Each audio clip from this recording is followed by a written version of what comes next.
Seneca's life.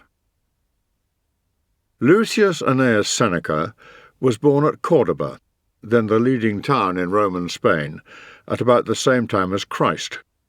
His father, Marcus Annaeus Seneca, was an imperial procurator who became an authority on rhetoric, the art of public speaking and debate. He was the father not only of our Seneca, who speaks of his old-fashioned strictness, but also of Novatus, later known as Gallio, the governor of Achaia, who declined to exercise jurisdiction over St. Paul, and of Mela, less ambitious than his brothers, but an able financier, and father of the brilliant young poet Lucan. Seneca suffered severely from ill health, particularly asthma, throughout his life. He tells us that at one time the only thing which held him back from committing suicide was the thought of his father's inability to bear the loss. He spent a period of his early life in Egypt, where the husband of a devoted aunt named Marcia was the viceroy of the Emperor Tiberius from AD 16 to 31, there acquiring experience in matters of administration and finance. He also studied the geography and ethnology of Egypt and India, and developed a lasting interest in natural science, speculative rather than empirical, although Pliny speaks of him as an authority on geology, marine life, and meteorology, and others have admired his remarks on, for example, evolution or the explanation of rings round the sun. His interest was drawn at an early age to Pythagorean mysticism and various cults of Eastern origin then gaining adherents in Rome, before his final acceptance, in large part, of the Stoic philosophy. After training for the bar, he took successfully to public life, becoming quaestor, in spite of the handicaps of his health, his foreign background, and comparative lack of family or other connections. When Caligula succeeded Tiberius in AD 37, Seneca had become a leading speaker in the Senate and so aroused the jealousy of the new emperor that, according to Dio Cassius, he ordered his execution, and was only induced to let him off by a woman close to the imperial throne who said that Seneca was suffering from advanced tuberculosis, and it would not be long before he died. This incident apparently resulted in his temporary retirement from political affairs. In AD 41, in the first year of the reign of Caligula's successor, Claudius, Seneca again came under sentence of death, commuted to banishment. For reasons which we do not know, the pretext was adultery with Julia Livilla, the late emperor's sister. The more likely explanation is that the new ruler's consort, the notorious Messalina, considered him dangerous. His exile on the island of Corsica does not seem to have been endured as stoically as it might have been. The encouraging spirit of an essay of consolation sent to his dearly loved mother, Helvia, is entirely absent in another addressed to Polybius, an ex-slave who had become a trusted servant of the emperor, which contains some abject flattery and was probably never meant to be published. He had by now suffered the loss not only of his father, but of a son, and his first wife died while he was away. The only solace for him in these 8 long years of loneliness and near despair was the reception given to the poems, tragedies, and essays to friends, which he continued composing during his banishment. His fortunes turned dramatically in AD 49. Messalina had been executed, and the emperor's new wife, Agrippina, had Seneca recalled to Rome, appointed to the high office of praetor, and made tutor to her 12-year-old son, Lucius Domitius Ahenobarbus, the boy who was shortly to become the emperor, Nero. Agrippina's motives, according to Tacitus, apart from the instruction of her son, were a confidence that because of his literary fame, the move would gain them popularity, and a belief that he would prove a reliable ally and a useful adviser to herself and Nero in their plans for future power. There is no evidence that Seneca was connected with the poisoning of Claudius in AD 54.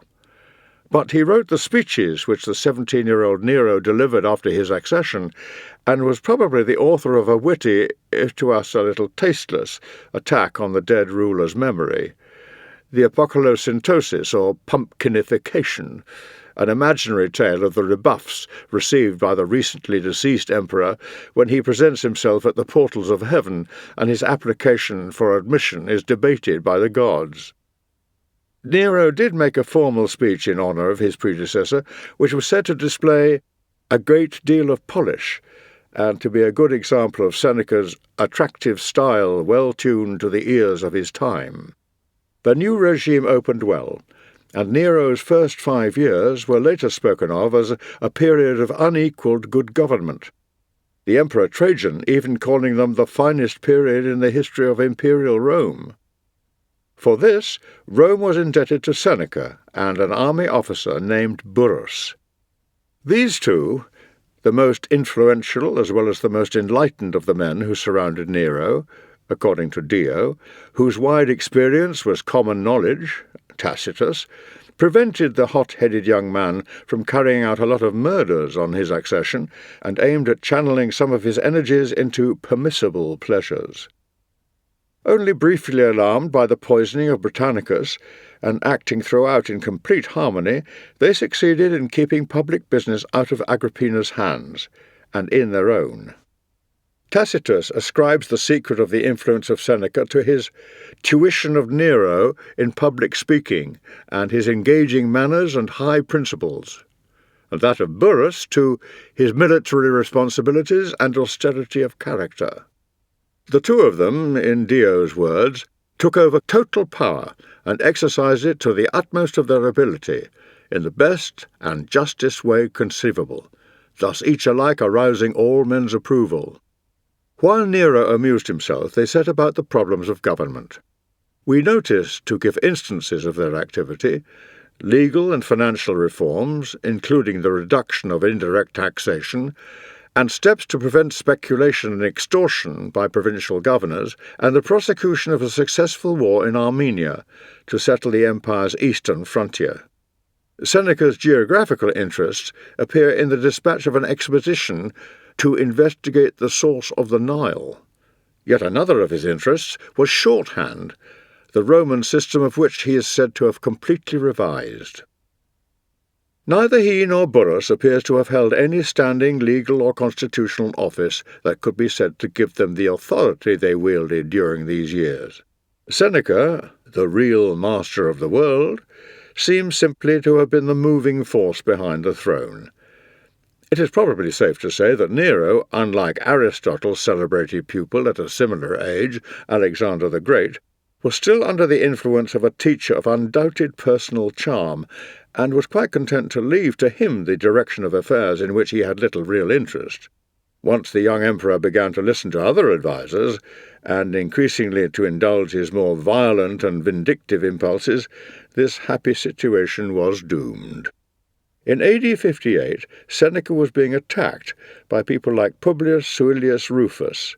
Accusations seem to have ranged in gravity from sleeping with the emperor's mother — obviously the man had failed to learn his lesson from his thoroughly deserved banishment for seducing imperial princesses — and the introduction of the emperor to pederasty, to the usefulness of his studies and the effectiveness of his oratorical style. But the campaign against him generally centred on the apparent contrast — it has been a stock criticism of Seneca right down the centuries — between his philosophical teachings and his practice. Instances of this hypocrisy, according to Suilius, were the philosopher's denunciations of tyranny, which did not stop him from being tutor to a tyrant, of flattery, ill according with the attitude he had adopted, especially from exile, towards ex-slaves who headed departments in Claudius' administration, of extravagance, in spite of allegedly giving banquets served at 500 identical tables of citrus wood with ivory legs, and above all, of wealth. What kind of wisdom, asked Suilius, what philosophical teachings had led him to acquire 300 million sesterces within the space of 4 years in royal favour? The childless and their legacies had been, if he might so put it, enticed into Seneca's net, while all Italy and the provinces were being sucked dry by his practice of lending money at unlimited rates of interest. Seneca was indeed already celebrated for his riches, Juvenal mentions the great gardens of the immensely wealthy Seneca. Agrippina, says Dio, had acquired for him untold wealth from all sources. The agricultural writer Columella mentions the remarkable productivity of his wine-growing estates, the best in Italy, at Mentana. The reply, if any, which Seneca gave to his attackers' criticisms of his wealth was probably that contained in an essay on the happy life, sent to his brother Gallio. What counts, he says, is one's attitude to wealth, which is the wise man's servant and the fool's master. He, like any good Stoic, could lose all he had at any moment without being a whit less happy. This is the core of a long reply to the charge which he states with complete frankness that philosophers do not practice what they preach. His everyday life did not lend countenance to such attacks. We have at least his own accounts of his plain diet and lifelong teetotalism, his hard bed, cold baths, and daily runs. And on this occasion he came to no harm from his enemies. In AD 59, Nero had his mother put to death, the murder being carried out in cold blood after the calamitous failure of an attempt to stage an accident at sea. There is reason to believe that Seneca and Burrus had no knowledge of or part in the planning of this crime, but as the facts became known, did their best to lessen its impact on public opinion. Seneca certainly drafted a letter sent to the Senate explaining how her death was the result of the exposure of a dangerous plot of hers against the emperor's life. Dio would have us believe that Seneca averted a general massacre by saying to Nero, "However many people you slaughter, you cannot kill your successor." Tacitus tells us that the death, probably murder, of Burrus in AD 62 broke Seneca's power. Enemies gained the ear of Nero with tales of Seneca's popularity and growing wealth. The first was represented as being dangerous to the throne, the second as overshadowing the possessions of the emperor himself, whose abilities as an artist and a speaker were also, it was said, being disparaged by his old instructor. Nero, they said, was now grown up. It was time for him to shake off his tutor. Seneca, warned of this by friends, realized his danger and decided to ask the emperor for permission to retire from public life. The request was granted, and the parting was made amicable. For the last 3 years of his life, Seneca devoted himself to philosophy and writing, including the Epistolae Morales to Lucilius Junior, a native of Pompeii, a hard-working higher civil servant, procurator in Sicily at the time, who appears to have dabbled in literature and philosophy. Spending his time moving around southern Italy with Paulina, his second wife, Seneca now rarely visited Rome, and even, to disarm suspicion or for greater safety, gave, says Dio, his entire fortune to the emperor. Tacitus mentions a story of an attempt on his life by poisoning, averted either because a slave gave the plot away, or because the philosopher was in fear of just such an attack, living on an extremely simple diet of fruits growing wild and running water.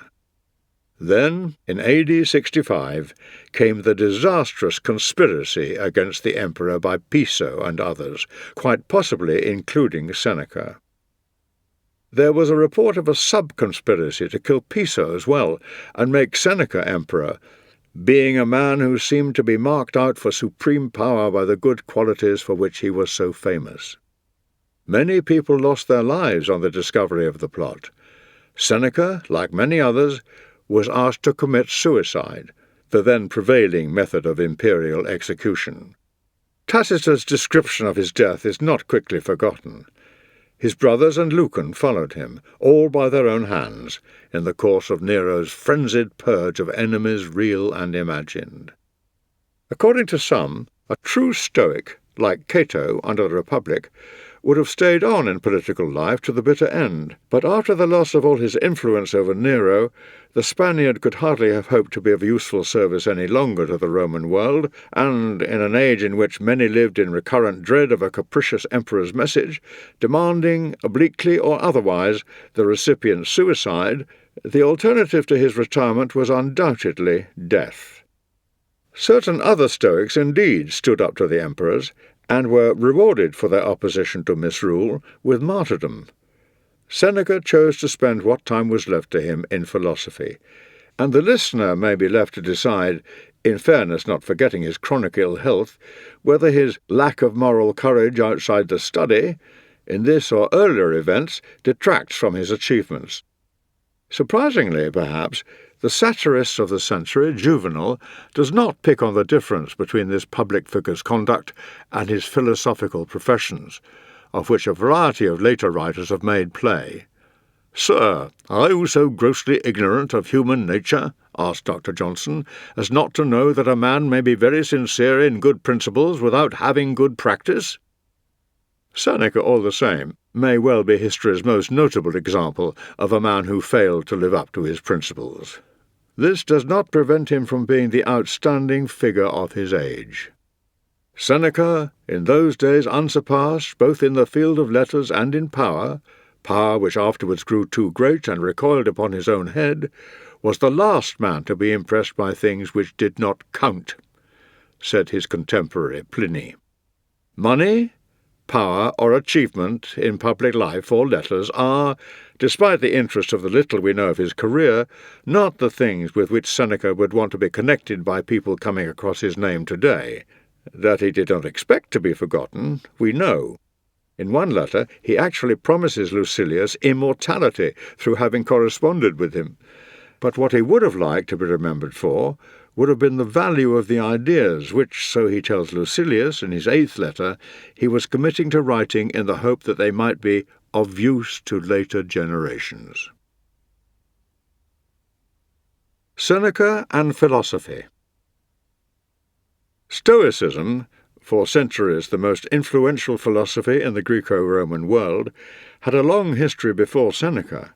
Founded by Zeno, born of Phoenician descent in Cyprus, circa 336–5 BC, who had taught or lectured in a well-known stoa, a colonnade or porch, hence the name, in Athens, it had been developed and modified by a succession of thinkers, whose opinions on various logical, ethical, or cosmological questions showed some fair divergences. As a moral creed, however, it was based throughout on the following framework of belief. The Stoics saw the world as a single great community in which all men are brothers, ruled by a supreme providence which could be spoken of almost according to choice or context under a variety of names or descriptions, including the divine reason, creative reason, nature, the spirit or purpose of the universe, destiny, a personal God, even, by way of concession to traditional religion, the gods. It is man's duty to live in conformity with the divine will, and this means, firstly, bringing his life into line with nature's laws, and secondly, resigning himself completely and uncomplainingly to whatever fate may send him. Only by living thus, and not setting too high a value on things which can at any moment be taken away from him, can he discover that true, unshakable peace and contentment to which ambition, luxury, and above all avarice are among the greatest obstacles. Living in accordance with nature means not only questioning convention and training ourselves to do without all except the necessities, plain food, water, basic clothing and shelter, but developing the inborn gift of reason, which marks us off as different from the animal world. We are meant to set free or perfect this rational element, this particle of the universal reason, the divine spark in our human make-up, so that it may campaign against and conquer pain, grief, superstition, and the fear of death. It will show us that there's nothing either good or bad, but thinking makes it so. Discipline the pleasures and the passions, and generally subordinate the body and emotions to the mind and soul. In this way, we shall arrive at the true end of man, happiness, through having attained the one and only good thing in life, the ideal or goal called arete in Greek, and in Latin virtus, for which the English word virtue is so unsatisfactory a translation. This, the summum bonum, or supreme ideal, is usually summarized in ancient philosophy as a combination of 4 qualities: wisdom, or moral insight, courage, self-control, and justice, or upright dealing. It enables a man to be self-sufficient, immune to suffering, superior to the wounds and upsets of life, often personalized as Fortuna, the goddess of fortune.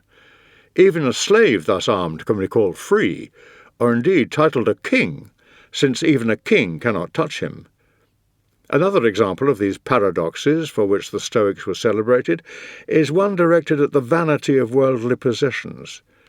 The shortest route to wealth is the contempt of wealth. This ethic, together with its backing in a system of physics and logic, had first been given shape in the minds of thinkers who, although Greek-speaking, were for the most part not of European descent, coming from places in Asia Minor or the Levant, like Tarsus, Cyprus, and Babylon. This does not seem to have reduced the appeal it made to educated Romans when, around the middle of the 2nd century BC, it first came to their notice. The duties it inculcated, courage and endurance, self-control and self-reliance, upright conduct and just dealing, simple and unluxurious habits, rationality, obedience to the state, were self-evident to many Romans, corresponding quite closely to the traditional idea of virtus. The development of the jus naturae by the Roman jurists and Posidonius' identification of the Stoic world community or cosmopolis with the Roman Empire made its acceptance even easier. At a later date, the Stoic view of the ruler, this term including governors, magistrates, and administrative officials, as a man whose actions could be criticized and, even as a minister or servant, was to be disliked by emperors, some of whom replied by expelling the philosophers. But Stoics were usually far from hostile to monarchy as such. However openly they declared that rank counted for nothing against the duty of all men, whatever their station, to play their part in life well.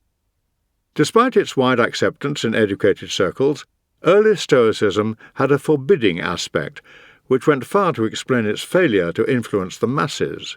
There was something unreal or fictional about the sapiens, the wise man or philosopher.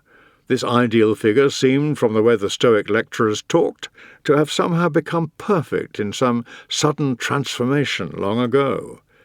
Gradual self-improvement was hardly discussed. The target it set seemed too high for ordinary men. It stifled and repressed ordinary human emotions, in striving after apatheia, immunity to feeling.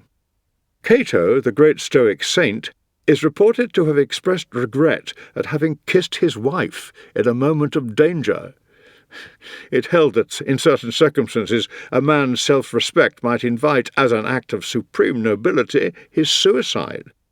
In pursuing the ideal of autarkia, self-sufficiency, it seemed to make the perfect man a person detached and aloof from his fellows, superior to the world he lived in.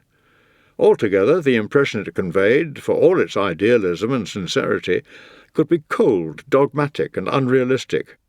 Seneca's contribution to ancient philosophy lay in the humanization of this creed, continuing a process begun long before in Rhodes and Rome by Panetius and Posidonius.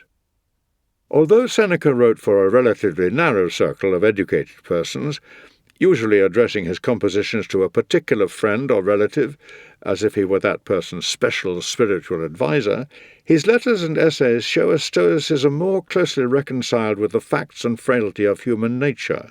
The ideal of apatheia is much modified. Self-sufficient though he is, the sapiens can now have friends and can grieve, within limits, at the loss of one. It has become his duty to be kind and forgiving towards others, indeed to live for the other person. In his way of living, he should avoid being ostentatiously different from those he tries to win from moral ignorance. He has to battle like the rest against his failings, in a long and painful progress towards perfection, in which all can do, with help from above or the inspiration of others' example. Seneca himself, we observe, occasionally makes immodest statements concerning his own progress, but is capable of humility, as in one description of himself as a long way from being a tolerable, let alone a perfect human being. In statements of man's kinship with a beneficent, even loving God, and of a belief in conscience as the divinely inspired inner light of the spirit, his attitudes are religious beyond anything in Roman state religion. in his day little more than a withered survival of formal worship paid to a host of ancient gods and goddesses. Christian writers have not been slow to recognize the remarkably close parallels between isolated sentences in Seneca's writings and verses of the Bible. On the other hand, the word God, or the gods, was used by the philosophers more as a time-honoured and convenient expression than as standing for any indispensable or even surely identifiable component of the Stoic system. And the tendency of Stoicism was always to exalt man's importance in the universe, rather than to abase him before a higher authority. The hope of immortality was occasionally held out, but Seneca does not play on it. To him, as to most Stoics, virtue was to be looked on as its own reward and vice as its own punishment. The religious hunger of the masses of his day was to be met not by philosophy, but by the cults of Isis and Mithras and Christianity.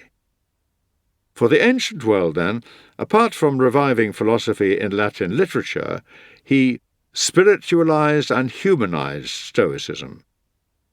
What of Seneca and modern philosophy? The latter, at least in the universities of the English-speaking world, has for some time been set on a course which he would certainly have condemned. He would not have understood the attention it pays to ordinary language, and some of his letters, for example letter 48, make it clear that it would have come in for a share of his impatience with philosophers, not excluding Stoics, who in his eyes degraded philosophy by wasting their time on verbal puzzles or logical hair-splitting. But more than this, he would have denounced the opinion to which most philosophers, tacitly or otherwise, have come round in the last half-century, that it is no part of the business of philosophy to turn people into better persons, as tantamount to desertion or lèse-majesté. His tremendous faith in philosophy as a mistress was grounded on a belief that her end was the practical one of curing souls, of bringing peace and order to the feverish minds of men pursuing the wrong aims in life. What we say should be of use, not just entertaining. Even speculation on the nature or meaning of the universe was of secondary importance, something which the philosopher might or might not, as he chose, take up in leisure moments. A philosopher's word should, as a Quaker might put it, speak to our condition. Fielding's observation that few people in the position of being overloaded with prosperity or adversity could be too wise or too foolish not to gain from reading Seneca might have gratified him not merely as an indication that his writings were proving of use to later generations, but also as showing that a philosopher could still be regarded as someone to be turned to for advice or consolation. To Seneca, as letter 90 and other letters plainly show, the philosopher and the wise man were the same person. Whether or not his letters may still be turned to for their pointers to the contented life, they cannot be read without noticing how far in advance of their time are many of his ideas. On the shows in the arena, for example, or the treatment of slaves. His implicit belief in the equality and brotherhood of man, despite all barriers of race or class or rank, was one resurrected from the days of the early Stoics, which led directly to great improvements in the legal position of slaves, besides explaining the then remarkable attitude towards slaves expressed in letter 47. The belief was also the germ of the notion of natural law, the law which was thought to transcend national boundaries and form a basis for the validity of international law. These elements of Stoicism made their not-so-small or indirect contribution to the French and American revolutions. Seneca and literature. His letters and other writings. Seneca, Quintilian tells us, turned his hand to practically everything which can be made the subject of study: speeches, poems, letters, dialogues, all surviving. Much of this is lost, including all his speeches, political and forensic, a biography of his father, and essays or treatises on marriage, superstition, and a variety of other subjects, mainly scientific.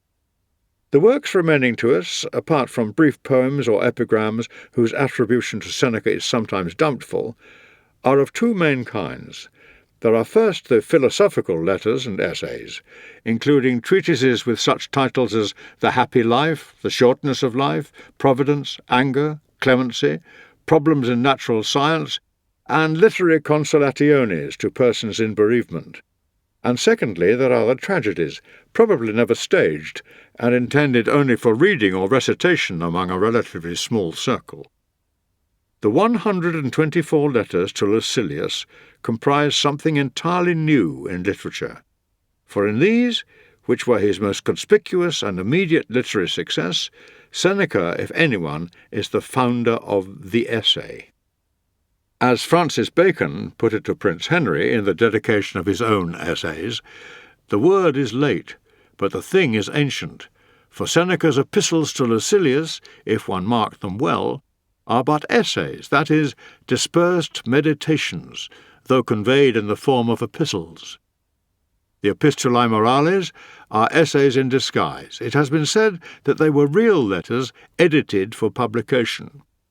It seems most likely that they were intended from the first for publication, possibly preceded by an interval of private circulation. No replies have come down to us. The atmosphere varies from that of lively, not to say colloquial, conversation to that of the serious treatise. It is occasionally raised to higher levels, but generally remains informal. The teaching is generously eclectic. The first 30 letters each contain some quotation from or reference to writings of the main rival philosophical school, the Epicureans.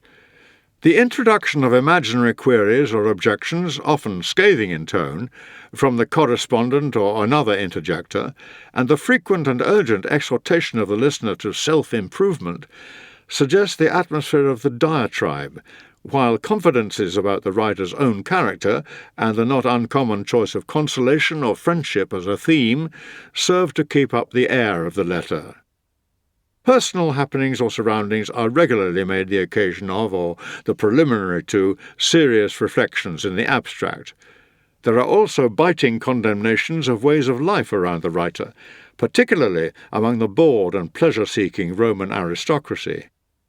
Room is found, too, for culture, in an assimilable form, in balanced discussions of time-honoured philosophical or ethical problems, or in the development of thoughts on, for example, poetry or physical phenomena or style. His style. Style, with Seneca, is of considerable importance.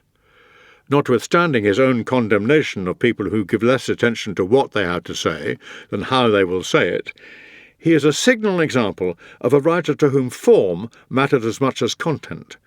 In writers like him, in what has commonly been called the Silver Age of Latin literature, constant striving after terseness and originality of expression gave rise to an arresting and not easily digested style. There were reasons for the development of this pointed style. With the passing of the Republic and succession of a series of suspicious emperors, there had been a diminution both in the range of subject matter, which was safe, and in the practical value of a training in rhetoric for a career in public life. The leisured Roman, now increasingly over-leisured, turned his training to literary rather than political ends, and the means to the prime new end of stylistic brilliance were those of rhetoric. All this was encouraged by the fashion of giving public readings of one's work, in which success almost came to be measured by the ability of each and every sentence to win applause. Carried over, too, from the schools of rhetoric was a liking for sometimes daringly poetic words, especially from Virgil, and artificial forms of expression more typical of verse than prose. Going with the overriding aim of pithiness or epigrammatic brevity, contrasting so greatly with the style of Cicero a century before, was an indulgence in colloquialisms. Seneca's use of popular turns of phrase and everyday expressions, a practice rare in Roman authors not writing for the comic stage or on technical subjects, and deliberate cultivation of the easy conversational manner, are somehow reconciled with elements of style even in the letters, which to us seem highly wrought and polished. The exploitation of such figures as antithesis, alliteration, homoiotoluta, and all manner of other plays upon words, paradox and oxymoron, apposition and asyndeton, the use of cases and prepositions in uncommon connotations, all contribute to the twin aims of brevity and sparkle. The result may read more naturally in Latin than it ever could in English, but is nonetheless apt to leave the reader dazzled and fatigued. All the wealth and ingenuity of epigram and illustration does not prevent us from feeling that the sentences often simply repeat the same thought, clothed in constantly different guises over and over again, as Fronto complained in the century following. And this reluctance, as it appears, to say what one has to say and then have done with it, instead of continuing the restless manufacture of yet bolder, more hard-hitting or more finished sentences or proverbs, sometimes arouses the impatience of more modern readers. There is Macaulay's celebrated statement in a letter to a friend. "I cannot bear Seneca. His works are made up of mottos. There is hardly a sentence which might not be quoted. But to read him straightforward is like dining on nothing but anchovy sauce." Quintilian considered that Seneca, whom by and large he respected and admired, weakened the force of his teaching by his manner of writing, and others have wondered whether his style is not unworthy of his subject. It is interesting to hear Quintilian speaking of his struggle to win his students away from such models as Seneca, who, he said, practically alone among authors was to be found on the shelves of every young man at that time. As an academician, who stood for orthodoxy and a return to the older or Ciceronian manner, he could not bring himself to give the seal of his approval to an author whose writing showed, in his opinion, a degree of corruption all the more dangerous through the very attractiveness of the faults in which it abounds, and who had actually voiced the heresy, "There are no fixed rules of style." His influence and appeal. While scholars and schoolmasters in the century following continued to condemn Seneca, early Christians were taking to this kindred spirit among pagan writers, so many of whose ideas and attitudes they felt able to adopt or share. Anthologies were made of him, and he was frequently quoted by such writers as Jerome, Lactantius, and Augustine. Tertullian called him sepe noster, often one of us. The extant set of letters purporting to be correspondence between Seneca and St. Paul, probably composed by a Christian, but apparently believed genuine until quite modern times, led Jerome to include him in his so-called Catalogue of Saints, and no doubt helped to explain his reputation in the Middle Ages, much as the supposed prophecy of the birth of the Messiah in Virgil's fourth eclogue helped to make the latter's name in Christendom.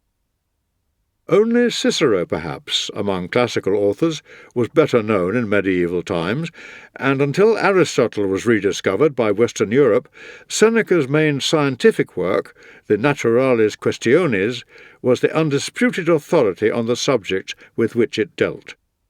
Dante, Chaucer, and Petrarch were great admirers and quoters of his writings.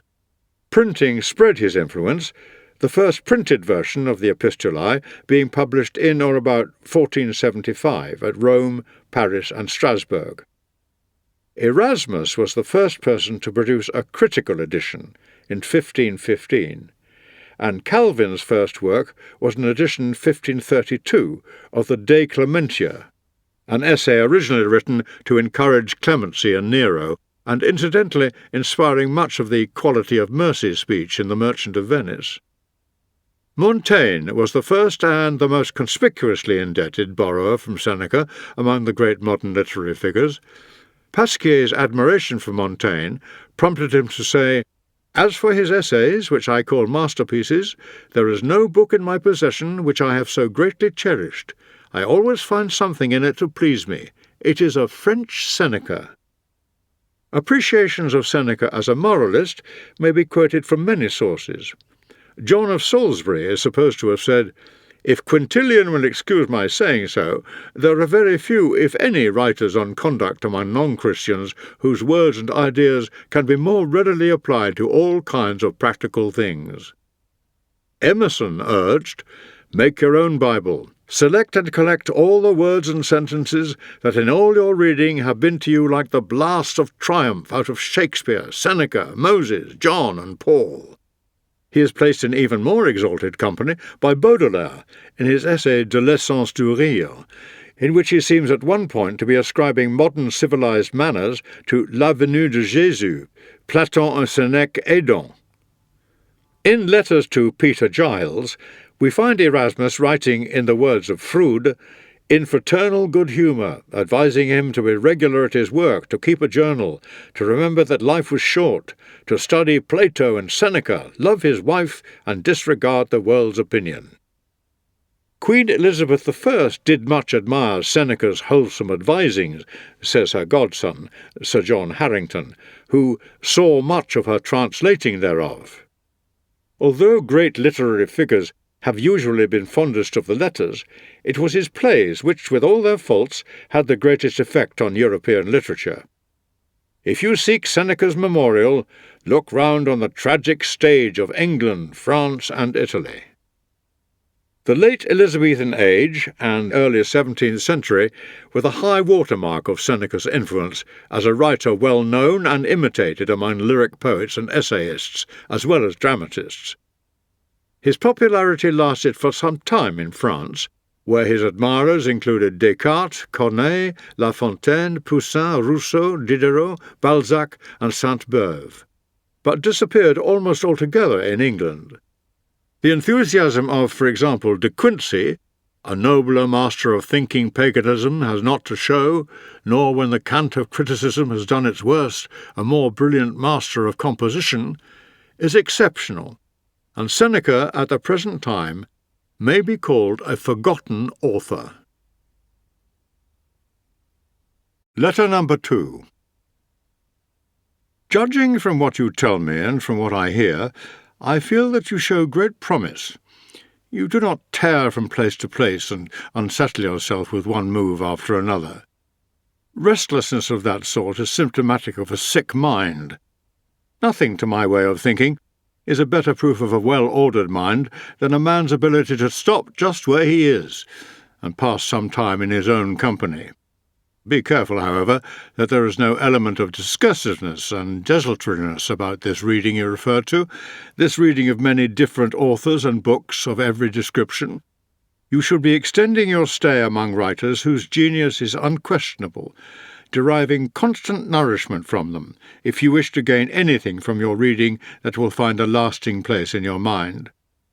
To be everywhere is to be nowhere. People who spend their whole life travelling abroad end up having plenty of places where they can find hospitality, but no real friendships. The same must needs be the case with people who never set about acquiring an intimate acquaintanceship with any one great writer, but skip from one to another, paying flying visits to them all. Food that is vomited up as soon as it is eaten is not assimilated into the body, and does not do one any good. Nothing hinders a cure so much as frequent changes of treatment. A wound will not heal over if it is being made the subject of experiments with different ointments. A plant which is frequently moved never grows strong. Nothing is so useful that it can be of any service in the mere passing. A multitude of books only gets in one's way. So, if you are unable to read all the books in your possession, you have enough when you have all the books you are able to read. And if you say, "But I feel like opening different books at different times," my answer will be this. Tasting one dish after another is the sign of a fussy stomach, and where the foods are dissimilar and diverse in range, they lead to contamination of the system, not nutrition.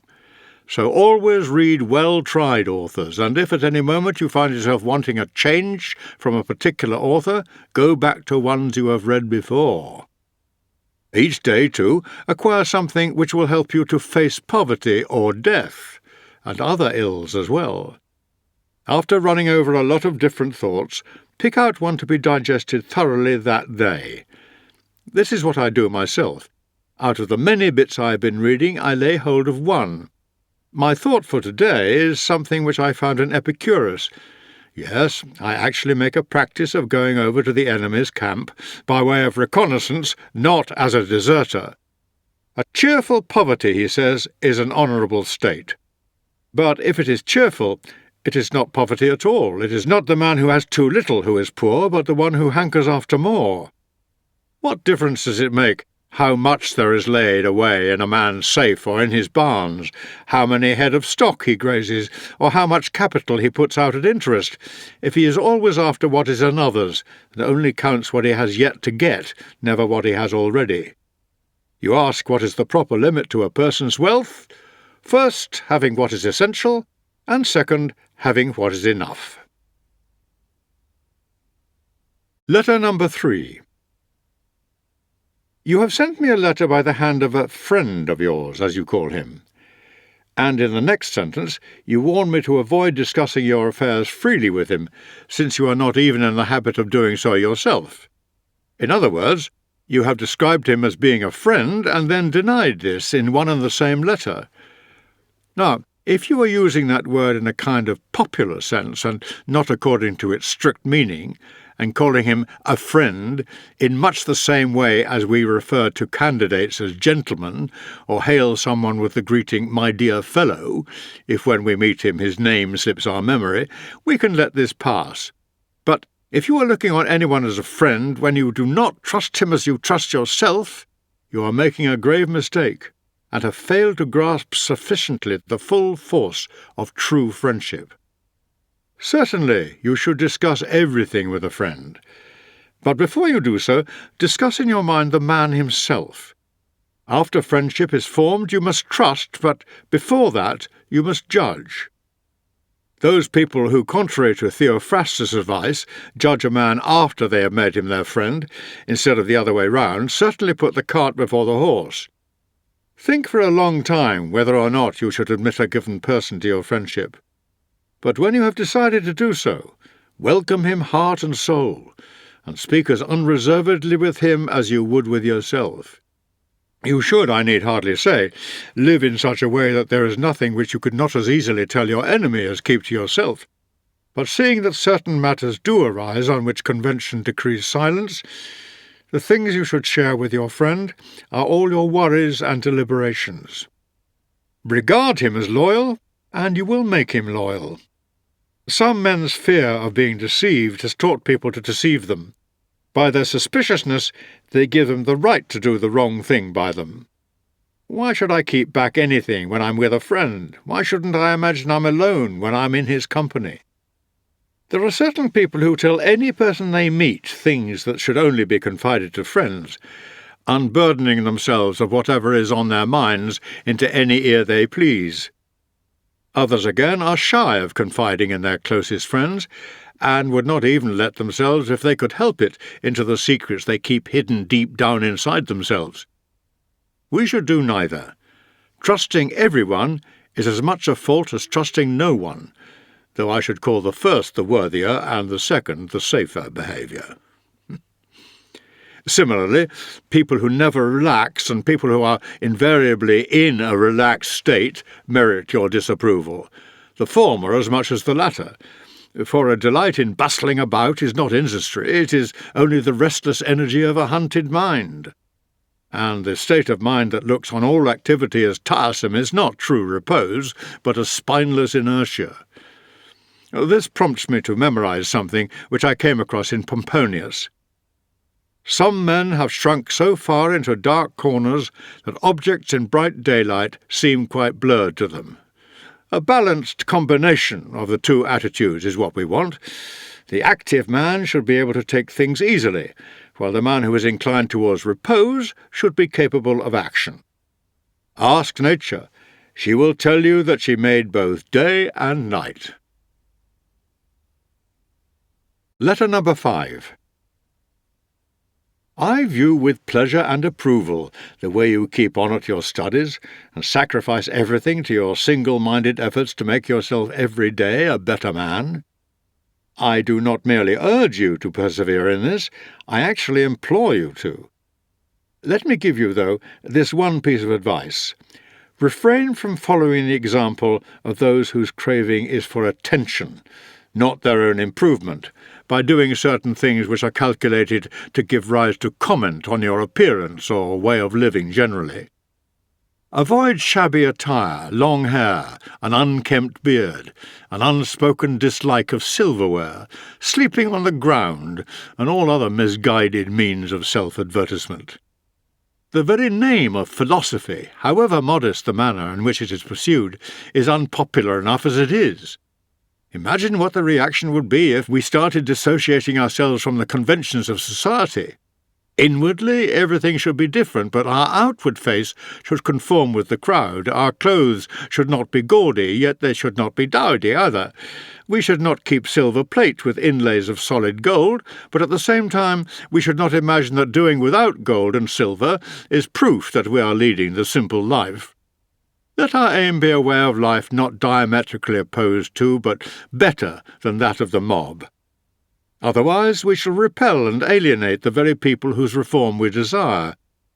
We shall make them, moreover, reluctant to imitate us in anything, for fear that they may have to imitate us in everything.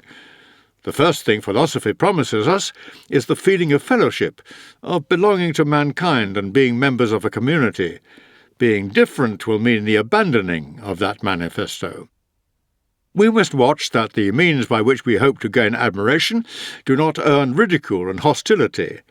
Our motto, as everyone knows, is to live in conformity with nature. It is quite contrary to nature to torture one's body, to reject simple standards of cleanliness and make a point of being dirty, to adopt a diet that is not just plain but hideous and revolting.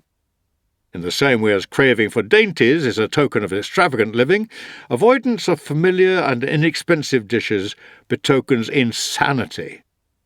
Philosophy calls for simple living, not for doing penance, and the simple way of life need not be a crude one. The standard which I accept is this: one's life should be a compromise between the ideal and the popular morality. People should admire our way of life, but they should at the same time find it understandable. Does that mean we are to act just like other people? Is there to be no distinction between us and them? Well, most certainly there is. Any close observer should be aware that we are different from the mob. Anyone entering our home should admire us rather than our furnishings. It is a great man that can treat his earthenware as if it was silver, and a man who treats his silver as if it were earthenware is no less great. Finding wealth an intolerable burden is the mark of an unstable mind. But let me share with you, as usual, the day's small find, which today is something that I noticed in the Stoic writer Hecato. Limiting one's desires actually helps to cure one of fear. Cease to hope, he says, and you will cease to fear. But how, you will ask, can things as diverse as these be linked? Well, the fact is, Lucilius, that they are bound up with one another, unconnected as they may seem. Widely different though they are, the two of them march in unison like a prisoner and the escort he is handcuffed to. Fear keeps pace with hope, nor does their so moving together surprise me. Both belong to a mind in suspense, to a mind in a state of anxiety, through looking into the future. Both are mainly due to projecting our thoughts far ahead of us, instead of adapting ourselves to the present. Thus it is that foresight, the greatest blessing humanity has been given, is transformed into a curse. Wild animals run from the dangers they actually see, and once they have escaped them, worry no more. We, however, are tormented alike by what is past and what is to come. A number of our blessings do us harm, for memory brings back the agony of fear, while foresight brings it on prematurely. No one confines his unhappiness to the present.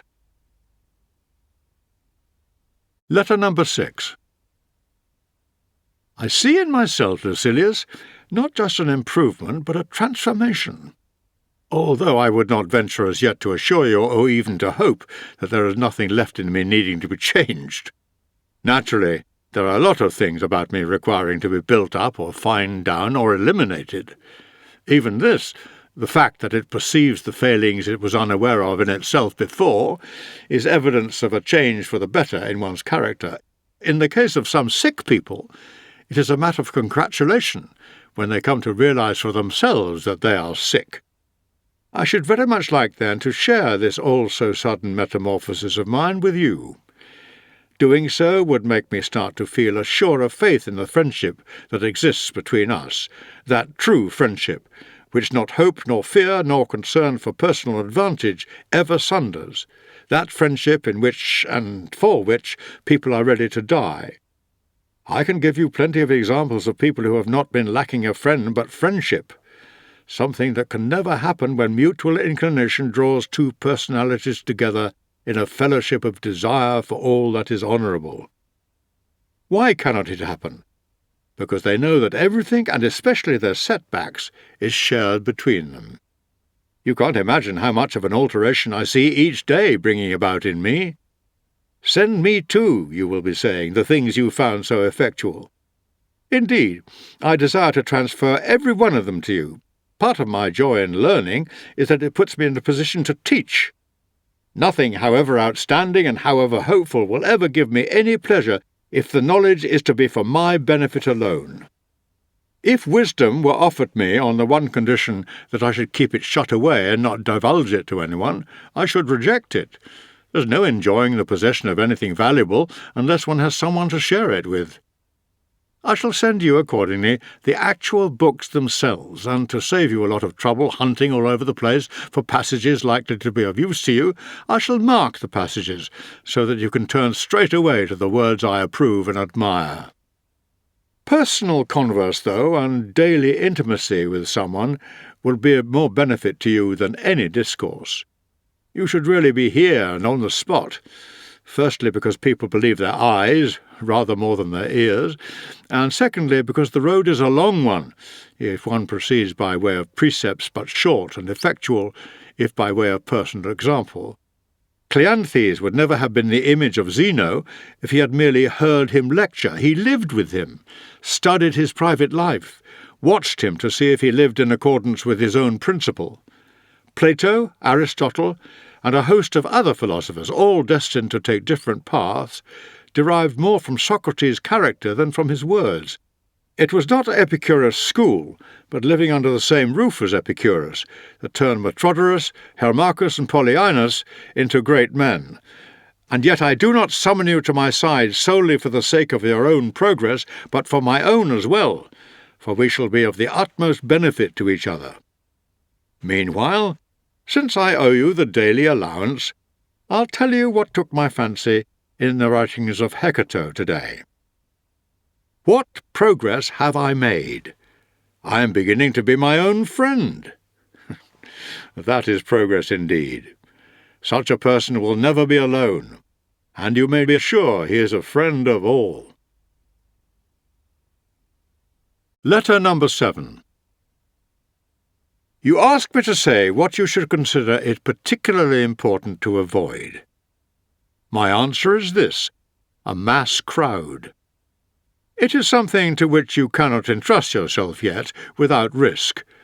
I, at any rate, am ready to confess my own frailty in this respect. I never come back home with quite the same moral character I went out with. Something or other becomes unsettled. Where I had achieved internal peace, some one or other of the things I had put to flight reappears on the scene. We who are recovering from a prolonged spiritual sickness are in the same condition as invalids, who have been affected to such an extent by prolonged indisposition that they cannot once be taken out of doors without ill effects. Associating with people in large numbers is actually harmful.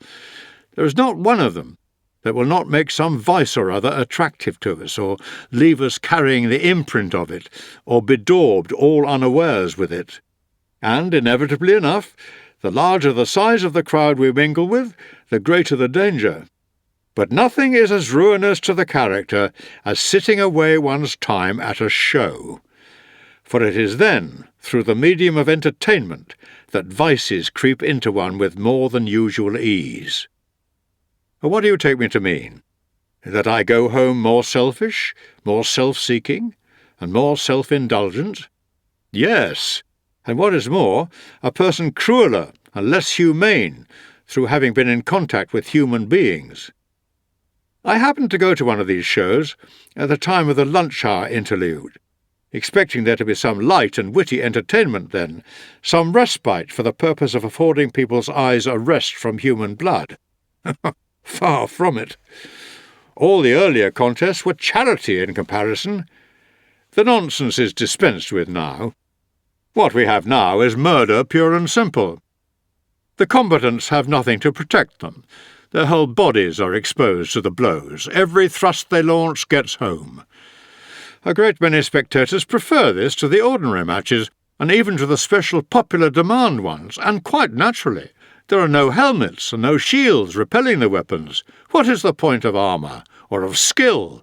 All that sort of thing just makes the death slower in coming.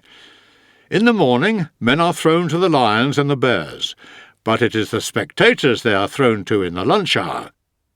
The spectators insist that each on killing his man shall be thrown against another to be killed in his turn, and the eventual victor is reserved by them for some other form of butchery. The only exit for the contestants is death. Fire and steel keep the slaughter going. And all this happens while the arena is virtually empty. But he was a highway robber. He killed a man. And what of it? Granted that as a murderer he deserved this punishment, what have you done, you wretched fellow, to deserve to watch it? Kill him, flog him, burn him. Why does he run at the other man's weapon in such a cowardly way? Why isn't he less half-hearted about killing? Why isn't he a bit more enthusiastic about dying? Whip him forward to get his wounds. Make them each offer the other a bare breast and trade blow for blow on them. And when there is an interval in the show, let's have some throats cut in the meantime so that there's something happening. Come now, I say. Surely you people realise, if you realise nothing else, that bad examples have a way of recoiling on those who set them? Give thanks to the immortal gods that the men to whom you are giving a lesson in cruelty are not in a position to profit from it. When a mind is impressionable, and has none too firm a hold on what is right, it must be rescued from the crowd. It is so easy for it to go over to the majority. A Socrates, a Cato, or a Lelius might have been shaken in his principles by a multitude of people different from himself. Such is the measure of the inability of any of us, even as we perfect our personality's adjustment, to withstand the onset of vices when they come with such a mighty following. A single example of extravagance or greed does a lot of harm. An intimate who leads a pampered life gradually makes one soft and flabby. A wealthy neighbour provides cravings in one. A companion with a malicious nature tends to rub off some of his rust, even on someone of an innocent and open-hearted nature. What, then, do you imagine the effect on a person's character is when the assault comes from the world at large? You must inevitably either hate or imitate the world. But the right thing is to shun both courses. You should neither become like the bad because they are many, nor be an enemy of the many because they are unlike you. Retire into yourself as much as you can. Associate with people who are likely to improve you. Welcome those whom you are capable of improving. The process is a mutual one. Men learn as they teach. And there is no reason why any pride in advertising your talents abroad should lure you forward into the public eye, inducing you to give readings of your works or deliver lectures. I should be glad to see you doing that if what you had to offer them was suitable for the crowd I've been talking about, but the fact is, not one of them is really capable of understanding you. You might perhaps come across one here and there, but even they would need to be trained and developed by you to a point where they could grasp your teaching. For whose benefit, then, did I learn it all? If it was for your own benefit that you learnt it, you have no call to fear that your trouble may have been wasted. Just to make sure that I have not been learning solely for my own benefit today, let me share with you 3 fine quotations I have come across, each concerned with something like the same idea. One of them is by way of payment of the usual debt so far as this letter is concerned, and the other 2 you are to regard as an advance on account. To me, says Democritus, a single man is a crowd, and a crowd is a single man. Equally good is the answer given by the person, whoever it was, his identity as uncertain, who, when asked what was the object of all the trouble he took over a piece of craftsmanship, when it would never reach more than a very few people, replied, "A few is enough for me, so is one, and so is none." The third is a nice expression used by Epicurus in a letter to one of his colleagues. "I am writing this," he says, "not for the eyes of the many, but for yours alone. For each of us is audience enough for the other." Lay these up in your heart, my dear Lucilius, that you may scorn the pleasure that comes from the majority's approval. The many speak highly of you, but have you really any grounds for satisfaction with yourself if you are the kind of person the many understand? Your merits should not be outward-facing. Letter number 8. "Are you, of all people," you write, "really telling me to avoid the crowd, to retire from the world and find contentment in a good conscience? Where are those Stoic rules of yours that call on a man to die in harness?" Oh, come now. Do I really give you the impression that I advocate a life of inactivity? I have only buried myself away behind closed doors in order to be able to be of use to more people. With me, no day is ever whiled away at ease. I claim a good part of my nights for study. I have no time for sleep. I just succumb to it, keeping my eyes at their work when they are heavy-lidded and exhausted from lack of rest. I have withdrawn from affairs as well as from society, and from my own affairs in particular. I am acting on behalf of later generations. I am writing down a few things that may be of use to them. I am committing to writing some helpful recommendations, which might be compared to the formulae of successful medications, the effectiveness of which I have experienced in the case of my own sores, which may not have been completely cured, but have at least ceased to spread. I am pointing out to others the right path which I have recognized only late in life, when I am worn out with my wanderings. Avoid, I cry, whatever is approved of by the mob, and things that are the gift of chance. Whenever circumstance brings some welcome thing your way, stop in suspicion and alarm. Wild animals and fish alike are taken in by this or that inviting prospect. Do you look on them as presents given you by fortune? They are snares. Anyone among you who wishes to lead a secure life will do his very best to steer well wide of these baited bounties, which comprise yet another instance of the errors we miserable creatures fall into. We think these things are ours, when in fact it is we who are caught. That track leads to precipices. Life on that giddy level ends in a fall. Once, moreover, prosperity begins to carry us off course, we are no more capable even of bringing the ship to a standstill than of going down, with the consolation that she has been held on her course, or of going down once and for all. Fortune does not just capsize the boat, she hurls it headlong on the rocks and dashes it to pieces. Cling, therefore, to this sound and wholesome plan of life. Indulge the body just so far as suffices for good health. It needs to be treated somewhat strictly to prevent it from being disobedient to the spirit. Your food should appease your hunger, your drink quench your thirst, your clothing keep out the cold, your house be a protection against inclement weather. It makes no difference whether it is built of turf or of variegated marble, imported from another country. What you have to understand is that thatch makes a person just as good a roof as gold does. Spurn everything that is added on by way of decoration, and display unnecessary labour. Reflect that nothing merits admiration except the spirit, the impressiveness of which prevents it from being impressed by anything. If these are the things I'm saying to myself, if these are the things I'm saying to future generations, don't you think I'm doing more good than when I go into court to enter into a recognizance on someone's behalf, or stamp my seal on a will, or lend my assistance by word or action in the Senate to some candidate for office? Those who appear inactive are, believe me, engaged in far more important activity. They're dealing with matters divine and human at the same moment. But the time has come to make an end, and, in accordance with the practice, I've started to make some disbursement on this letter's behalf. For this, I shall not draw on my own resources. I'm still turning over the pages of Epicurus, and the following saying, one I read today, comes from him. To win true freedom, you must be a slave to philosophy. A person who surrenders and subjects himself to her doesn't have his application deferred from day to day. He's emancipated on the spot, the very service of philosophy being freedom. Quite possibly you'll be demanding to know why I'm quoting so many fine sayings from Epicurus, rather than ones belonging to our own school.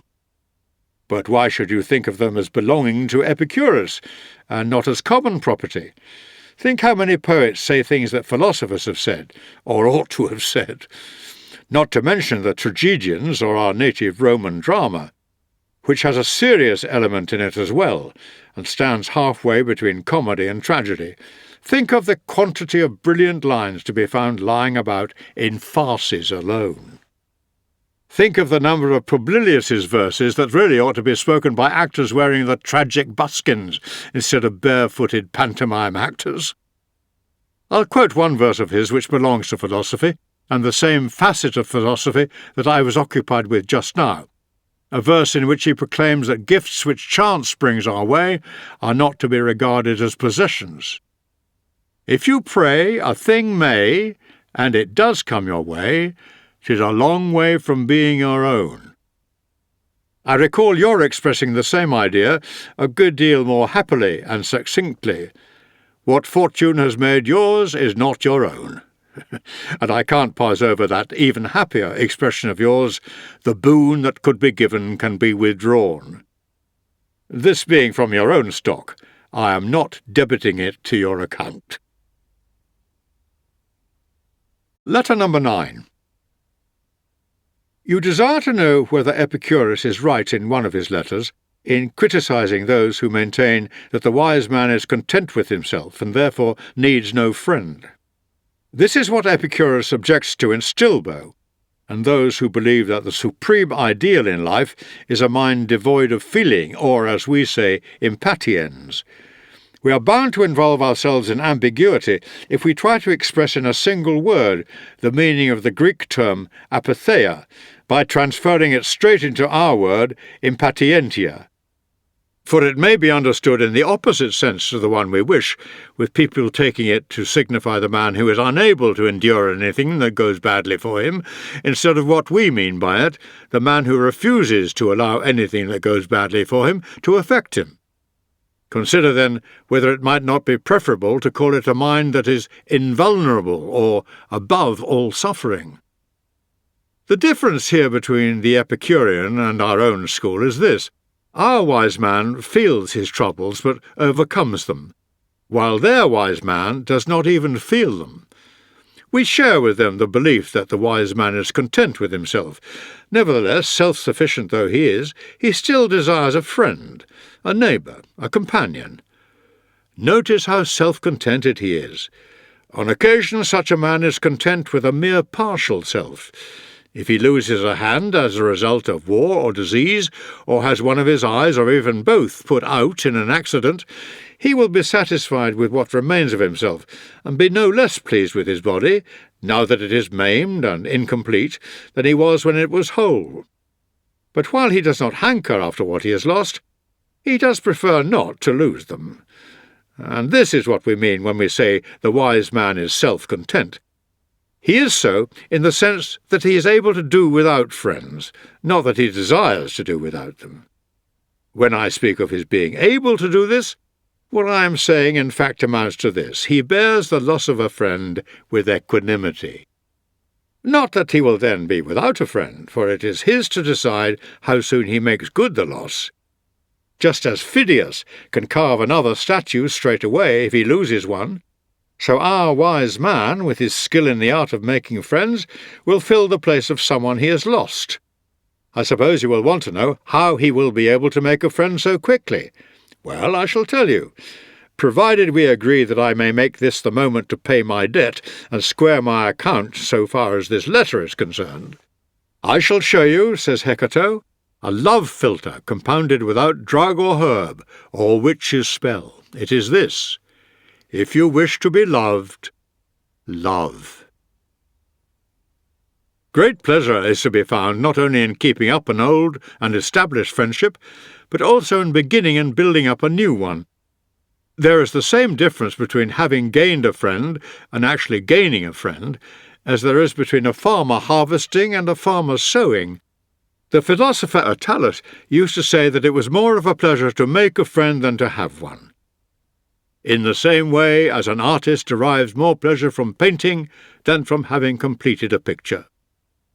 When his whole attention is absorbed in concentration on the work he is engaged on, a tremendous sense of satisfaction is created in him by his very absorption. There is never quite the same gratification after he has lifted his hand from the finished work. From then on, what he is enjoying is the art's end product, whereas it was the art itself that he enjoyed while he was actually painting. So with our children.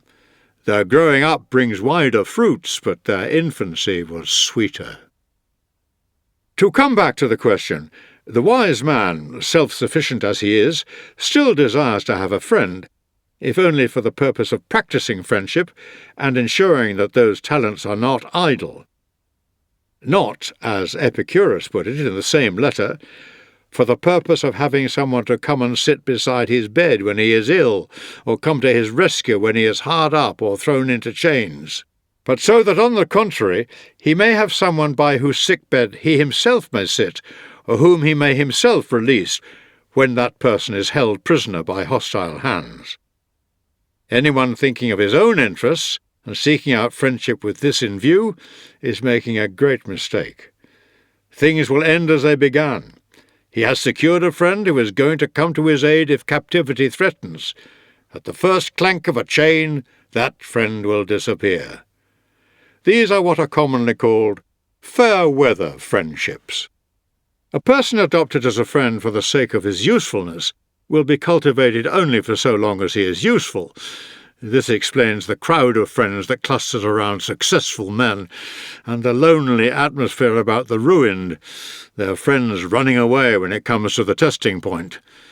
It explains the countless scandalous instances of people deserting or betraying others out of fear for themselves.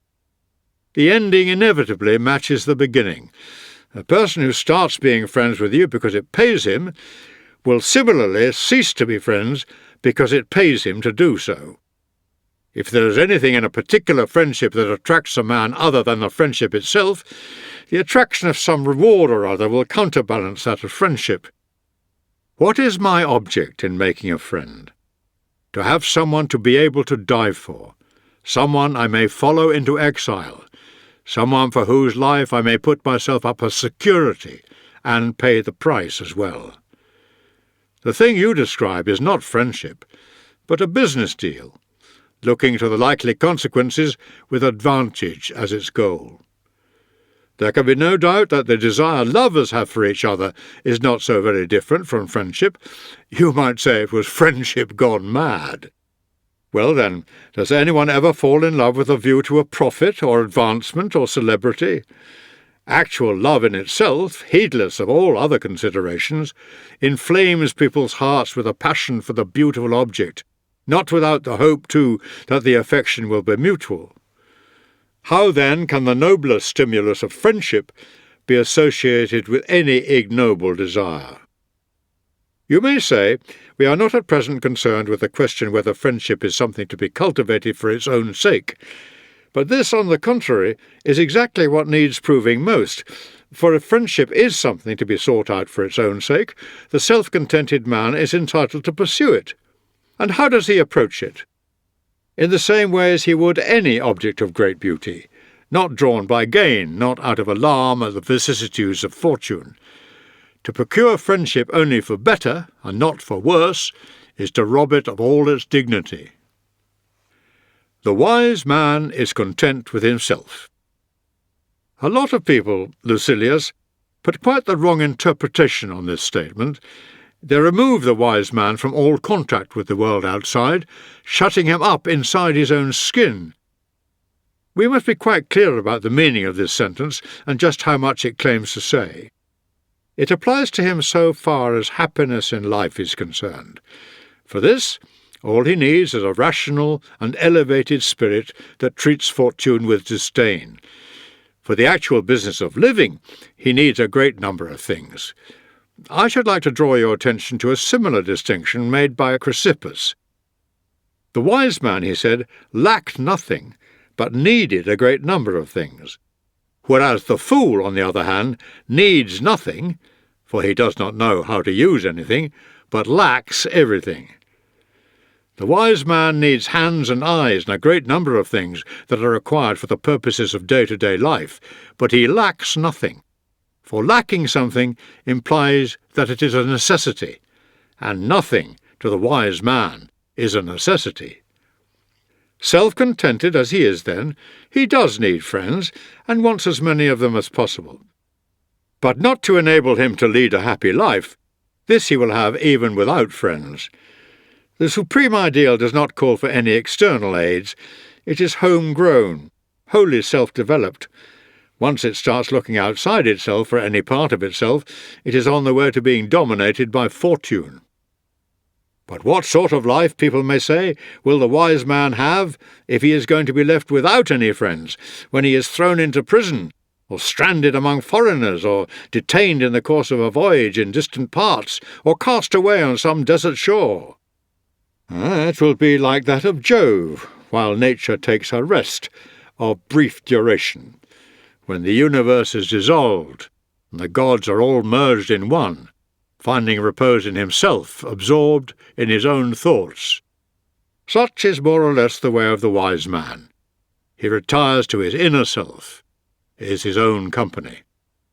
So long, in fact, as he remains in a position to order his affairs according to his own judgment, he remains self-content even when he marries, even when he brings up his children. He is self-content, and yet he would refuse to live if he had to live without any human company at all. Natural promptings, not thoughts of any advantage to himself, impel him towards friendship. We are born with a sense of the pleasantness of friendship, just as of other things.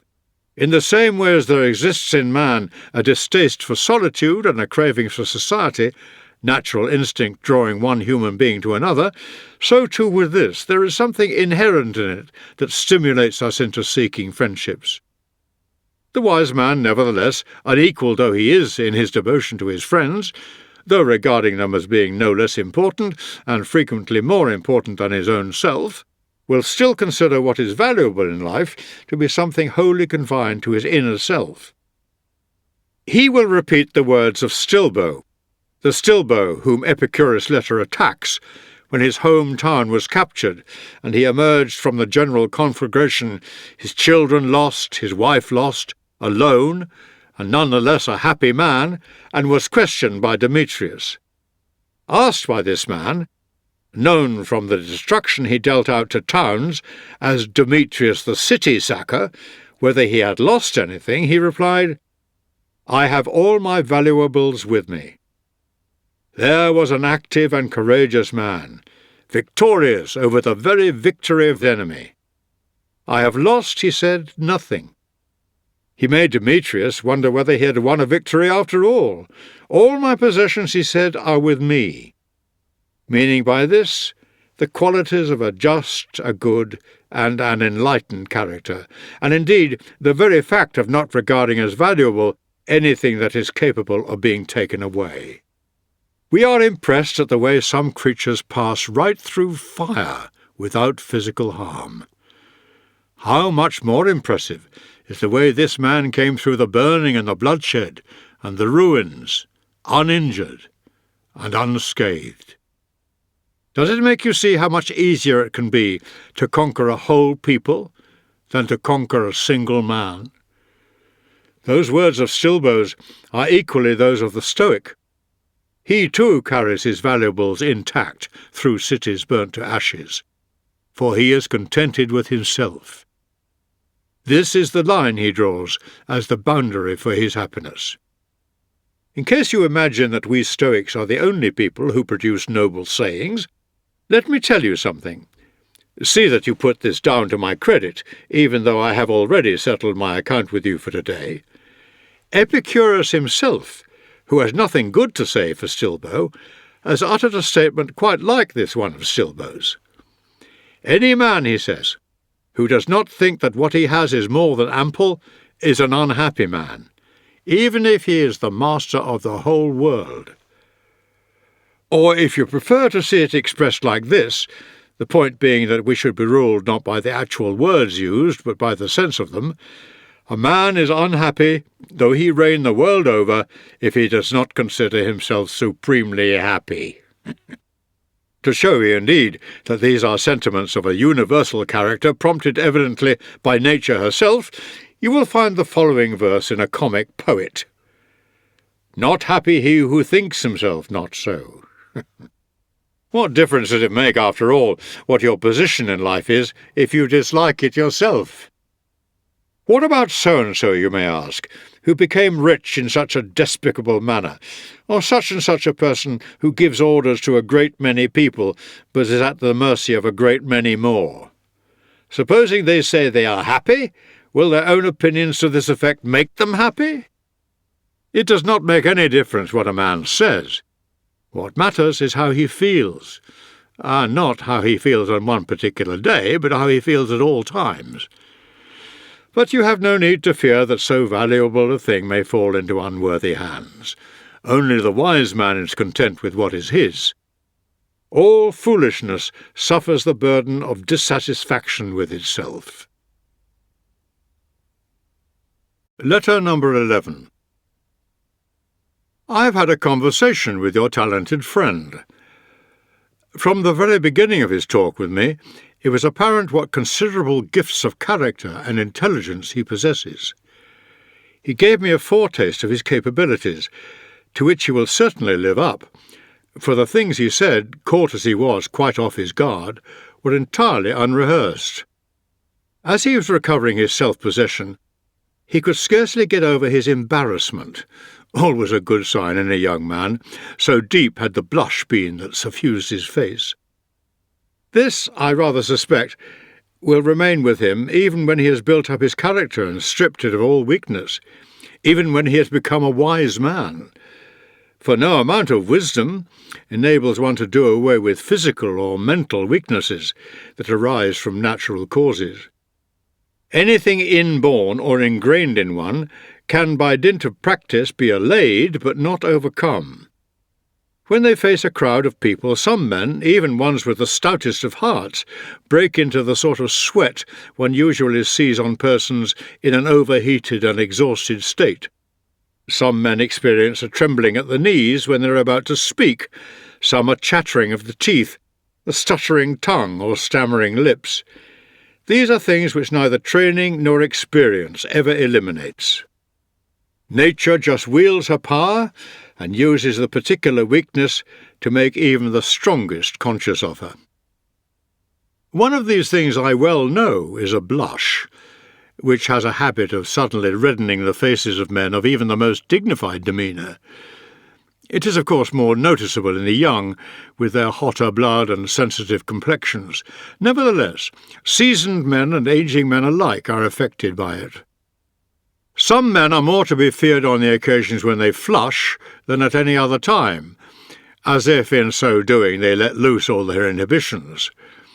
Sulla was at his wildest when the blood had rushed to his visage. No features were more susceptible than Pompey's. He never failed to blush in company, and particularly at public meetings. I remember Fabianus blushing when he appeared to give evidence before the Senate, and this bashfulness looked wonderfully well on him. When this happens, it is not due to some mental infirmity, but to the unfamiliarity of some situation or other, which may not necessarily strike any alarm into inexperienced people, but does produce a reaction in them, if they are thus liable through having a natural physical predisposition to it. Certain people have good, ordinary blood, and others just have an animated, lively sort of blood that comes to the face quickly. No amount of wisdom, as I said before, ever banishes these things. Otherwise, if she eradicated every weakness, wisdom would have dominion over the world of nature. One's physical make-up and the attributes that were one's lot at birth remain settled no matter how much or how long the personality may strive after perfect adjustment. One cannot ban these things any more than one can call them up. The tokens used to portray embarrassment by professional actors, those actors who portray emotions, simulate unhappiness, and reproduce for us fear and apprehension, are a hanging of the head, a dropping of the voice, a casting down of the eyes, and keeping them fixed on the ground. A blush is something they can never manage to reproduce. It is something that will neither be summoned up nor be told to stay away. Against these things, philosophy holds out no remedy, and avails one nothing. They are quite independent. They come unbidden, they go unbidden. My letter calls for a conclusion. Oh, here's one for you. One that will serve you in good stead, too, which I'd like you to take to heart. We need to set our affections on some good man, and keep him constantly before our eyes, so that we may live as if he were watching us, and do everything as if he saw what we were doing. This, my dear Lucilius, is Epicurus' advice, and in giving it, he has given us a guardian and a moral tutor, and not without reason either. Misdeeds are greatly diminished if a witness is always standing near intending doers. The personality should be provided with someone it can revere, someone whose influence can make even its private inner life more pure. Happy the man who improves other people not merely when he is in their presence, but even when he is in their thoughts. And happy, too, is the person who can so revere another as to adjust and shape his own personality in the light of recollections even of that other. A person able to revere another thus will soon deserve to be revered himself. So, choose yourself a Cato, or if Cato seems too severe for you, a Lelius, a man whose character is not quite so strict. Choose someone whose way of life as well as words, and whose very face, as mirroring the character that lies behind it, have won your approval. Be always pointing him out to yourself, either as your guardian or as your model. There is a need, in my view, for someone as a standard against which our characters can measure themselves. Without a ruler to do it against, you won't make the crooked straight. Letter number 12. Wherever I turn, I see fresh evidence of my old age. I visited my place just out of Rome recently, and was grumbling about the expense of maintaining the building, which was in a dilapidated state. My manager told me the trouble wasn't due to any neglect on his part. He was doing his utmost, but the house was old. That house had taken shape under my own hands. What's to become of me if stones of my own age are crumbling like that? Losing my temper, I seized at the first excuse that presented itself for venting my irritation on him. It's quite clear, I said, that these plane trees are being neglected. There's no foliage on them. Look at those knotty, dried-up branches and those wretched, flaking trunks. That wouldn't happen if someone dug round them and watered them. He swore by my guardian angel he was doing his utmost. In everything his care was unremitting, but the poor things were just old. Between you and me now, I had planted them myself, and seen the first leaf appearing on them myself. Then, turning towards the front door, I said, "Who's that? Who's that decrepit old person? The door's the proper place for him, all right. He looks as if he's on the way out. Where do you get him from? What was the attraction in taking over someone else's dead for burial?" Whereupon the man said, "Don't you recognize me? I'm Felicio. You used to bring me toy figures. I'm the son of the manager, Philocitus, your pet playmate." "The man's absolutely crazy," I said. "Become a little child again, has he? Actually calls himself my playmate? Well, the way he's losing his teeth at this very moment is perfectly possible." So I owe it to this place of mine near town that my old age was made clear to me at every turn. Well, we should cherish old age and enjoy it. It's full of pleasure if you know how to use it. Fruit tastes most delicious just when its season is ending. The charms of youth are at their greatest at the time of its passing. It is the final glass which pleases the inveterate drinker, the one that sets the crowning touch on his intoxication and sends him off into oblivion. Every pleasure defers till its last, its greatest delights. The time of life which offers the greatest delight is the age that sees the downward movement, not the steep decline, already begun. And in my opinion, even the age that stands on the brink has pleasures of its own, or else the very fact of not experiencing the want of any pleasures takes their place. How nice it is to have outworn one's desires and left them behind! Well, it's not very pleasant, though, you may say, to have death right before one's eyes. To this I would say firstly that death ought to be right there before the eyes of a young man just as much as an old one. The order in which we each receive our summons is not determined by our precedence in the register. And secondly, that no one is so very old that it would be quite unnatural for him to hope for one more day.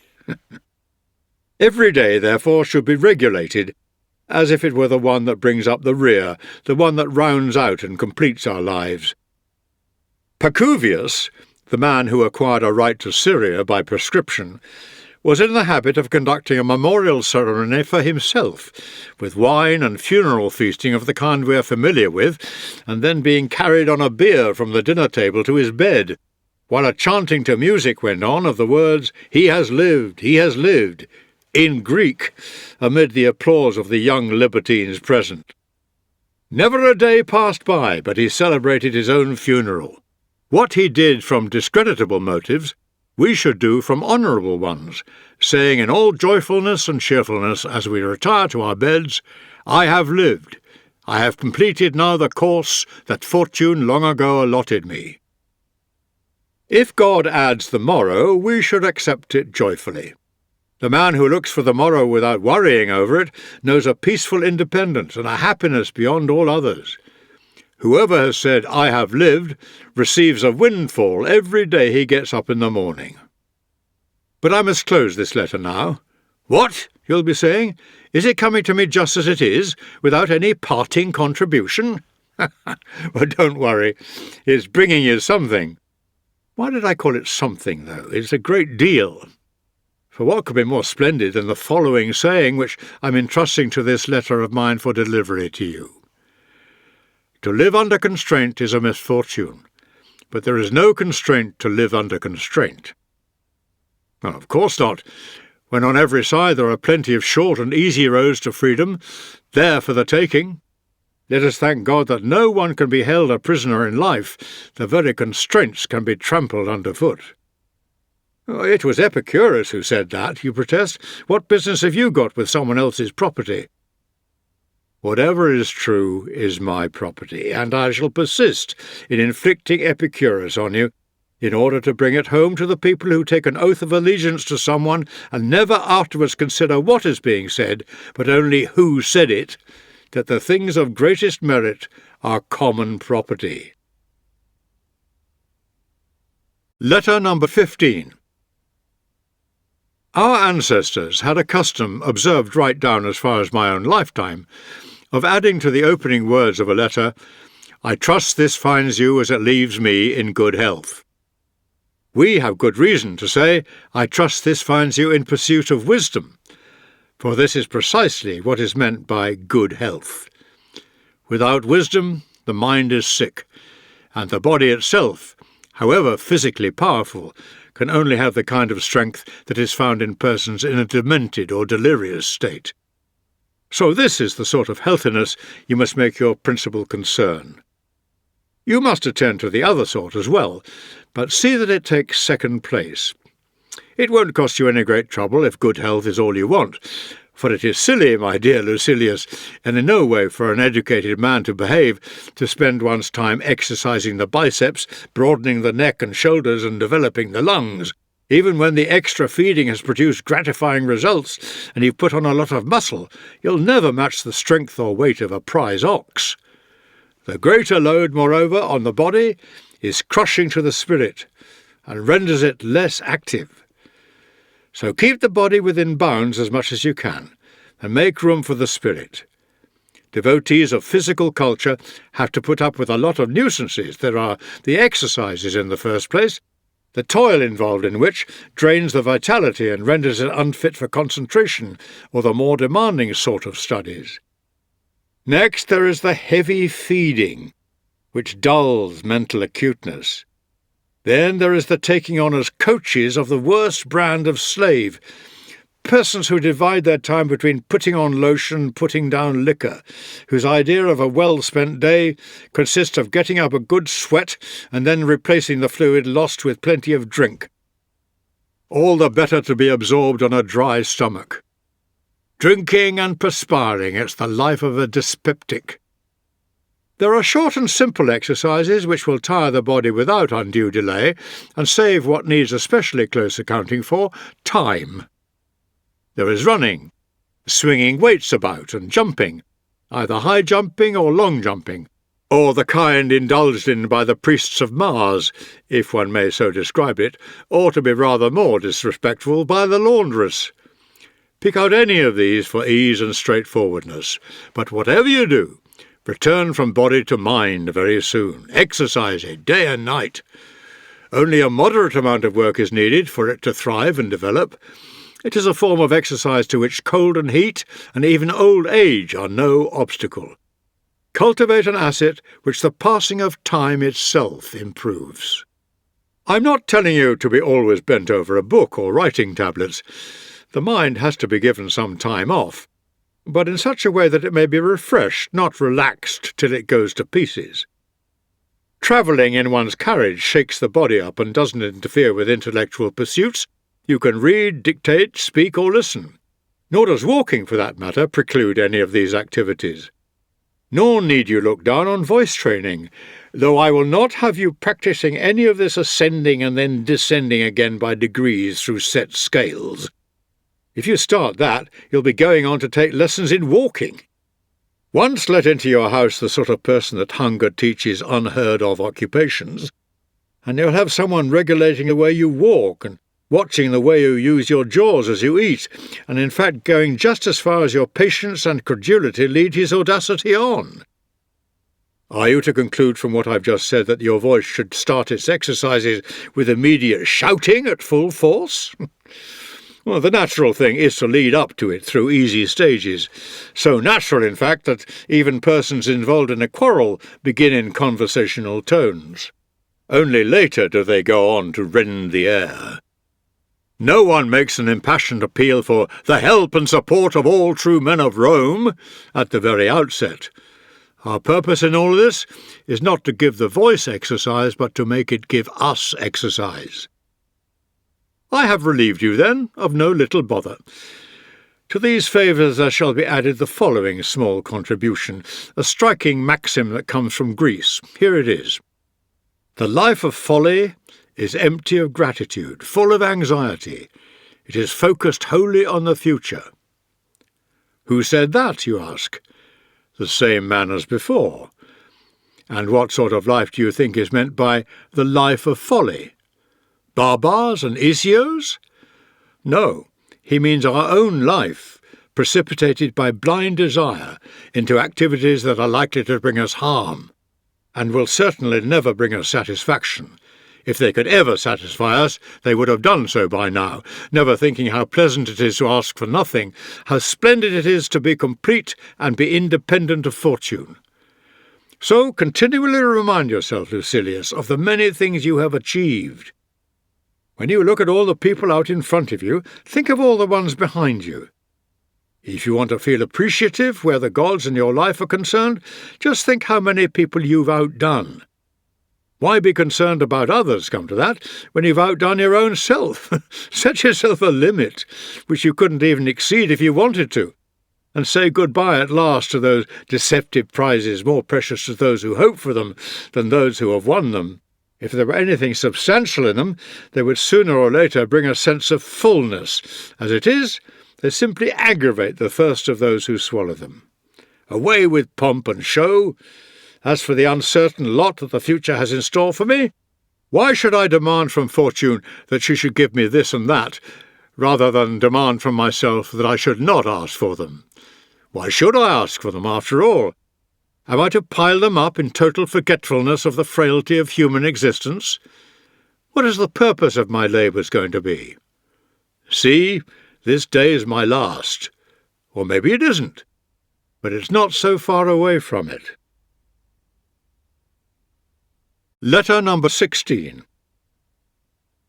It is clear to you, I know, Lucilius, that no one can lead a happy life, or even one that is bearable, without the pursuit of wisdom, and that the perfection of wisdom is what makes the happy life, although even the beginnings of wisdom make life bearable.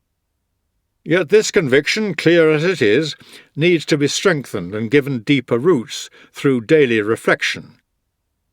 Making noble resolutions is not as important as keeping the resolutions you have made already. You have to persevere and fortify your pertinacity until the will to good becomes a disposition to good. So you needn't go in for all this long-winded protestation or say any more on the subject.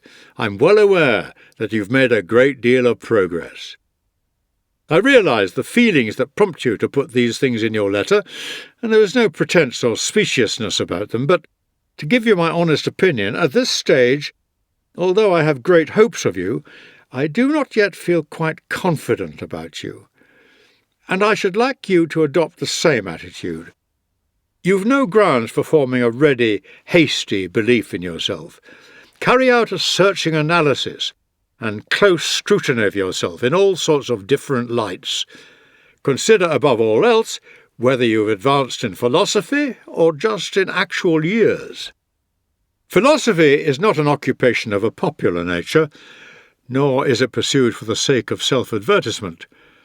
Its concern is not with words, but with facts. It is not carried on with the object of passing the day in an entertaining sort of way and taking the boredom out of leisure. It moulds and builds the personality, orders one's life, regulates one's conduct, shows one what one should do and what one should leave undone, sits at the helm, and keeps one on the correct course as one is tossed about in perilous seas. Without it, no one can lead a life free of fear or worry. Every hour of the day, countless situations arise that call for advice, and for that advice we have to look to philosophy. Someone may say, what help can philosophy be to me if there is such a thing as fate? What help can philosophy be if there is a deity controlling all? What help can it be if all is governed by chance? For it is impossible either to change what is already determined or to make preparations to meet what is undetermined. Either in the first case my planning is forestalled by a God who decrees how I am to act, or in the second case it is fortune that allows me no freedom to plan. Whichever of these alternatives, Lucilius, is true, even if all of them are true, we still need to practice philosophy. Whether we are caught in the grasp of an inexorable law of fate, whether it is God who as Lord of the universe has ordered all things, or whether the affairs of mankind are tossed and buffeted haphazardly by chance, it is philosophy that has the duty of protecting us. She will encourage us to submit to God with cheerfulness and to fortune with defiance. She will show you how to follow God and bear what chance may send you. But I mustn't pass on here to a discussion of the problem, what is within our control, if there is a governing providence, whether we are carried along enmeshed in a train of fated happenings, or whether we are at the mercy of the sudden and the unforeseeable. For the present, I go back to the point where I was before, to advise and urge you not to allow your spiritual enthusiasm to cool off or fall away. Keep a hold on it, and put it on a firm footing, so that what is at present an enthusiasm may become a settled spiritual disposition. If I know you, you'll have been looking around from the very start of this letter to see what it's going to bring you by way of a little present. Search the letter and you'll find it. You needn't think my kindness all that remarkable. I'm only being generous still with someone else's property. Why, though, do I call it someone else's?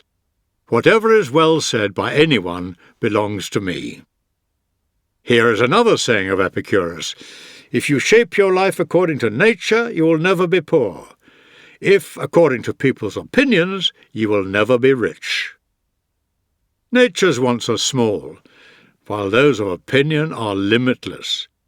Imagine that you've piled up all that a veritable host of rich men ever possessed, that fortune has carried you far beyond the bounds of wealth, so far as any private individual is concerned, building you a roof of gold, and clothing you in royal purple, conducting you to such a height of opulence and luxury that you hide the earth with marble floors, putting you in a position not merely to own, but to walk all over treasures. Throw in sculptures, paintings, all that has been produced at tremendous pains by all the arts to satisfy extravagance. All these things will only induce in you a craving for even bigger things. Natural desires are limited. Those which spring from false opinions have nowhere to stop, for falsity has no point of termination. When a person is following a track, there is an eventual end to it somewhere, but with wandering at large there is no limit. So give up pointless empty journeys, and whenever you want to know whether desire aroused in you by something you are pursuing is natural or quite unseeing, ask yourself whether it is capable of coming to rest at any point.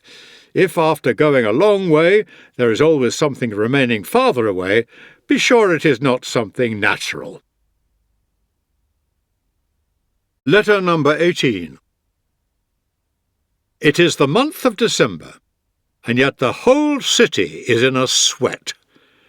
Festivity at state expense is given unrestricted license. Everywhere there echoes the noise of preparations on a massive scale.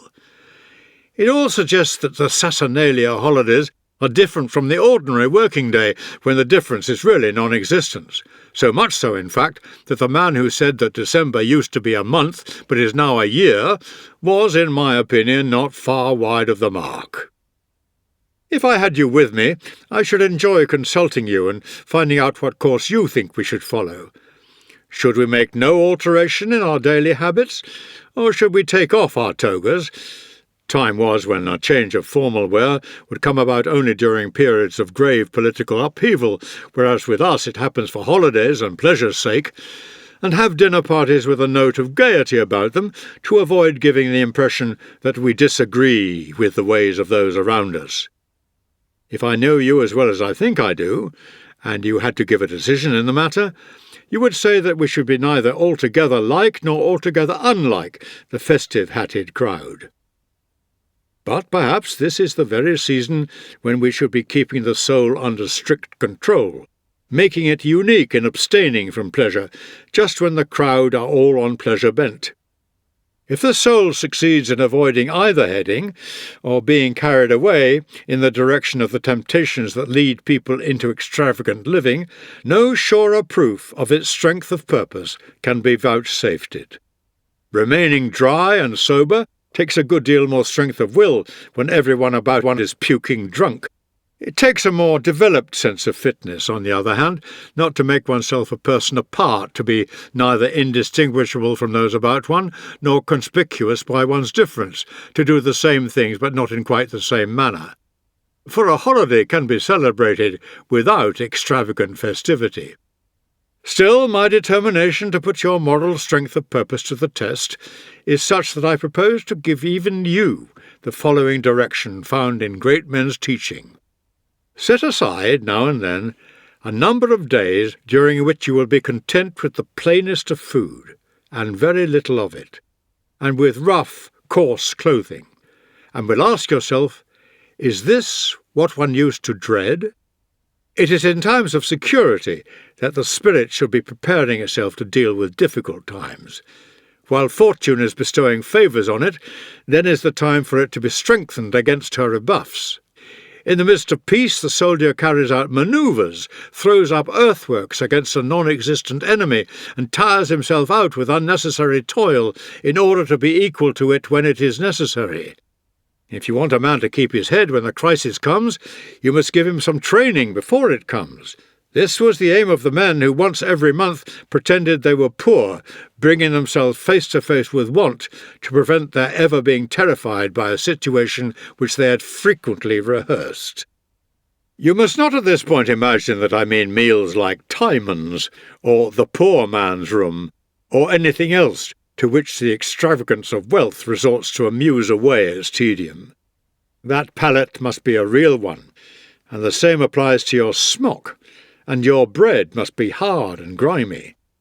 Endure all this for 3 or 4 days at a time, sometimes more, so that it is a genuine trial and not an amusement.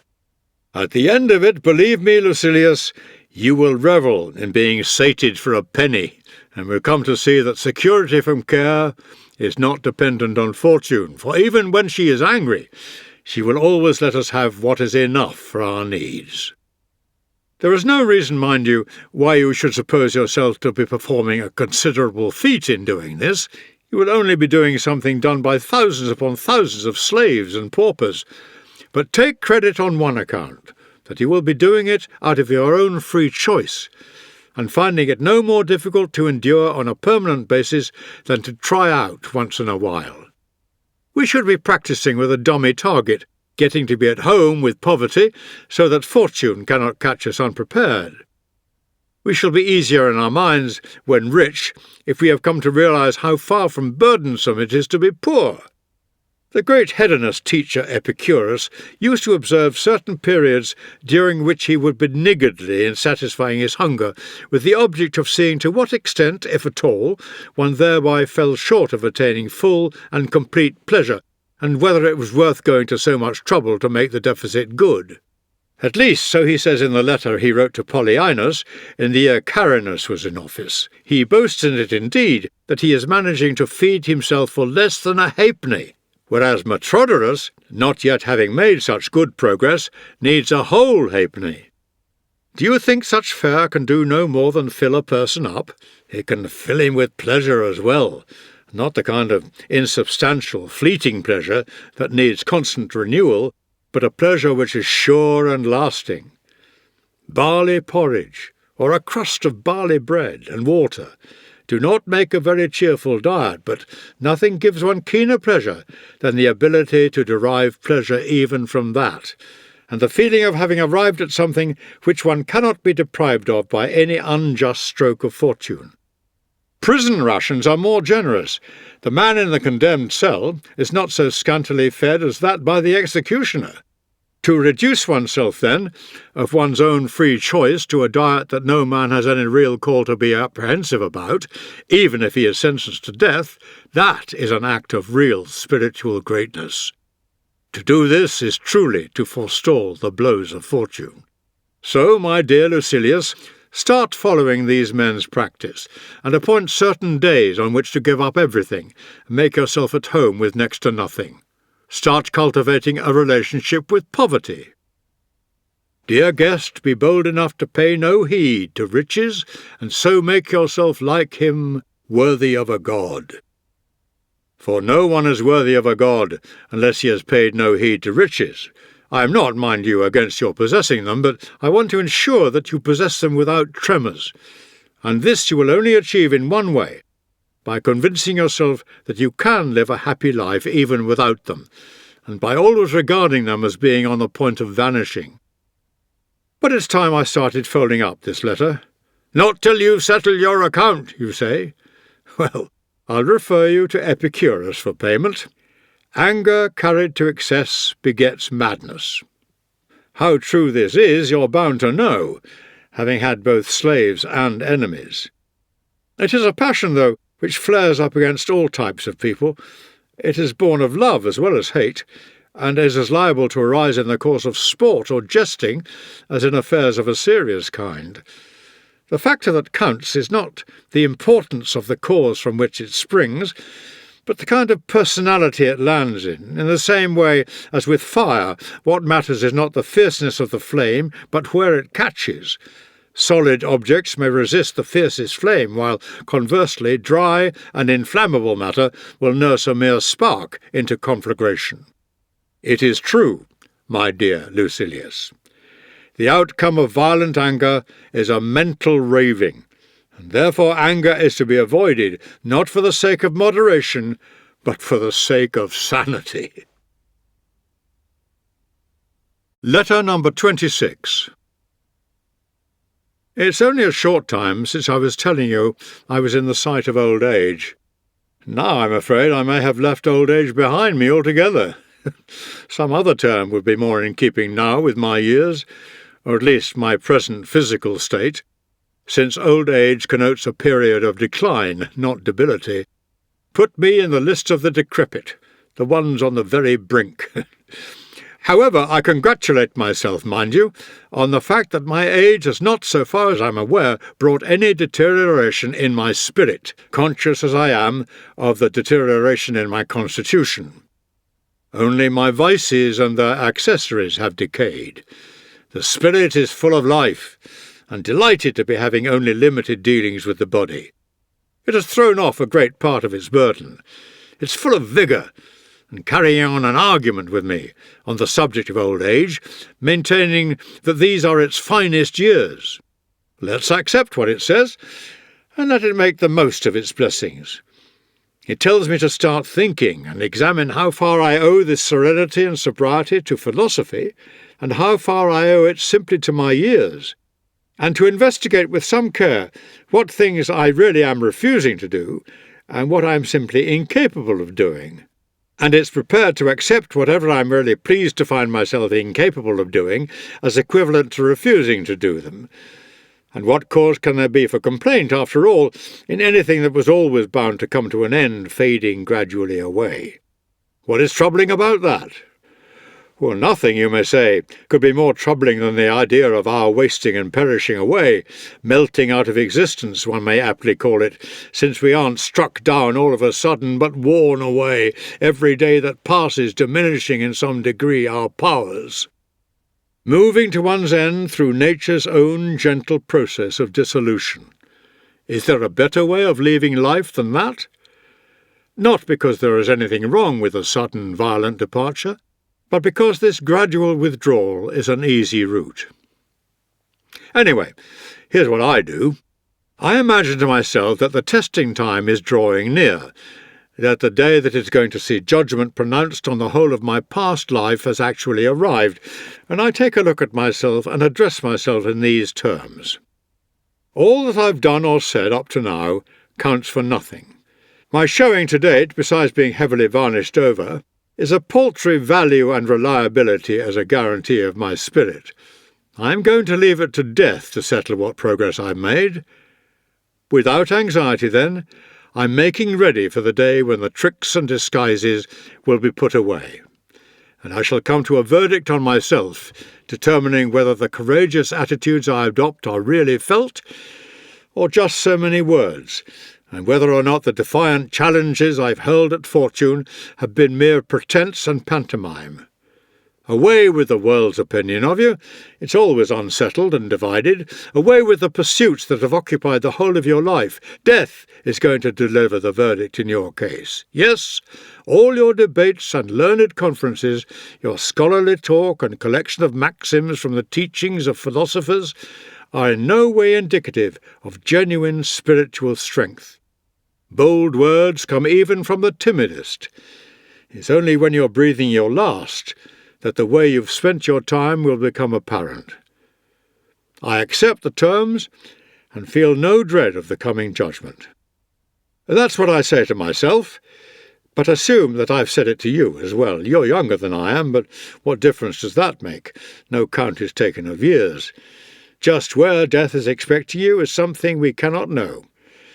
So, for your part, expect him everywhere.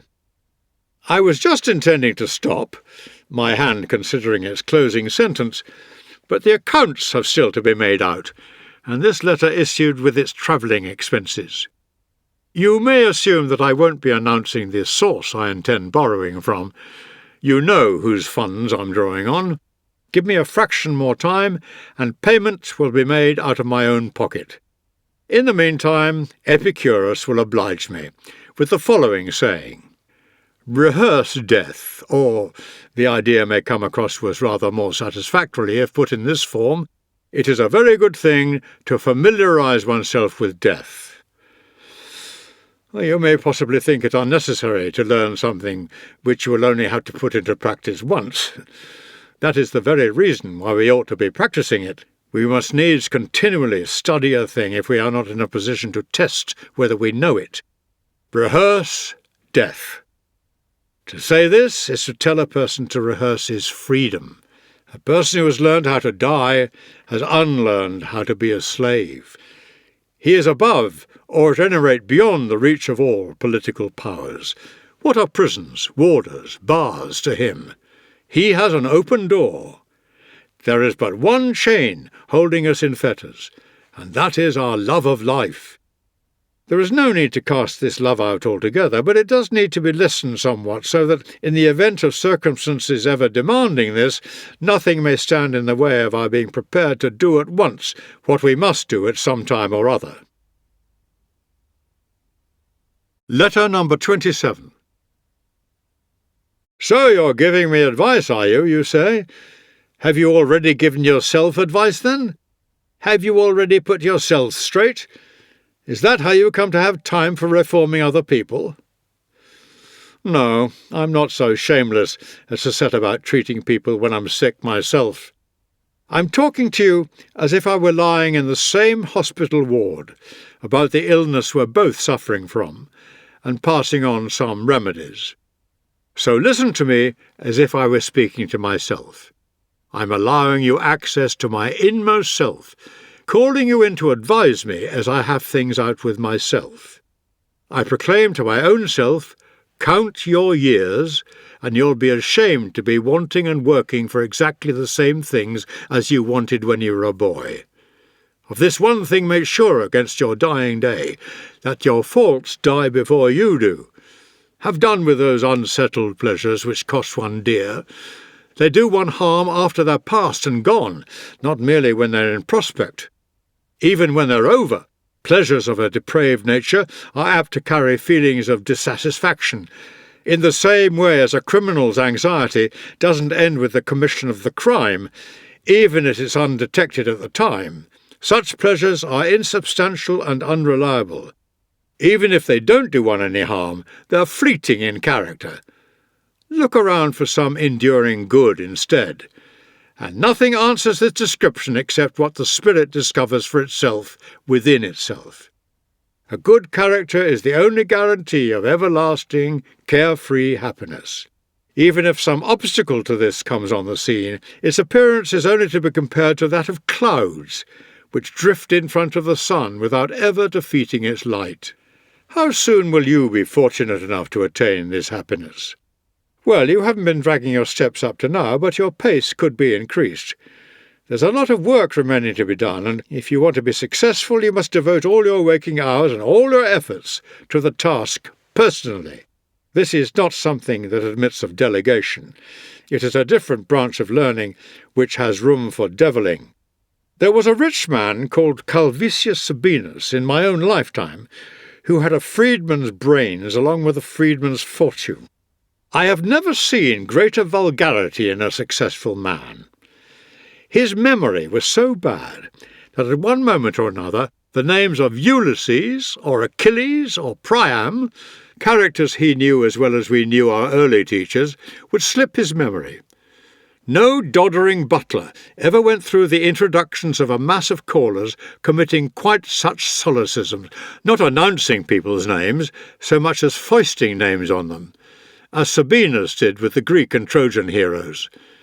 But this didn't stop him wanting to appear a well-read man, and to this end he thought up the following short cut. He spent an enormous amount of money on slaves, one of them to know Homer by heart, another to know Hesiod, while he assigned one apiece to each of the 9 lyric poets. That the cost was enormous is hardly surprising. Not having found what he wanted in the market, he had them made to order. After this collection of slaves had been procured for him, he began to give his dinner guests nightmares. He would have these fellows at his elbow, so that he could continually be turning to them for quotations from these poets, which he might repeat to the company, and then, it happened frequently, he would break down halfway through a word.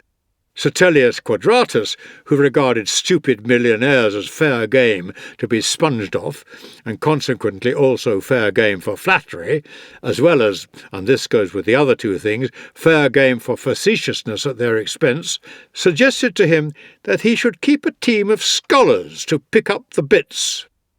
On Sabinus letting it be known that the slaves had set him back 100,000 sesterces apiece, he said, "Yes, for less than that you could have brought the same number of bookcases."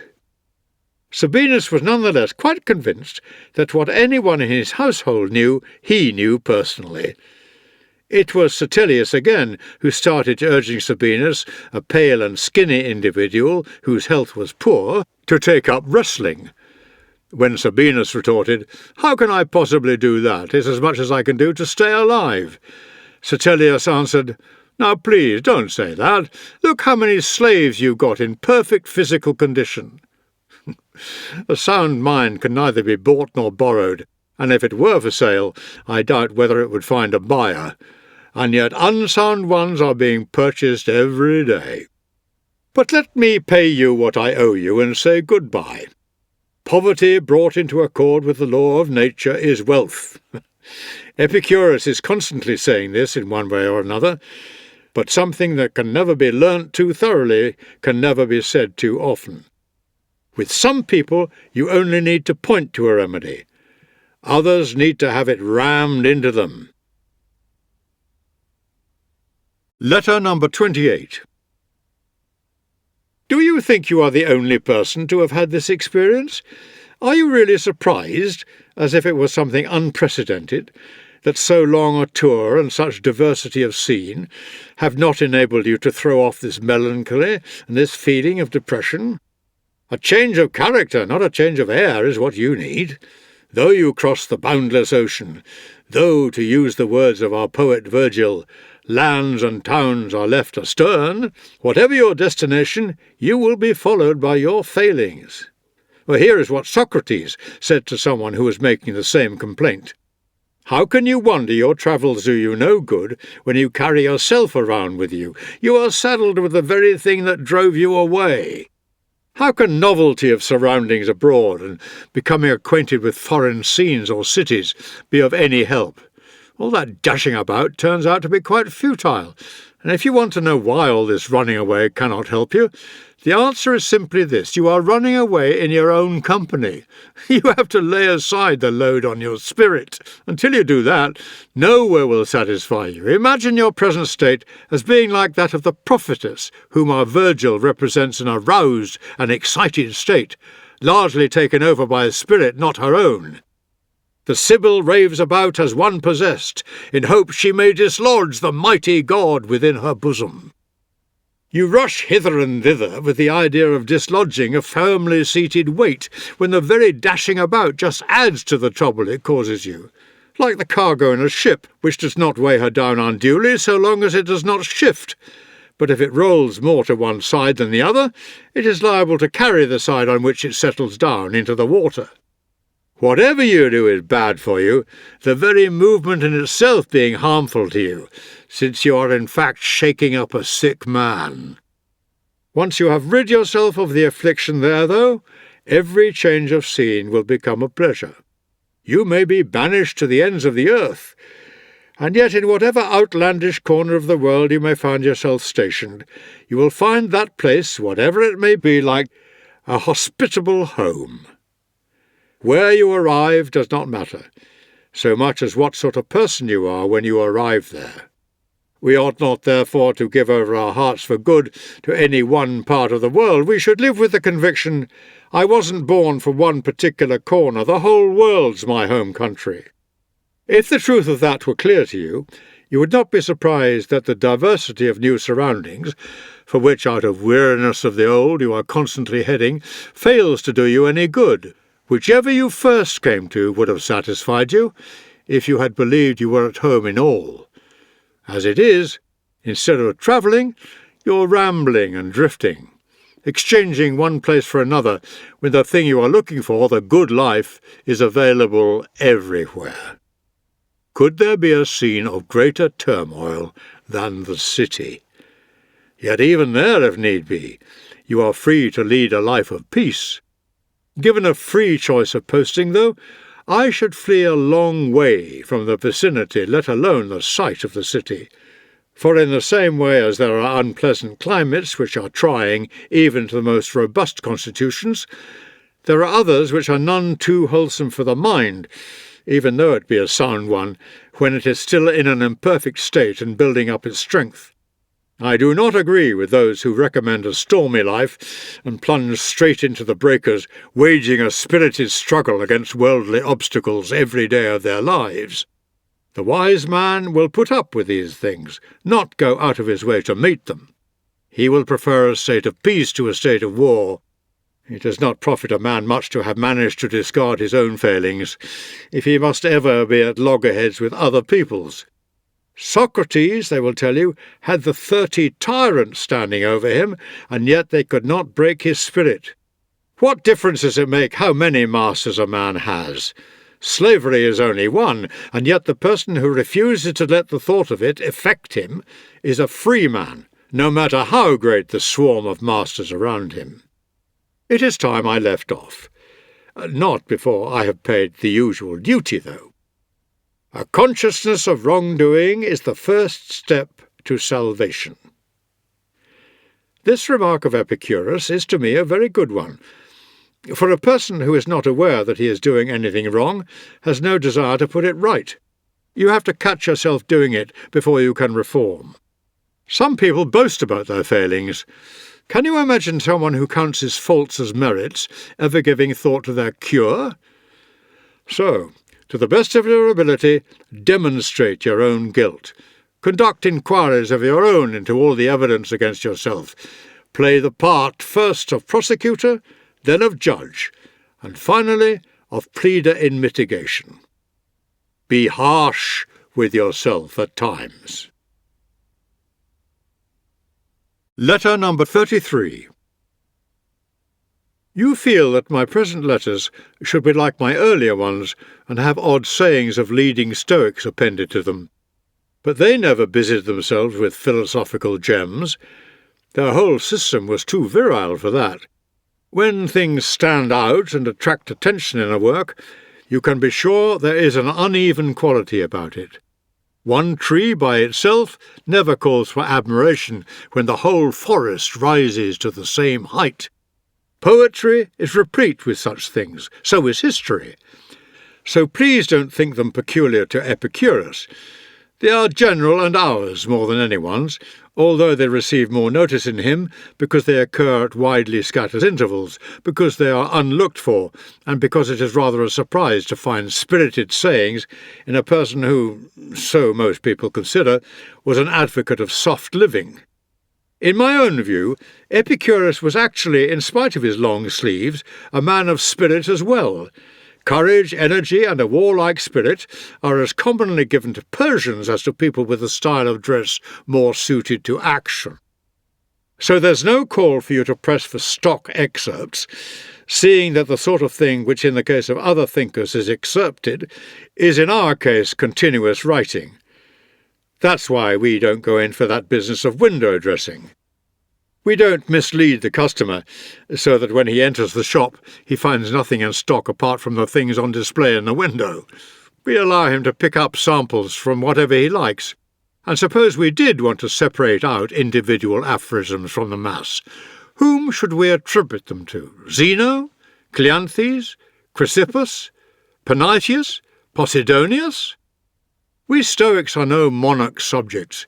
Each asserts his own freedom.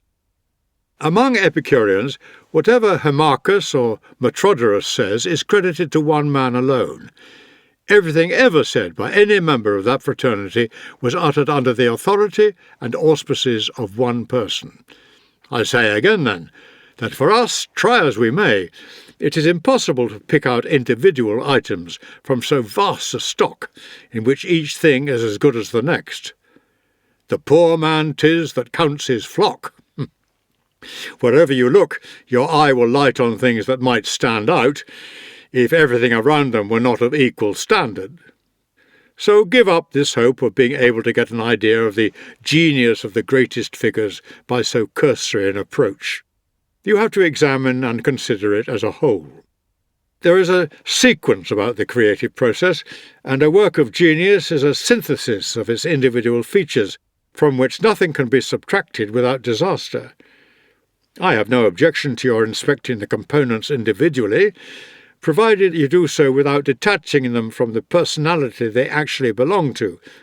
A woman is not beautiful when her ankle or arm wins compliments, but when her total appearance diverts admiration from the individual parts of her body. Still, if you press me, I won't treat you so meanly. Open-handed generosity it shall be. There is a mass of such things, an enormous mass of them, lying all over the place, needing only to be picked up as distinct from gathered up. They come not in dribs and drabs, but in a closely interconnected and continuous stream. I have no doubt, too, they may be very helpful to the uninitiated and those who are still novices, for individual aphorisms in a small compass, rounded off in units rather like lines of verse, become fixed more readily in the mind. It is for this reason that we give children proverbs, and what the Greeks call kriai, to learn by heart, a child's mind being able to take these in at a stage when anything more would be beyond its capacity.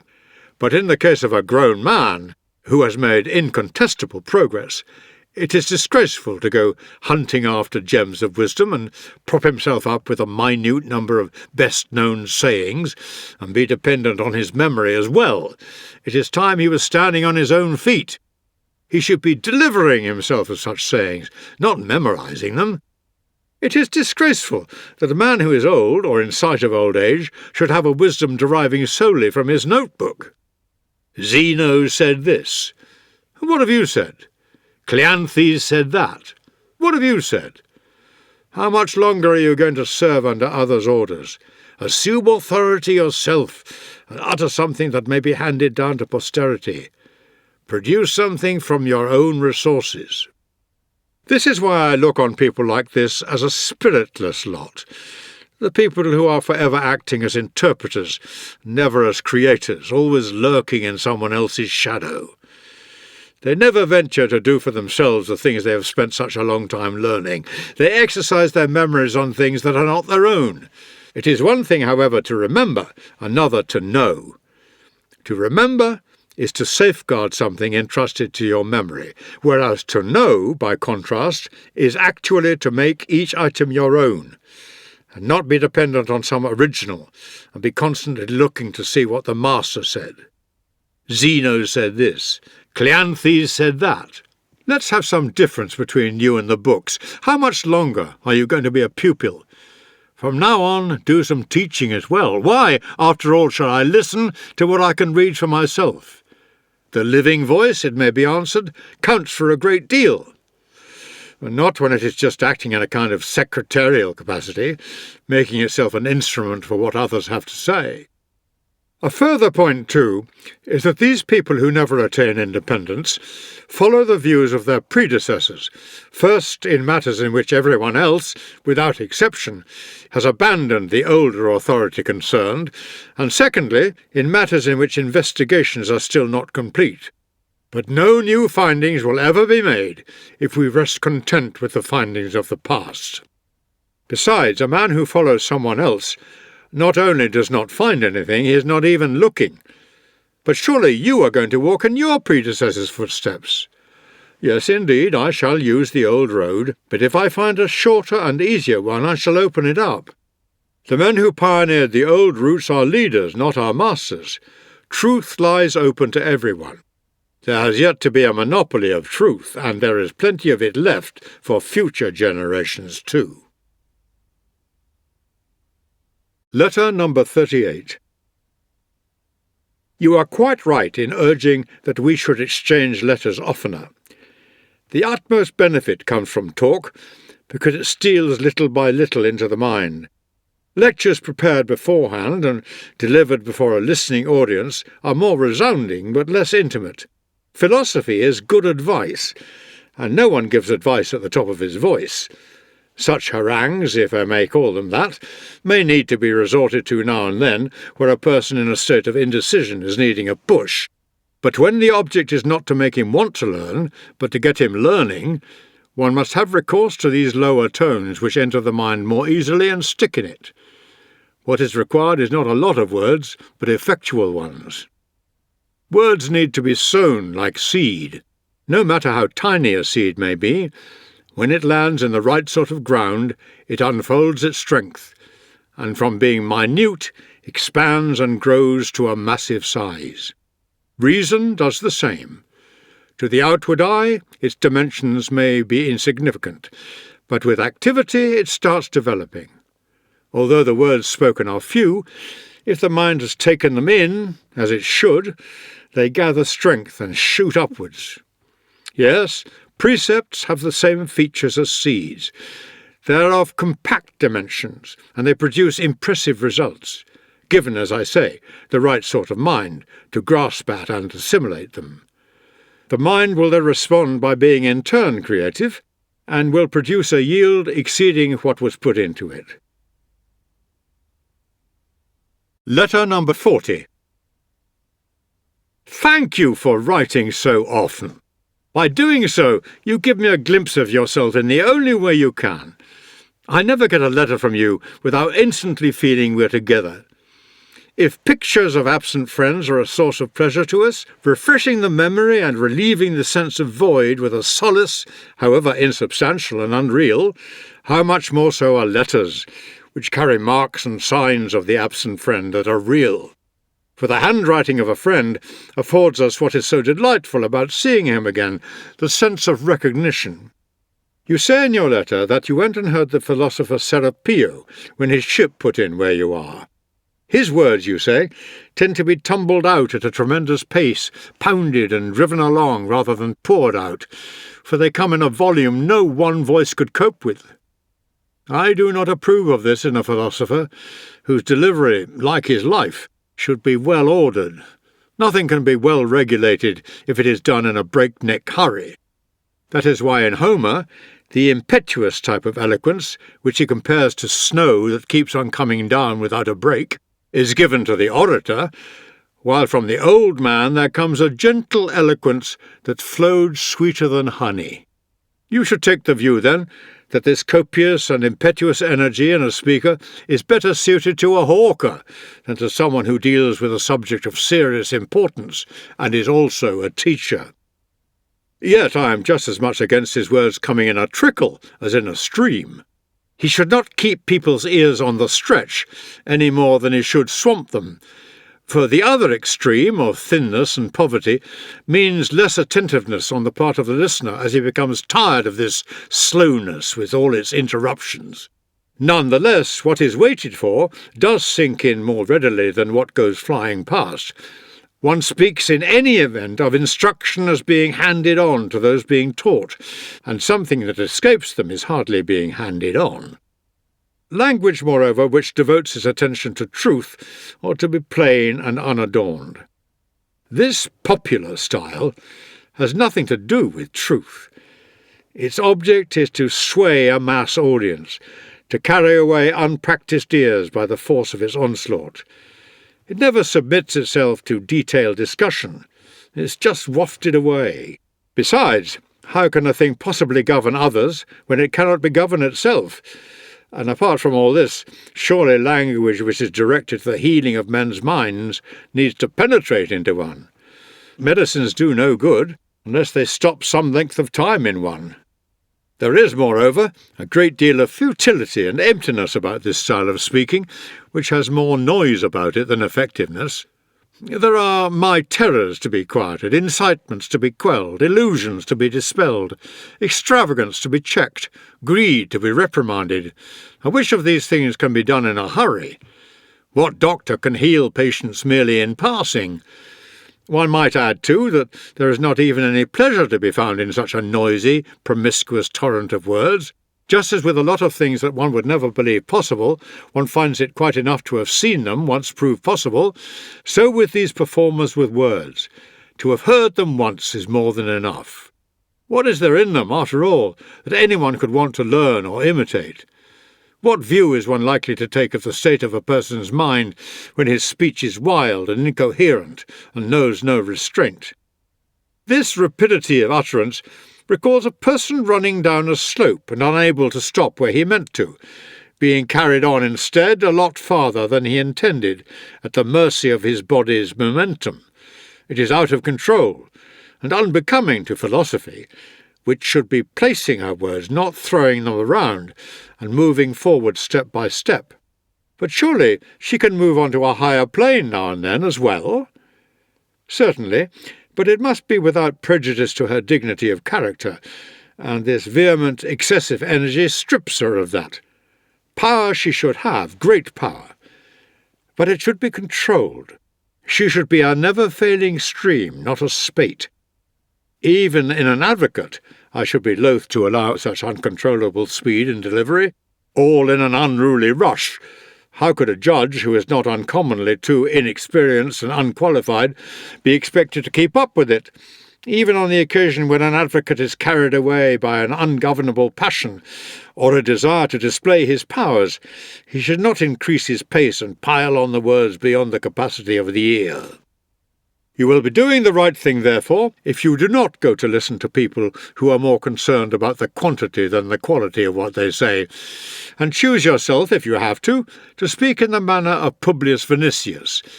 When Arcelius was asked how Vinicius spoke, he described it as being at a slow pace.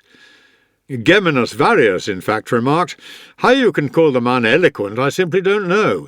He can't string 3 words together." Is there any reason why, of the two, you should not choose Vinicius' style? You can expect to be interrupted by persons with as little taste as the one who, when Vinicius was jerking the words out one by one, as if he were dictating rather than speaking, exclaimed, "I call on the speaker to speak!" The pace of Quintus Haterius, a celebrated speaker of his day, is something I should have a sensible man keep well clear of. With him there was never a hesitation or a pause, only one start and only one stop. But I also think that certain styles are suitable, in greater or lesser degree, to different nationalities.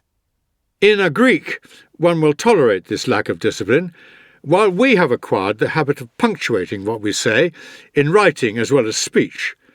Our own Cicero, too, from whom Roman oratory really sprang, was a steady goer. Roman discourse is more given to self-examination, appraising itself and inviting appraisal. Fabianus, who added outstanding oratory to those more important distinctions of his way of life and his learning, would discuss a subject with dispatch rather than with haste. You might describe his oratory as being not rapid but fluent. This I am ready to see in a philosopher, but I do not insist on it.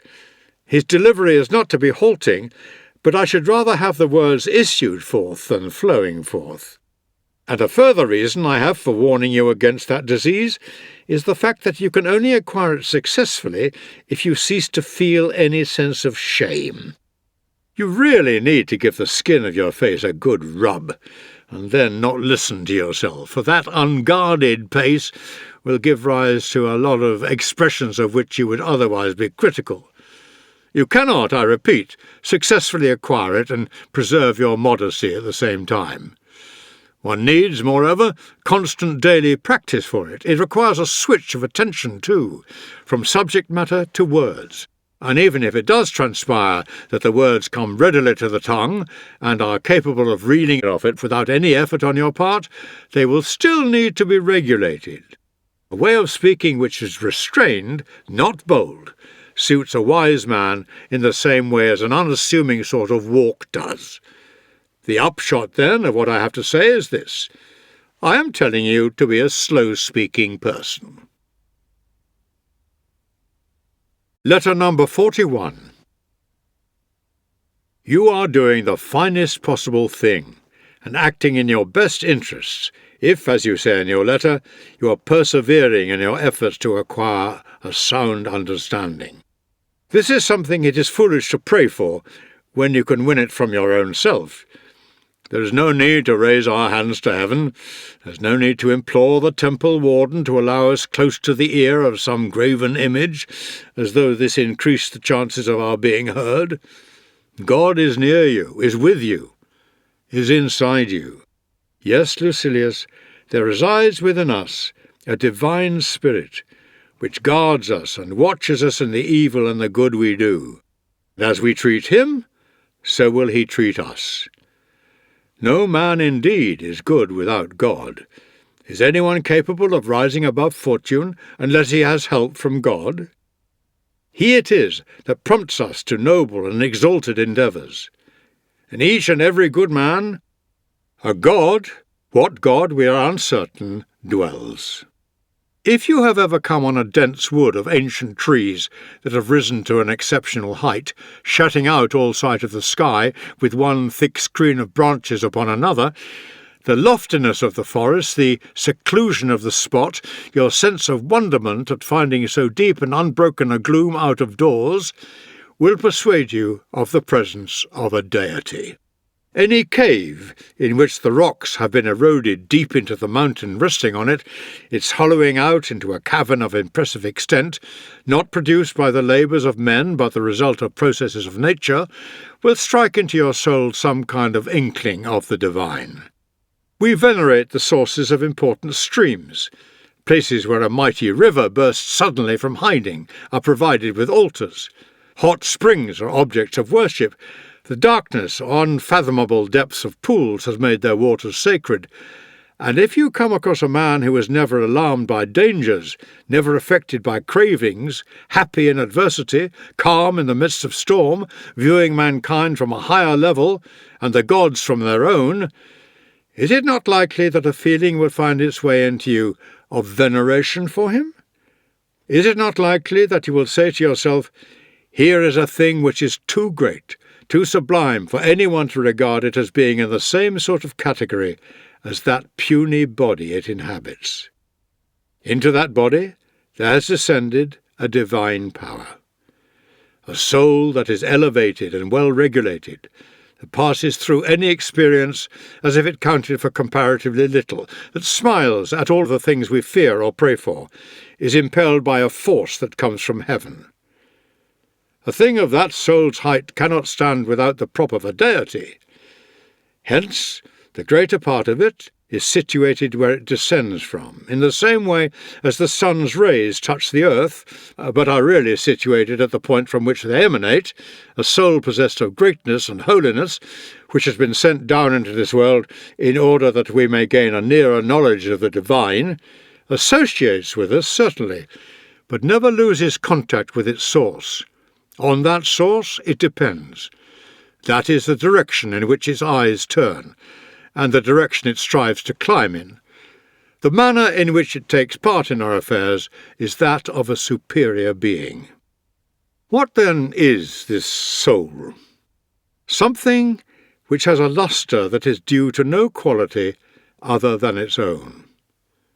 Could anything be more stupid than to praise a person for something that is not his? Or more crazy than admiring things which, in a single moment, can be transferred to another? It is not a golden bit that makes one horse superior to others.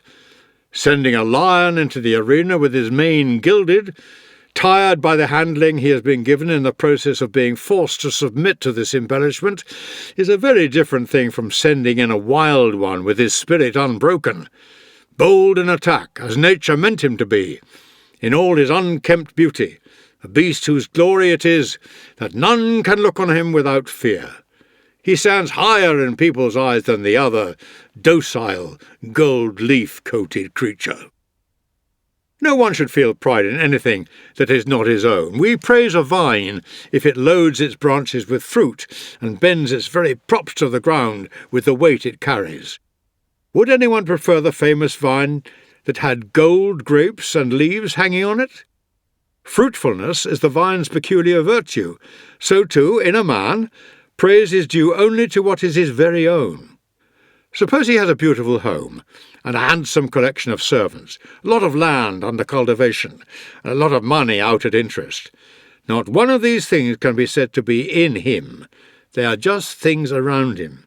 Praise in him what can neither be given nor snatched away, what is peculiarly a man's. You ask what that is. It is his spirit, and the perfection of his reason in that spirit. For man is a rational animal. Man's ideal state is realized when he has fulfilled the purpose for which he was born. And what is it that reason demands of him? Something very easy, that he live in accordance with his own nature. Yet this is turned into something difficult by the madness that is universal among men. We push one another into vices. And how can people be called back to spiritual well-being when no one is trying to hold them back and the crowd is urging them on? Letter number 46. The book you promised me has come. I was intending to read it at my convenience, and I opened it on arrival without meaning to do any more than just get an idea of its contents. The next thing I knew, the book itself had charmed me into a deeper reading of it, there and then. How lucid its style is, you may gather from the fact that I found the work light reading, although at first glance might well convey the impression that the writer was someone like Livy or Epicurus, its bulk being rather unlike you or me. It was so enjoyable, though, that I found myself held and drawn on until I ended up having read it right through to the end without a break. All the time the sunshine was inviting me out, hunger prompting me to eat, the weather threatening to break, but I gulped it all down in one sitting. It was a joy, not just a pleasure to read it. There was so much talent and spirit about it. I'd have said forcefulness, too, if it had been written on a quieter plane now and then, and periodically raised onto a higher one.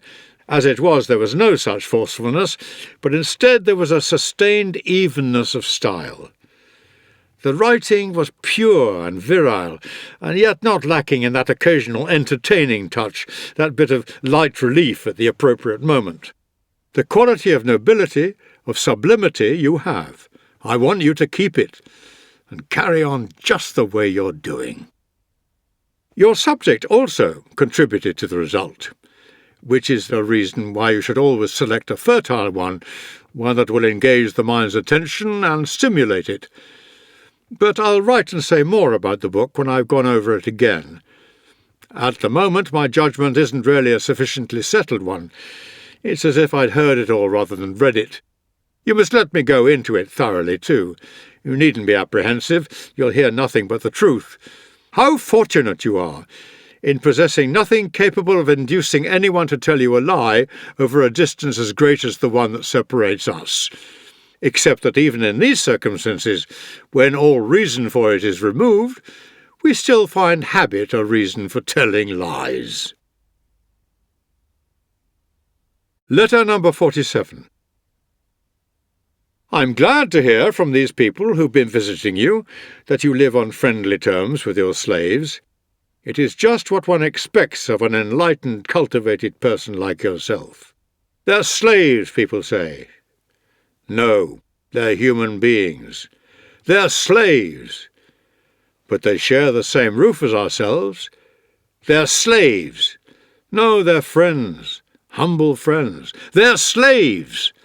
Strictly speaking, they're our fellow slaves, if you once reflect that fortune has as much power over us as over them. This is why I laugh at those people who think it degrading for a man to eat with his slave. Why do they think it degrading? Only because the most arrogant of conventions has decreed that the master of the house be surrounded at his dinner by a crowd of slaves who have to stand around while he eats more than he can hold, loading an already distended belly in his monstrous greed, until it proves incapable any longer of performing the function of a belly, at which points he expends more effort in vomiting everything up than he did in forcing it down. And all this time the poor slaves are forbidden to move their lips to speak, let alone to eat. The slightest murmur is checked with a stick. Not even accidental sounds like a cough or a sneeze or a hiccup are let off a beating. All night long they go on standing about, dumb and hungry, paying grievously for any interruption. The result is that slaves who cannot talk before his face talk about him behind his back. The slaves of former days, however, whose mouths were not sealed up like this, who were able to make conversation not only in the presence of their master, but actually with him, were ready to bare their necks to the executioner for him, to divert unto themselves any danger that threatened him. They talked at dinner, but under torture they kept their mouths shut. It is just this high-handed treatment which is responsible for the frequently heard saying, "You've as many enemies as you've slaves." They are not our enemies when we acquire them. We make them so. For the moment I pass over other instances of our harsh and inhuman behaviour, the way we abuse them, as if they were beasts of burden instead of human beings. The way, for example, from the time we take our places on the dinner couches, one of them mops up the spittle and another stations at the foot of the couch, collects up the leavings of the drunken diners. Another carves the costly game birds, slicing off choice pieces from the breast and rump with the unerring strokes of a trained hand. Unhappy man, to exist for the one and only purpose of carving a fat bird in the proper style. Although the person who learns the technique from sheer necessity is not quite so much to be pitied as the person who gives demonstrations of it for pleasure's sake. Another, the one who serves the wine, is got up like a girl and engaged in a struggle with his years. He cannot get away from his boyhood, but is dragged back to it all the time. Although he already has the figure of a soldier, he is kept free of hair by having it rubbed away or pulled out by the roots. His sleepless night is divided between his master's drunkenness and sexual pleasures. Boy at the table, man in the bedroom. Another, who has the privilege of rating each guest's character, has to go on standing where he is, poor fellow, and watch to see whose powers of flattery and absence of restraint in appetite or speech are to secure them an invitation for the following day. Add to these the caterers with their highly developed knowledge of their master's palate. The men who know the flavours that will sharpen his appetite, know what will appeal to his eyes, what novelties can tempt his stomach when it is becoming queasy, what dishes he will push aside with the eventual coming of sheer satiety, what he will have a craving for on that particular day. These are the people with whom a master cannot tolerate the thought of taking his dinner, assuming that to sit down at the same table with one of his slaves would seriously impair his dignity. "The very idea," he says. Yet have a look at the number of masters he has from the ranks of these very slaves. Take Callistus, one-time master. I saw him once actually standing waiting at Callistus' door, and refused admission while others were going inside, the very master who had attached a price ticket to the man and put him up for sale along with other rejects from his household staff. There's a slave who has paid his master back, one who was pushed into the first lot too, the batch on which the auctioneer is merely trying out his voice. Now it was the slave's turn to strike his master off the list, to decide that he's not the sort of person he wants in his house. Callistus' master sold him, yes, and look how much it cost him. How about reflecting that the person you call your slave traces his origin back to the same stock as yourself, has the same good sky above him, breathes as you do, lives as you do, dies as you do? It is as easy for you to see in him a free-born man as for him to see a slave in you. Remember the Varus disaster. Many a man of the most distinguished ancestry, who was during his military service as the first step on the road to a seat in the Senate, was brought low by fortune, condemned by her to look after a steading, for example, or a flock of sheep. Now think contemptuously of these people's lot in life, in whose very place, for all your contempt, you could suddenly find yourself. I don't want to involve myself in an endless topic of debate by discussing the treatment of slaves, towards whom we Romans are exceptionally arrogant, harsh and insulting. But the essence of the advice I'd like to give is this: treat your inferiors in the way in which you would like to be treated by your own superiors, And whenever it strikes you how much power you have over your slave, let it also strike you that your own master has just as much power over you. I haven't got a master, you say. You're young yet. There's always the chance that you'll have one. Have you forgotten the age at which Hecuba became a slave? Or Croesus? Or the mother of Darius? Or Plato? Or Diogenes? Be kind and courteous in your dealings with a slave. Bring him into your discussions and conversations, and your company generally. And if at this point all those people who have been spoilt by luxury raise an outcry, protesting as they will, there couldn't be anything more degrading, anything more disgraceful, let me just say that these are the very persons I will catch on occasion kissing the hand of someone else's slave. Don't you notice, too, how our ancestors took away all odium from the master's position, and all that seemed insulting or degrading in the lot of the slave, by calling the master father of the household, and speaking of the slaves as members of the household, something which survives to this day in the mime. They instituted, too, a holiday on which master and slave were to eat together, not as the only day this could happen, of course, but as one on which it was always to happen, and in the household they allowed the slaves to hold official positions, and to exercise some jurisdiction in it. In fact, they regarded the household as a miniature republic.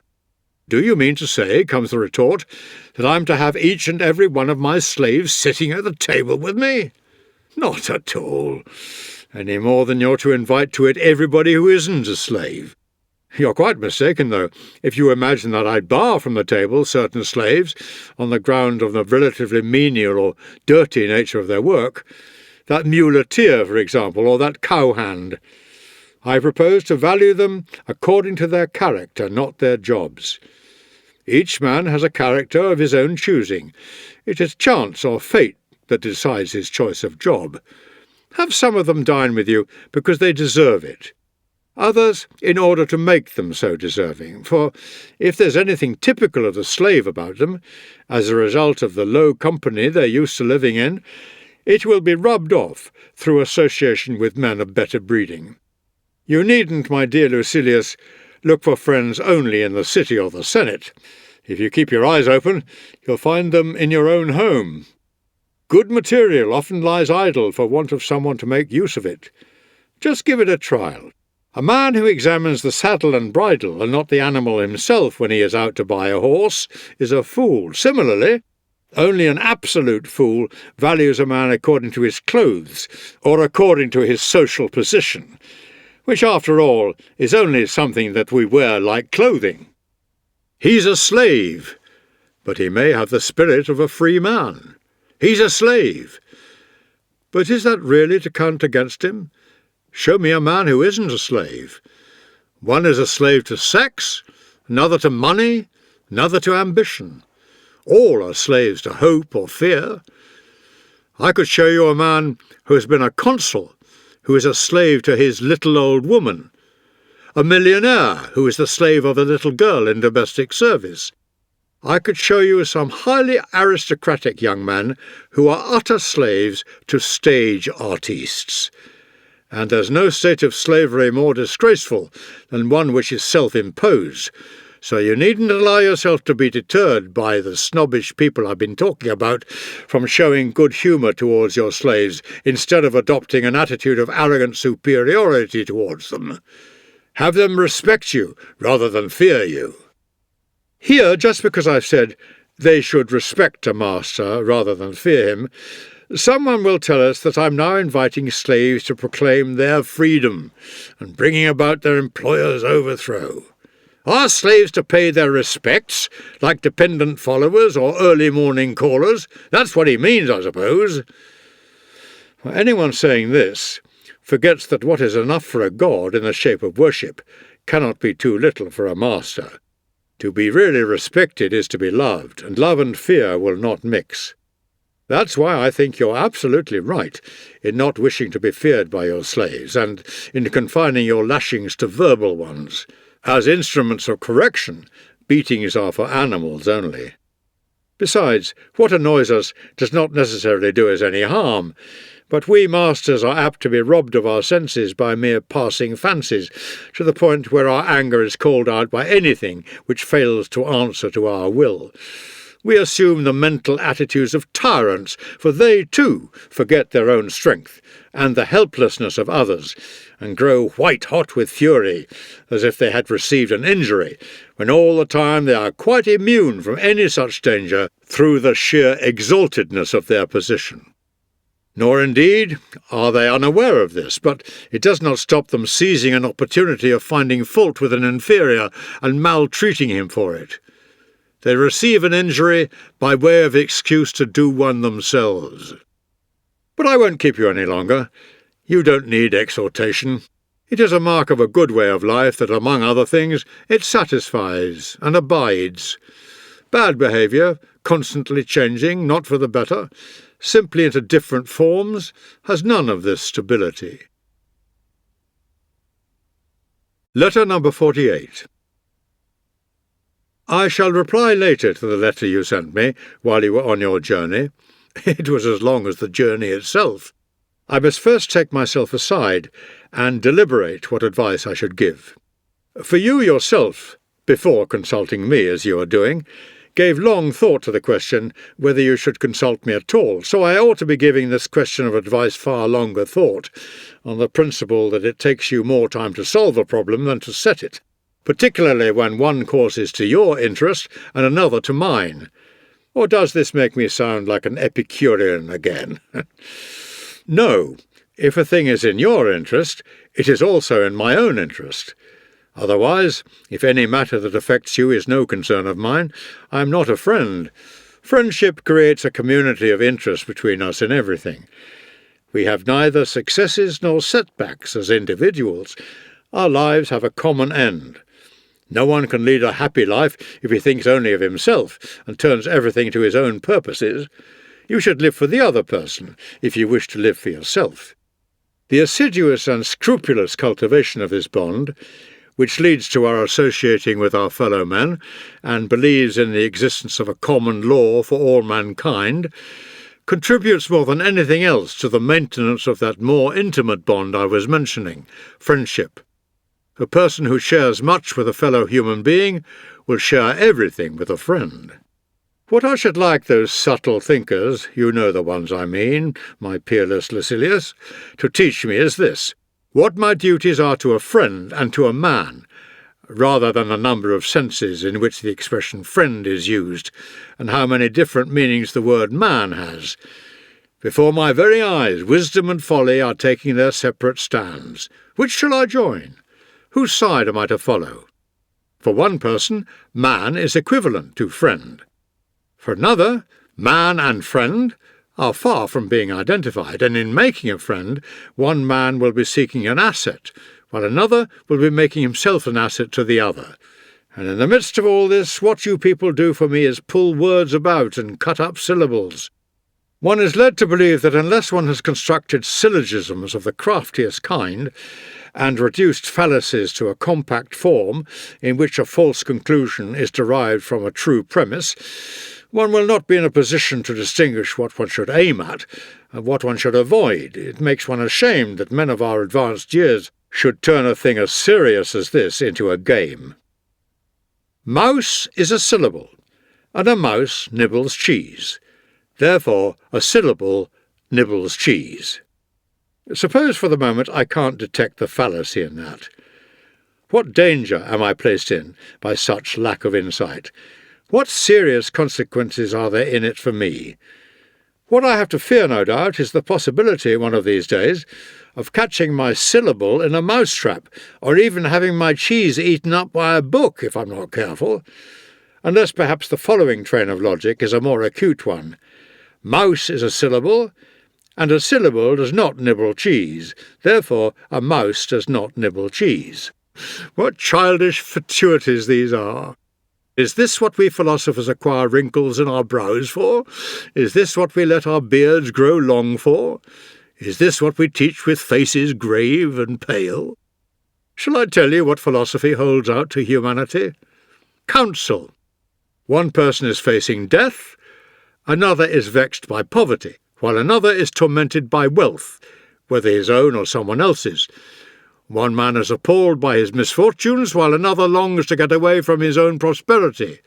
One man is suffering at the hands of men, another at the hands of the gods. What's the point of concocting whimsies for me of the sort I've just been mentioning? This isn't the place for fun. You're called in to help the unhappy. You're pledged to bring succour to the shipwrecked, to those in captivity, to the sick, the needy, and men who are just placing their heads beneath the executioner's uplifted axe. Where are you off to? What are you about? The person you're engaging in wordplay with is in fear. Go to his aid. All mankind are stretching out their hands to you on every side. Lives that have been ruined, lives that are on their way to ruin, are appealing for some help. It is to you that they look for hope and assistance. They are begging you to extricate them from this awful vortex, to show them in their doubt and disarray the shining torch of truth. Tell them what nature has made necessary and what she has made superfluous. Tell them how simple are the laws she has laid down, and how straightforward and enjoyable life is for those who follow them, and how confused and disagreeable it is for others who put more trust in popular ideas than they do in nature. All right, if you can point out to me where those puzzles are likely to bring such people relief. Which of them removes cravings or brings them under control? If only they were simply unhelpful. They're actually harmful. I'll give you the clearest proof whenever you like of their tendency to weaken and enfeeble even eminent talents once applied to such quibbles. And when it comes to saying how they equip people proposing to do battle with fortune, and what weapons they offer them, one hangs one's head with shame. Is this the way to our supreme ideal? Do we get there by means of all that, if X, Y, or if not Y, Z, one finds in philosophy, and by means of quibbles that would be shameful and discreditable even among persons occupying themselves with law reports? When you're leading the person you're questioning into a trap, aren't you just making it look as if he has lost his case on a purely technical point of pleading? The Praetor's Court, however, restores litigants, losing in this way, to their rightful position, and philosophy does the same for the people thus questioned. Why do philosophers like you abandon the magnificent promises you have made? After assuring me in solemn terms that you will see to it that my eyes shall no more be overwhelmed by the glitter of gold than by the glitter of a sword, that I shall spurn with magnificent strength of purpose the things all other men pray for, and the things all other men are afraid of. Why do you have to descend to the schoolroom ABC? What do you say? Is this the way to the heavens? For that is what philosophy has promised me, that she will make me God's equal. That's the invitation, and that's what I've come for. Be as good as your word.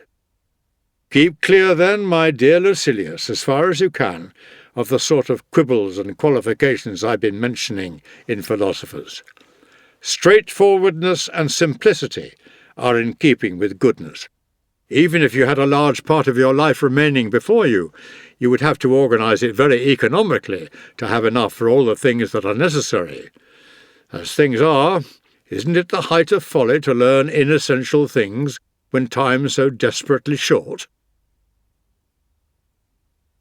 Letter number 53. I wonder whether there's anything I couldn't be persuaded into now, after letting myself be persuaded recently into taking a trip by sea. The sea was quite calm when we cast off. The sky was certainly heavily overcast, with the kind of dark clouds that generally break in a squall or downpour, but in spite of the uncertain, threatening skies, I thought it would be perfectly feasible to make it across the few miles from your Parthenope over to Puteoli. And so, with the object of getting the crossing over quicker, I headed straight for Nisus over the open water to cut out all the intervening curves of the coastline. Now, when I had got so far across that it made no odds whether I went on or turned back, first of all the smoothness which had tempted me to my undoing disappeared. There was no storm as yet, but a heavy swell was running by then, and the waves were steadily getting rougher. I began by asking the helmsman to put me ashore somewhere. He kept saying the coast was a rugged one, without a haven anywhere, and that there was nothing to be feared quite so much in a storm as a lee shore. I was in far too bad a way, though, for any thought of possible danger to enter my head, as I was suffering the torments of that sluggish brand of seasickness that will not bring one relief, the kind that upsets the stomach without clearing it. So I put pressure on him, and compelled him willy-nilly to make for the shore. Once we were close in, there was no waiting on my part for anything to be done in the manner commended by Virgil. Bows faced seawards, or anchor cast from bow. Remembering my training as a long-standing devotee of cold baths, I dived into the sea in just the way the cold-water addict ought to, in my woolly clothes. You can imagine what I suffered as I crawled out over the rocks, as I searched for a route to safety, or fought my way there. It made me realise how right sailors are in being afraid of a lee shore. What I endured in my inability to endure my then self is beyond belief. You can take it from me that the reason Ulysses got himself wrecked everywhere was not so much because Neptune was against him from the day he was born, but because he was given to seasickness like me. It'll take me 20 years to reach my destination, too, if I ever have to journey anywhere by sea. As soon as I settled my stomach, for stomachs, as you know, aren't clear of seasickness the moment they're clear of the sea, and rubbed myself over with the imprecation to put some life back into my body, I began to reflect how we are attended by an appalling forgetfulness of our weaknesses, even the physical ones, which are continually bringing themselves to our notice, and much more so with those that are not only more serious, but correspondingly less apparent. A slight feverishness may deceive a person, but when it has developed to the point where a genuine fever is raging, it will extract an admission that something is wrong from even a tough and hardened individual. Suppose our feet ache with little needling pains in the joints. At this stage, we pass it off and say we've sprained an ankle or strained something in some exercise or other. While the disorder is in its indeterminate commencing phase, its name eludes us. But when it starts bending the feet in just the way an ankle rack does, it makes them both misshapen, we have to confess that we've got the gout. With afflictions of the spirit, though, the opposite is the case. The worse a person is, the less he feels it. You needn't feel surprised, my dearest Lucilius. A person sleeping lightly perceives impressions in his dreams and is sometimes even aware during sleep that he is asleep, whereas a heavy slumber blots out even dreams and plunges the mind too deep for consciousness of self. Why does no one admit his failings? Because he's still deep in them. It's the person who's awakened who recounts his dream, and acknowledging one's failings is a sign of health. So let us rouse ourselves so that we may be able to demonstrate our errors. But only philosophy will wake us. Only philosophy will shake us out of that heavy sleep. Devote yourself entirely to her. You're worthy of her. She's worthy of you. Fall into each other's arms. Say a firm, plain no to every other occupation. There's no excuse for your pursuing philosophy merely in moments when occasion allows. If you were sick, you would take a rest from attending to your personal affairs and drop your practice in the courts. And during a spell of improvement in your condition, you wouldn't look on any client as being so important that you'd undertake his case in court. No, you'd devote your entire attention to recovering from your illness in the quickest possible time. Well then, aren't you going to do the same in these circumstances? Away with every obstacle, and leave yourself free to acquire a sound mind. No one ever attains this if he's busy with other things. Philosophy wields an authority of her own. She doesn't just accept time, she grants one it. She's not something one takes up in odd moments. She's an active, full-time mistress, ever present and demanding. When some state or other offered Alexander a part of its territory and half of all its property, he told them that he hadn't come to Asia with the intention of accepting whatever they cared to give him, but letting them keep whatever he chose to leave them.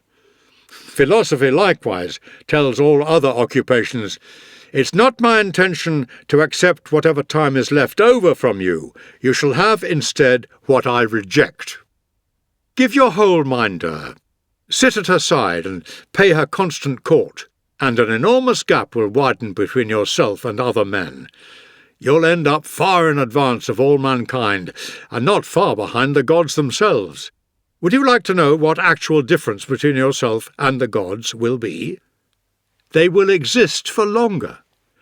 And yet, to me, what an indisputable mark it is of a great artist to have captured everything in a tiny compass.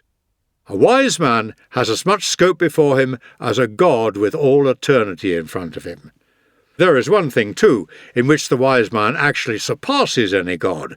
A god has nature to thank for his immunity from fear, while the wise man can thank his own efforts for this. Look at that for an achievement, to have all the frailty of a human being and all the freedom from care of a god. Philosophy's power to blunt all the blows of circumstance is beyond belief. Never a missile lodges in her. She has strong, impenetrable defences. Some blows she breaks the force of, parrying them with the slack of her gown as if they were trivial. Others she flings off and hurls back at the centre. Letter number 54.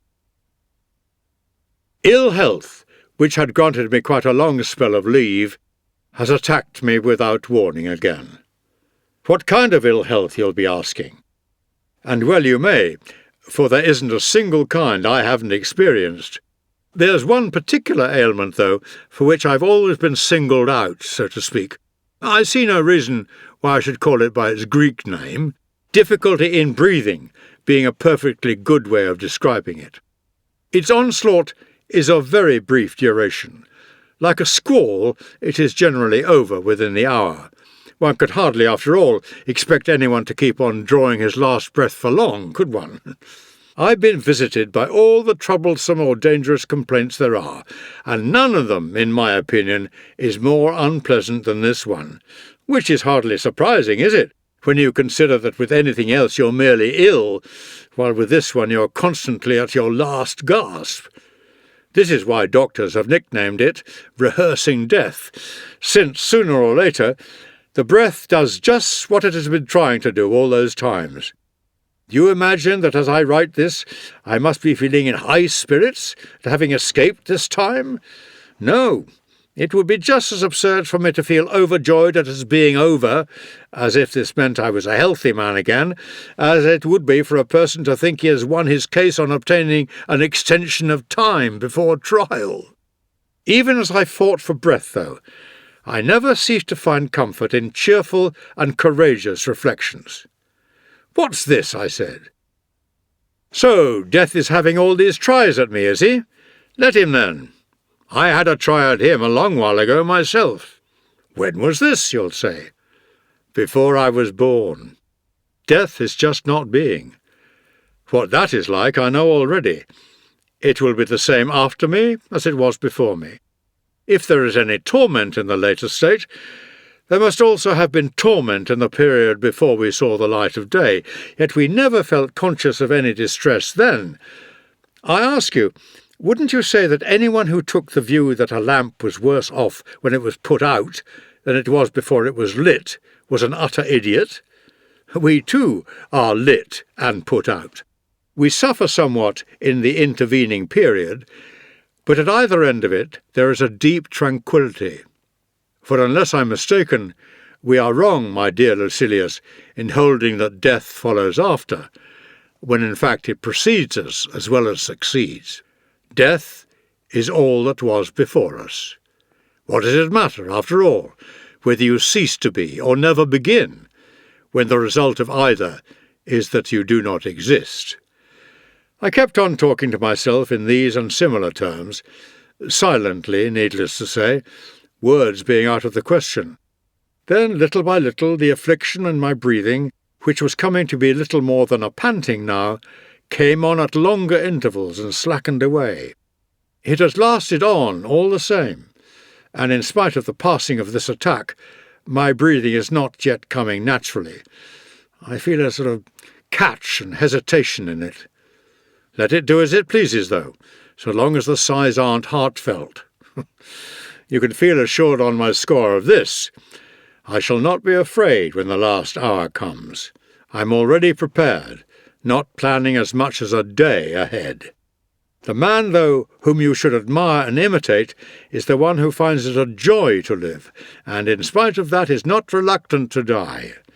For where's the virtue in going out when you're really being thrown out? And yet there is this virtue about my case.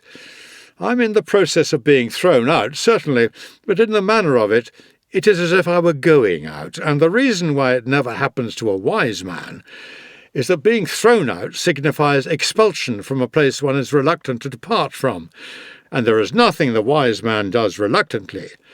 He escapes necessity because he wills what necessity is going to force on him.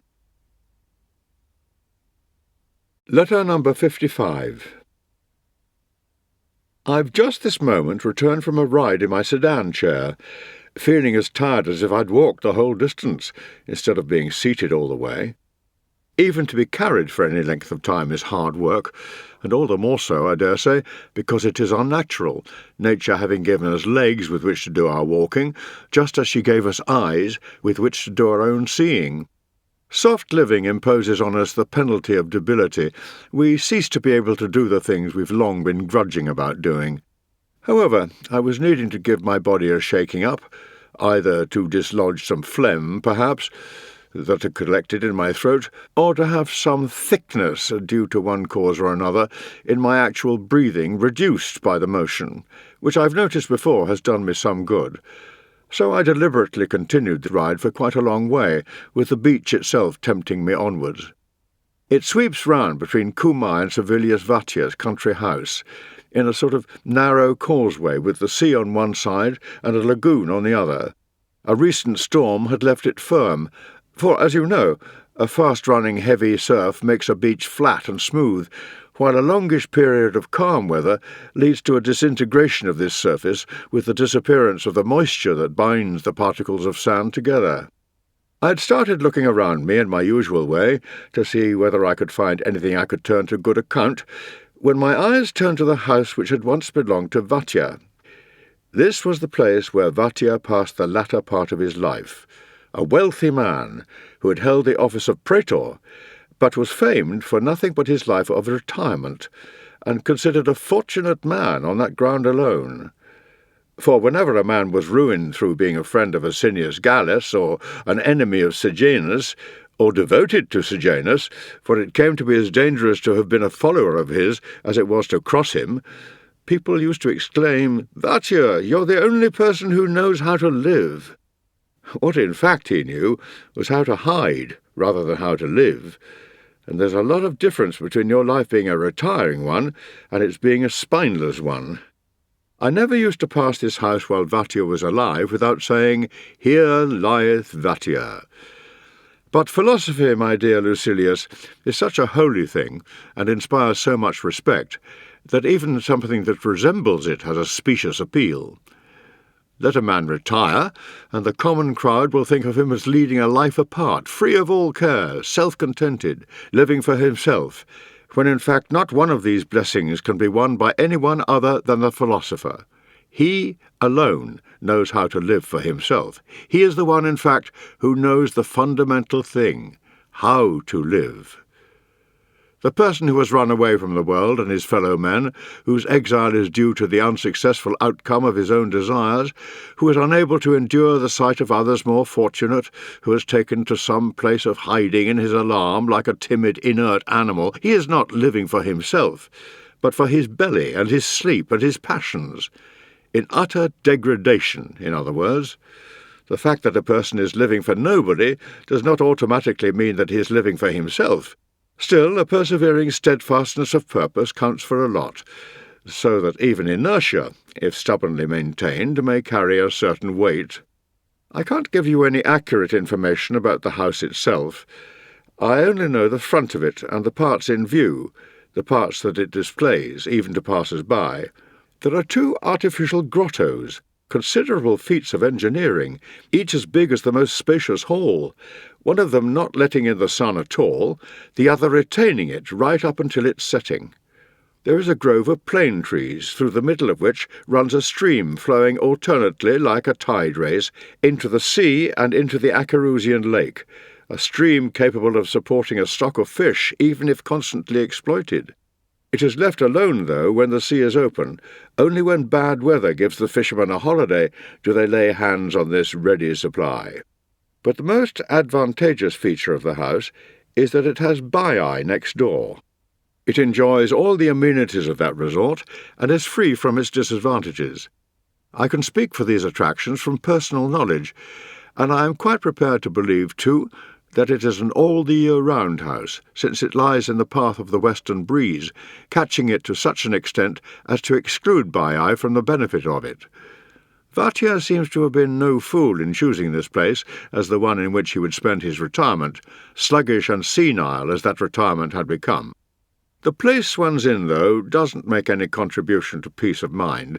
It's the spirit that makes everything agreeable to oneself. I've seen for myself people sunk in gloom in cheerful and delightful country houses, and people in completely secluded surroundings who looked as if they were run off their feet. So there is no reason why you should feel that you're not as much at rest in your mind as you might be, just because you're not here in Campania. Why aren't you, for that matter? Transmit your thoughts all the way here. There's nothing to stop you enjoying the company of absent friends as often as you like, too, and for as long as you like. This pleasure in their company, and there's no greater pleasure, is one we enjoy the more when we're absent from one another. For having our friends present makes us spoilt. As a result of our talking and walking and sitting together every now and then, on being separated, we haven't a thought for those we've just been seeing. One good reason, too, why we should endure the absence patiently, is the fact that every one of us is absent, to a great extent, from his friends, even when they are around. Count up in this connection first the nights spent away from one another, then the different engagements that keep each one busy, then the time passed in the privacy of one's study and in trips to the country, and you'll see that periods abroad don't deprive us of so very much. Possession of a friend should be with the spirit. The spirit's never absent. It sees daily, whoever it likes. So, share with me my studies, my meals, my walks. Life would be restricted indeed if there were any barrier to our imaginations. I see you, my dear Lucilius. I hear you at this very moment. I feel so very much with you that I wonder whether I shouldn't start writing you notes rather than letters. Letter number 56. I cannot for the life of me see that quiet is as necessary to a person who has shut himself away to do some studying as it is usually thought to be. Here am I with a babel of noise going on all about me. I have lodgings right over a public bath-house. Now imagine to yourself every kind of sound that can make one weary of one's ears.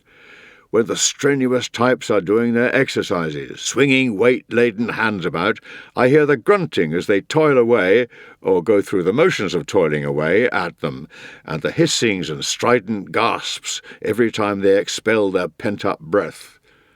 When my attention turns to a less active fellow, who is contenting himself with an ordinary, inexpensive massage, I hear the smack of a hand pummelling his shoulders, the sound varying according as it comes down flat or cupped. But if on top of this some ball player comes along and starts shouting out the score, that's the end. Then add someone starting up a brawl, and someone else caught thieving, and the man who likes the sound of his voice in the bath, and the people who leap into the pool with a tremendous splash.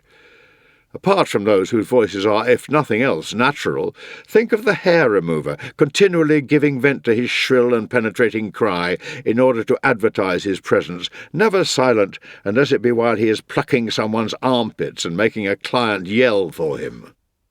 Then think of the various cries of the man selling drinks, and the one selling sausages, and the other selling pastries, and all the ones hawking for the catering shops, each publicising his wares with a distinctive cry of his own. You must be made of iron, you may say, or else hard of hearing, if your mind is unaffected by all this babel of discordant noises around you, when continual good morning greetings were enough to finish off the Stoic Chrysippus. But I swear I no more notice all this roar of noise than I do the sound of waves or falling water, even if I am here told the story of a people on the Nile who moved their capital solely because they could not stand the thundering of a cataract. Voices, I think, are more inclined to distract one than general noise. Noise merely fills one's ears, battering away at them, while voices actually catch one's attention. Among the things which create a racket all around me, without distracting me at all, I include the carriages hurrying by in the street, the carpenter who works in the same block, a man in the neighbourhood who saws, and this fellow turning horns and flutes at the trickling fountain and emitting blasts instead of music. I still find an intermittent noise more irritating than a continuous one, but by now I have so steeled myself for all these things that I can even put up with the coxswain's strident tones as he gives his oarsmen the rhythm, for I force my mind to become self-absorbed and not let outside things distract it. There can be absolute bedlam without, so long as there is no commotion within, so long as fear and desire are not at loggerheads, so long as meanness and extravagance are not at odds and harassing each other. For what is the good of having silence throughout the neighbourhood if one's emotions are in turmoil? The peaceful stillness of the night had lulled the world to rest. This is incorrect. There is no such thing as peaceful stillness, except where reason has lulled it to rest. Night does not remove our worries, it brings them to the surface. All it gives us is a change of anxieties, for even when people are asleep, they have dreams as troubled as their days. The only true serenity is the one which represents the free development of a sound mind. Look at the man whose quest for sleep demands absolute quiet from his spacious house. To prevent any sound disturbing his ears, every one of his host of slaves preserves total silence, and those who come anywhere near him walk on tiptoe. Naturally enough, he tosses from side to side, trying to snatch some fitful sleep in between the spells of fretting, and complains of having heard sounds when he never heard them at all. And what do you suppose is the reason? His mind is in a ferment. It is this which needs to be set at peace. Here is the mutiny that needs to be suppressed. The fact that the body is lying down is no reason for supposing that the mind is at peace. Rest is sometimes far from restful. Hence our need to be stimulated into general activity and kept occupied and busy with pursuits of the right nature whenever we are victims of the sort of idleness that wearies of itself. When great military commanders notice indiscipline among their men, they suppress it by giving them some work to do, mounting expeditions to keep them actively employed. People who are really busy never have enough time to become skittish, and there is nothing so certain as the fact that the harmful consequences of inactivity are dissipated by activity. We commonly give the impression that the reasons for our having gone into political retirement are our disgust with public life and our dissatisfaction with some uncongenial and unrewarding post. Yet every now and then ambition rears its head again in the retreat into which we were really driven by our apprehensions and our waning interests. For our ambition did not cease because it had been rooted out, but merely because it had tired, or become piqued, perhaps, at its lack of success. I would say the same about extravagant living, which appears on occasions to have left one, and then, when one has declared for the simple life, places temptation in the way. In the middle of one's programme of frugality, it sets out after pleasures which one has discarded but not condemned, its pursuit of them, indeed, being all the more ardent the less one is aware of it. For when they are in the open, vices invariably take a more moderate form. Diseases, too, are on the way towards being cured when once they have broken out instead of being latent and made their presence felt. So it is with the love of money, the love of power, and the other maladies that affect the minds of men. You may be sure that it is when they abate and give every appearance of being cured that they are at their most dangerous. We give the impression of being in retirement, and are nothing of the kind. For if we are genuine in this, if we have sounded the retreat and really turned away from the surface show, then, as I was saying a little while ago, nothing will distract us. Men and birds together in full chorus will never break into our thinking, when that thinking is good and has at last come to be of a sure and steady character. The temperament that starts at the sound of a voice, or chance noises in general, is an unstable one, and one that has yet to attain inward detachment. It has an element of uneasiness in it, and an element of the rooted fear that makes a man prey to anxiety, as in the description given by our Virgil. And I, who formerly would never flinch at flying spears or serried ranks of Greeks, am now alarmed by every breeze and roused by every sound to nervousness, in fear for this companion and this load alike. The earlier character here is the wise man, who knows no fear at the hurtling of missiles, or the clash of weapons against weapons in the close-packed ranks, or the thunderous noise of a city in destruction. The other, later one, has everything to learn. Fearing for his belongings, he pales at every noise. A single cry, whatever it is, prostrates him, being immediately taken for the yelling of the enemy. The slightest movement frightens him out of his life. His baggage makes him a coward. Pick out any one of your successful men, with all they trail or carry about with them, and you will have a picture of the man in fear for this companion and this load. You may be sure, then, that you are at last lulled to rest, when noise never reaches you, and when voices never shake you out of yourself, whether they be menacing or inviting, or just a meaningless hubbub of empty sound all round you. This is all very well, you may say, but isn't it sometimes a lot simpler just to keep away from the din? I concede that, and in fact it is the reason why I shall shortly be moving elsewhere. What I wanted was to give myself a test and some practice. Why should I need to suffer the torture any longer than I want to, when Ulysses found so easy a remedy for his companions, even against the sirens? Letter number 63. I am very sorry to hear of your friend Flaccus' death. Still, I would not have you grieve unduly over it. I can scarcely venture to demand that you should not grieve at all, and yet I am convinced that it is better that way. But who will ever be granted that strength of character unless he be a man already lifted far out of fortune's reach? Even he will feel a twinge of pain when a thing like this happens, but only a twinge. As for us, we can be pardoned for having given way to tears, so long as they have not run down in excessive quantities, and we have checked them for ourselves. When one has lost a friend, one's eyes should be neither dry nor streaming. Tears, yes, there should be, but not lamentation. Can you find the rule I am laying down a harsh one, when the greatest of Greek poets has restricted to a single day, no more, a person's right to cry, in the passage where he tells us that even Niobe remembered to eat? Would you like to know what lies behind extravagant weeping and wailing? In our tears we are trying to find means of proving that we feel the loss. We are not being governed by our grief, but parading it. No one ever goes into mourning for the benefit merely of himself. Oh, the miserable folly of it all, that there should be an element of ostentation in grief. Come now, you will be asking, are you saying that I should forget a person who has been a friend? Well, you are not proposing to keep him very long in your memory, if his memory is to last just as long as your grief. At any moment something or other will happen that will turn that long face of yours into a smiling one.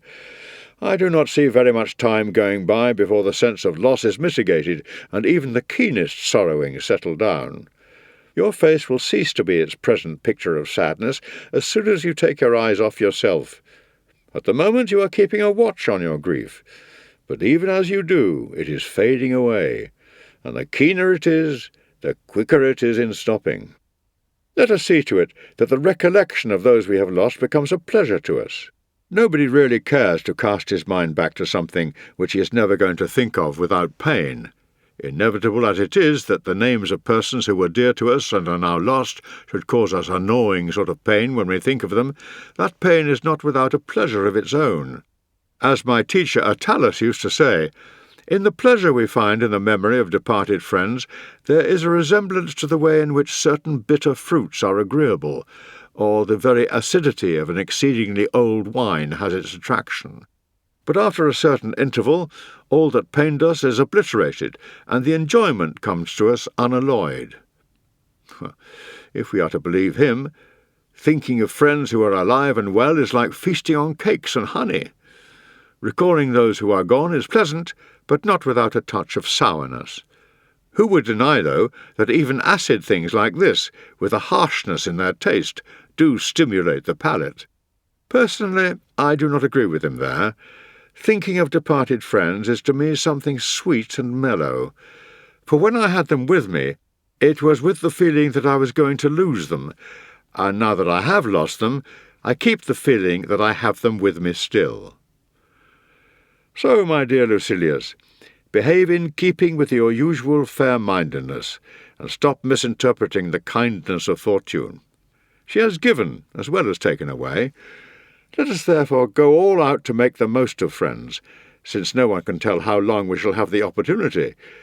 Let us just think how often we leave them behind when we are setting out on some long journey or other, or how often we fail to see them when we are staying in the same area, and we shall realize that we have lost all too much time while they are still alive. Can you stand people who treat their friends with complete neglect, and then mourn them to distraction, never caring about anyone unless they have lost him? And the reason they lament them so extravagantly, then, is that they are afraid people may wonder whether they did care. They are looking for belated means of demonstrating their devotion. If we have other friends, we are hardly kind or appreciative of them if they count for so very little when it comes to consoling us for the one we have buried. If we have no other friends, we have done ourselves a greater injury than fortune has done us. She has deprived us of a single friend, but we have deprived ourselves of every friend we have failed to make. A person, moreover, who has not been able to care about more than one friend cannot have cared even about that one too much. Supposing someone lost his one and only shirt in a robbery, would you not think him an utter idiot if he chose to bewail his loss rather than look about him for some means of keeping out the cold and find something to put over his shoulders? You have buried someone you loved. Now look for someone to love. It is better to make good the loss of a friend than to cry over him. What I am about to go on to say is, I know, a commonplace, but I'm not going to omit it merely because everyone has said it. Even a person who has not deliberately put an end to his grief finds an end to it in the passing of time, and merely growing weary of sorrowing is quite shameful as a means of curing sorrow, in the case of an enlightened man. I should prefer to see you abandoning grief than it abandoning you.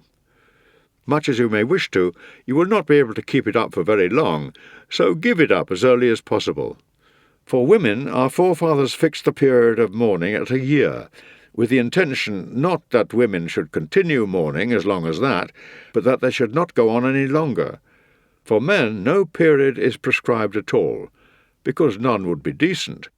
Yet out of all the pathetic females you know who were only dragged away from the graveside or even torn from the body itself with the greatest of difficulty, can you show me one whose tears lasted for a whole month?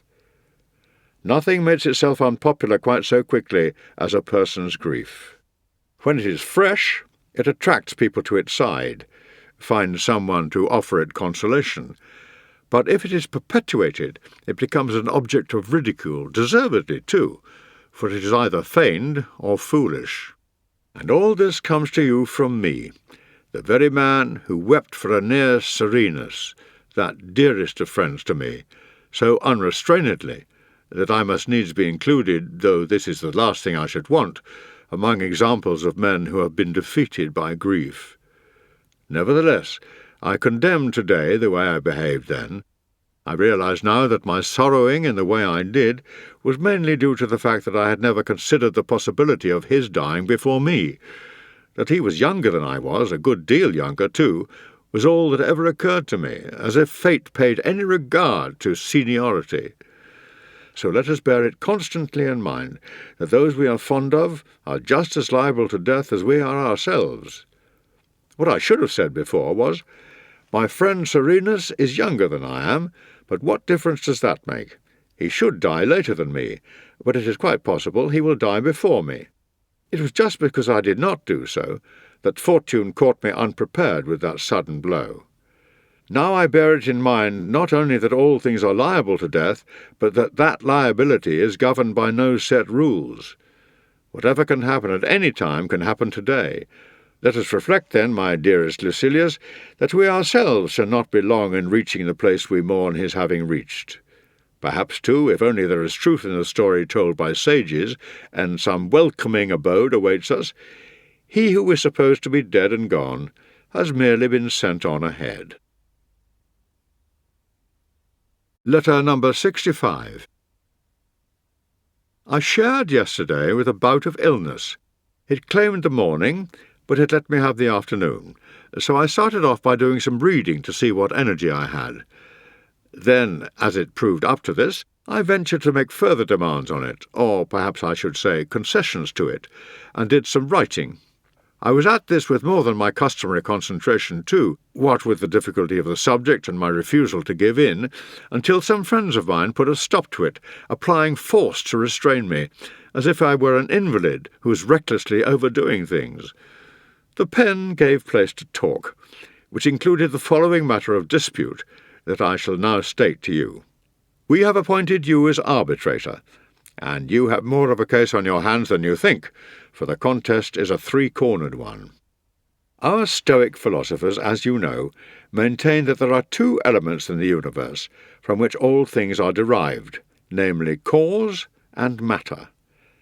Matter lies inert and inactive, a substance with unlimited potential, but destined to remain idle if no one sets it in motion. And it is cause, this meaning the same as reason, which turns matter to whatever end it wishes, and fashions it into a variety of different products. There must then be something out of which things come into being, and something else by means of which things come into being. The first is matter, and the second is cause. Now all art is an imitation of nature, so apply what I was saying about the universe to man's handiwork. Take a statue. It had the matter to be worked on by the sculptor, and it had the sculptor to give configuration to the matter. Bronze, in other words, in the case of the statue, being the matter, and the craftsman the cause. It is the same with all things. They consist of something which comes into being, and something else which brings them into being.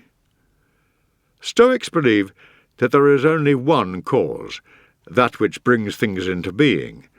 Aristotle thinks that the term cause can be used in three different ways.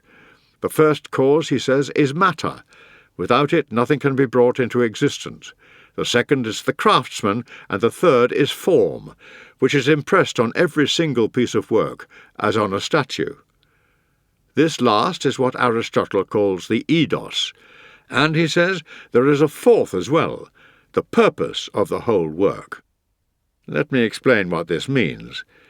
The first cause of the statue is the bronze, as it would never have been made unless there had been something out of which it could be cast and moulded. The second cause is the sculpture, as the bronze could not have been shaped into the state in which it is without those skilled hands having come to it.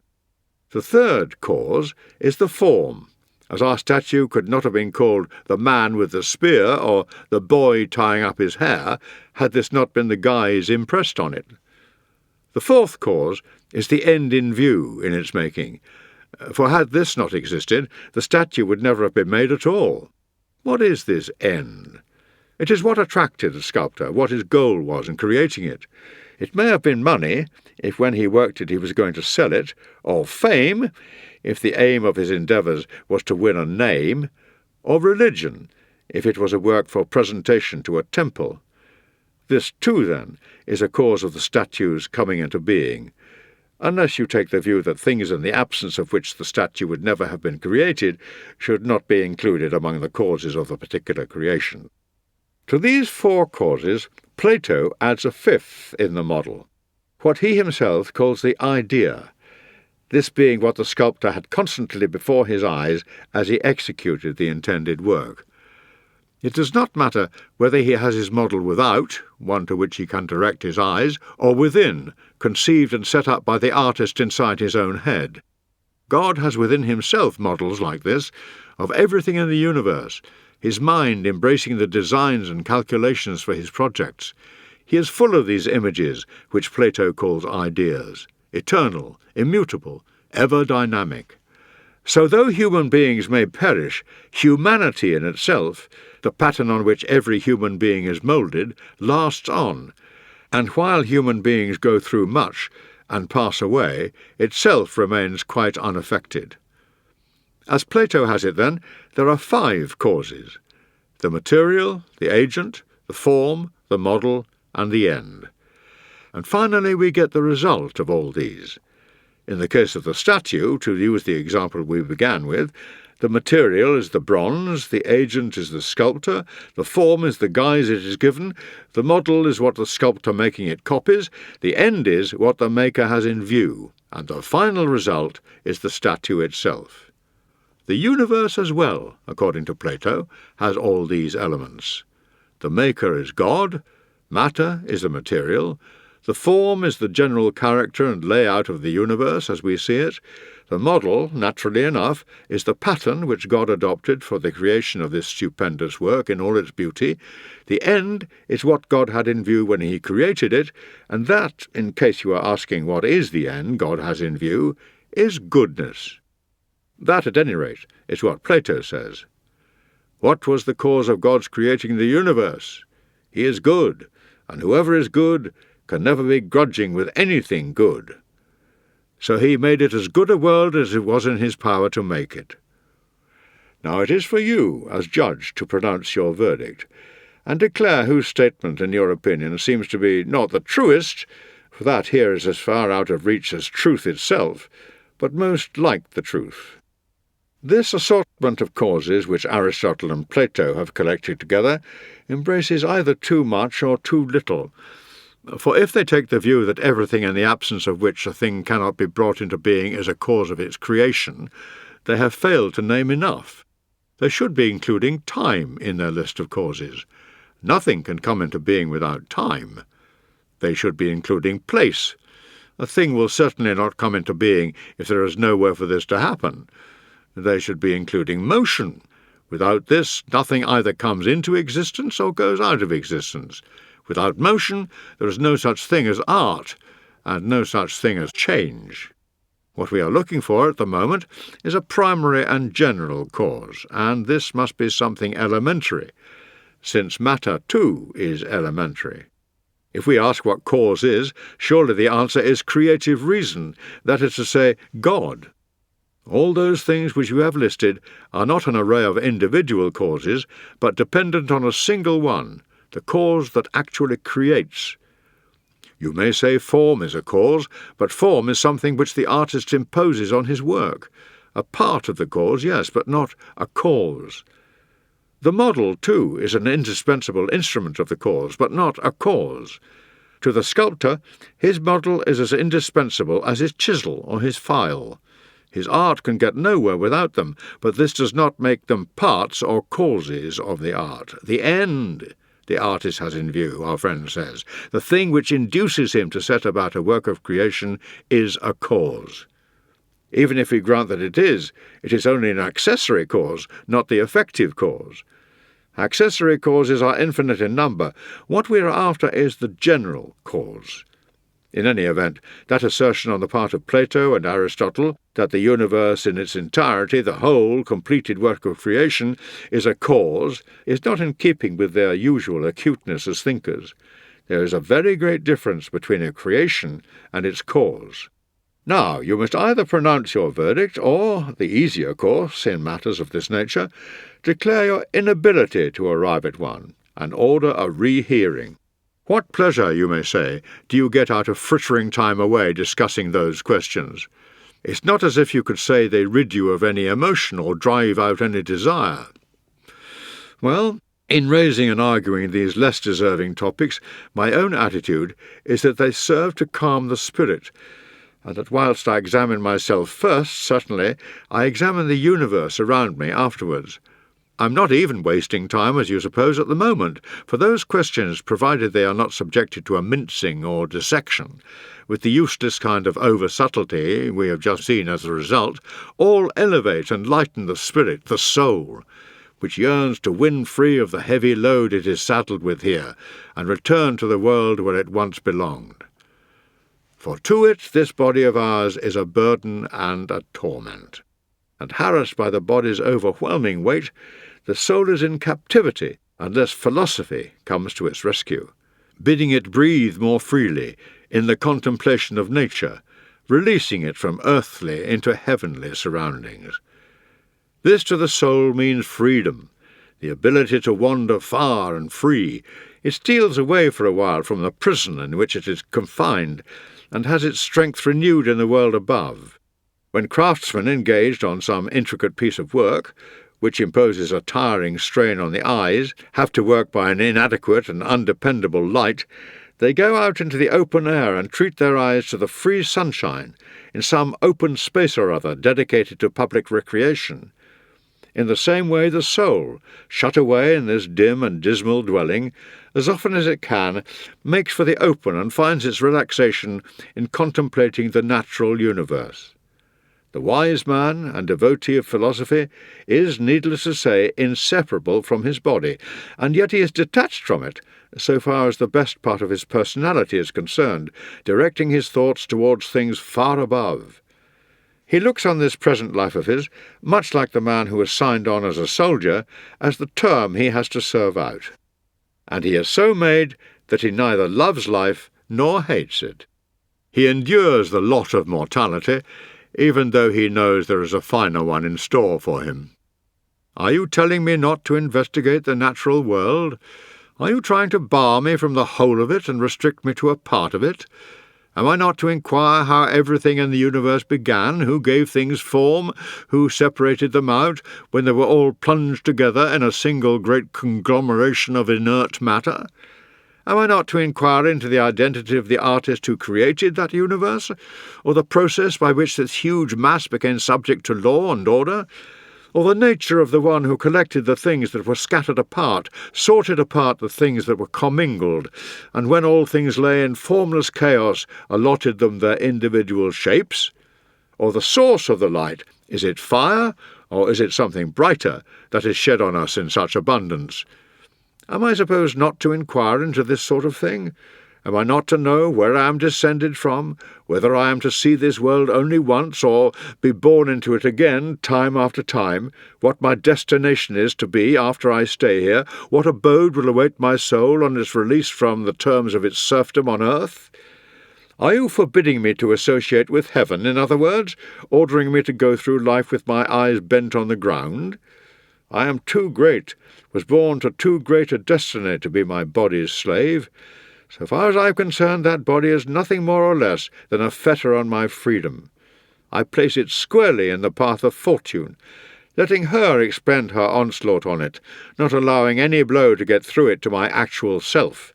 For that body is all that is vulnerable about me. Within this dwelling, so liable to injury, there lives a spirit that is free. Never shall that flesh compel me to feel fear. Never shall it drive me to any pretence unworthy of a good man. Never shall I tell a lie out of consideration for this petty body. I shall dissolve our partnership when this seems the proper course, and even now, while we are bound one to the other, the partnership will not be on equal terms. The soul will assume undivided authority. Refusal to be influenced by one's body assures one's freedom. And to this freedom, to get back to the subject, even the kind of inquiries we were talking about just now have a considerable contribution to make. We know that everything in the universe is composed of matter and of God. God, encompassed within them, controls them all, they following his leadership and guidance. Greater power and greater value reside in that which creates, in this case God, than in the matter on which God works. Well, the place which in this universe is occupied by God is in man, the place of the spirit. What matter is in the universe, the body, is in us. Let the worse then serve the better. Let us meet with bravery, whatever may befall us. Let us never feel a shudder at the thought of being wounded, or of being made a prisoner, or of poverty or persecution. What is death? Either a transition or an end. I am not afraid of coming to an end, this being the same as never having begun, nor a transition, for I shall never be in confinement quite so cramped anywhere else as I am here. Letter number 77. Today we saw some boats from Alexandria, the ones they call the mail packets, come into view all of a sudden. They were the ones which are normally sent ahead to announce the coming of the fleet that will arrive behind them. The sight of them is always a welcome one to the companions. The whole of Puteoli crowded onto the wharves, all picking out the Alexandrian vessels from an immense crowd of other shipping by the actual trim of their sails, these boats being the only vessels allowed to keep their topsails spread. Out at sea, all ships carry these sails, for nothing makes quite the same contribution to speed as the upper canvas, the area from which a boat derives the greatest part of its propulsion. That is why whenever the wind stiffens and becomes unduly strong, sail is shortened, the wind having less force lower down. On entering the channel between Capri and the headland from which, upon the storm-swept summit, Pallas keeps her high lookout, regulations require all other vessels to confine themselves to carrying a mainsail, and the topsail is accordingly conspicuous on the Alexandrian boats. While everyone around me was hurrying thus from all directions to the waterfront, I found a great deal of pleasure in refusing to bestir myself. Although there would be letters for me from my people over there, I was in no hurry to know what reports they might be carrying or what might be the state of my financial interests there. For a long time now, I have not been concerned about any profit or loss. This particular pleasure was one that I ought to have been experiencing, even if I were not an old man. But being old, in fact, made it all the greater, for it meant that however little money I might have, I should still have more left to cover the journey than distance left to be covered, especially as the journey on which we have all set out is one which does not have to be travelled to the very end. An ordinary journey will be incomplete if you come to a stop in the middle of it, or anywhere short of your destination, but life is never incomplete if it is an honourable one. At whatever point you leave life, if you leave it in the right way, it is a whole, and there are many occasions on which a man should leave life not only bravely, but for reasons which are not as pressing as they might be, the reasons which restrain us being not so pressing either. Tullius Marcellinus, whom you knew very well, a man old before his years, who found tranquillity early in life, began to meditate suicide, after he had gone down with a disease which was not an incurable one, but at the same time was a protracted, troublesome one, importunate in its demands. He called together a large number of his friends, and each one offered him advice.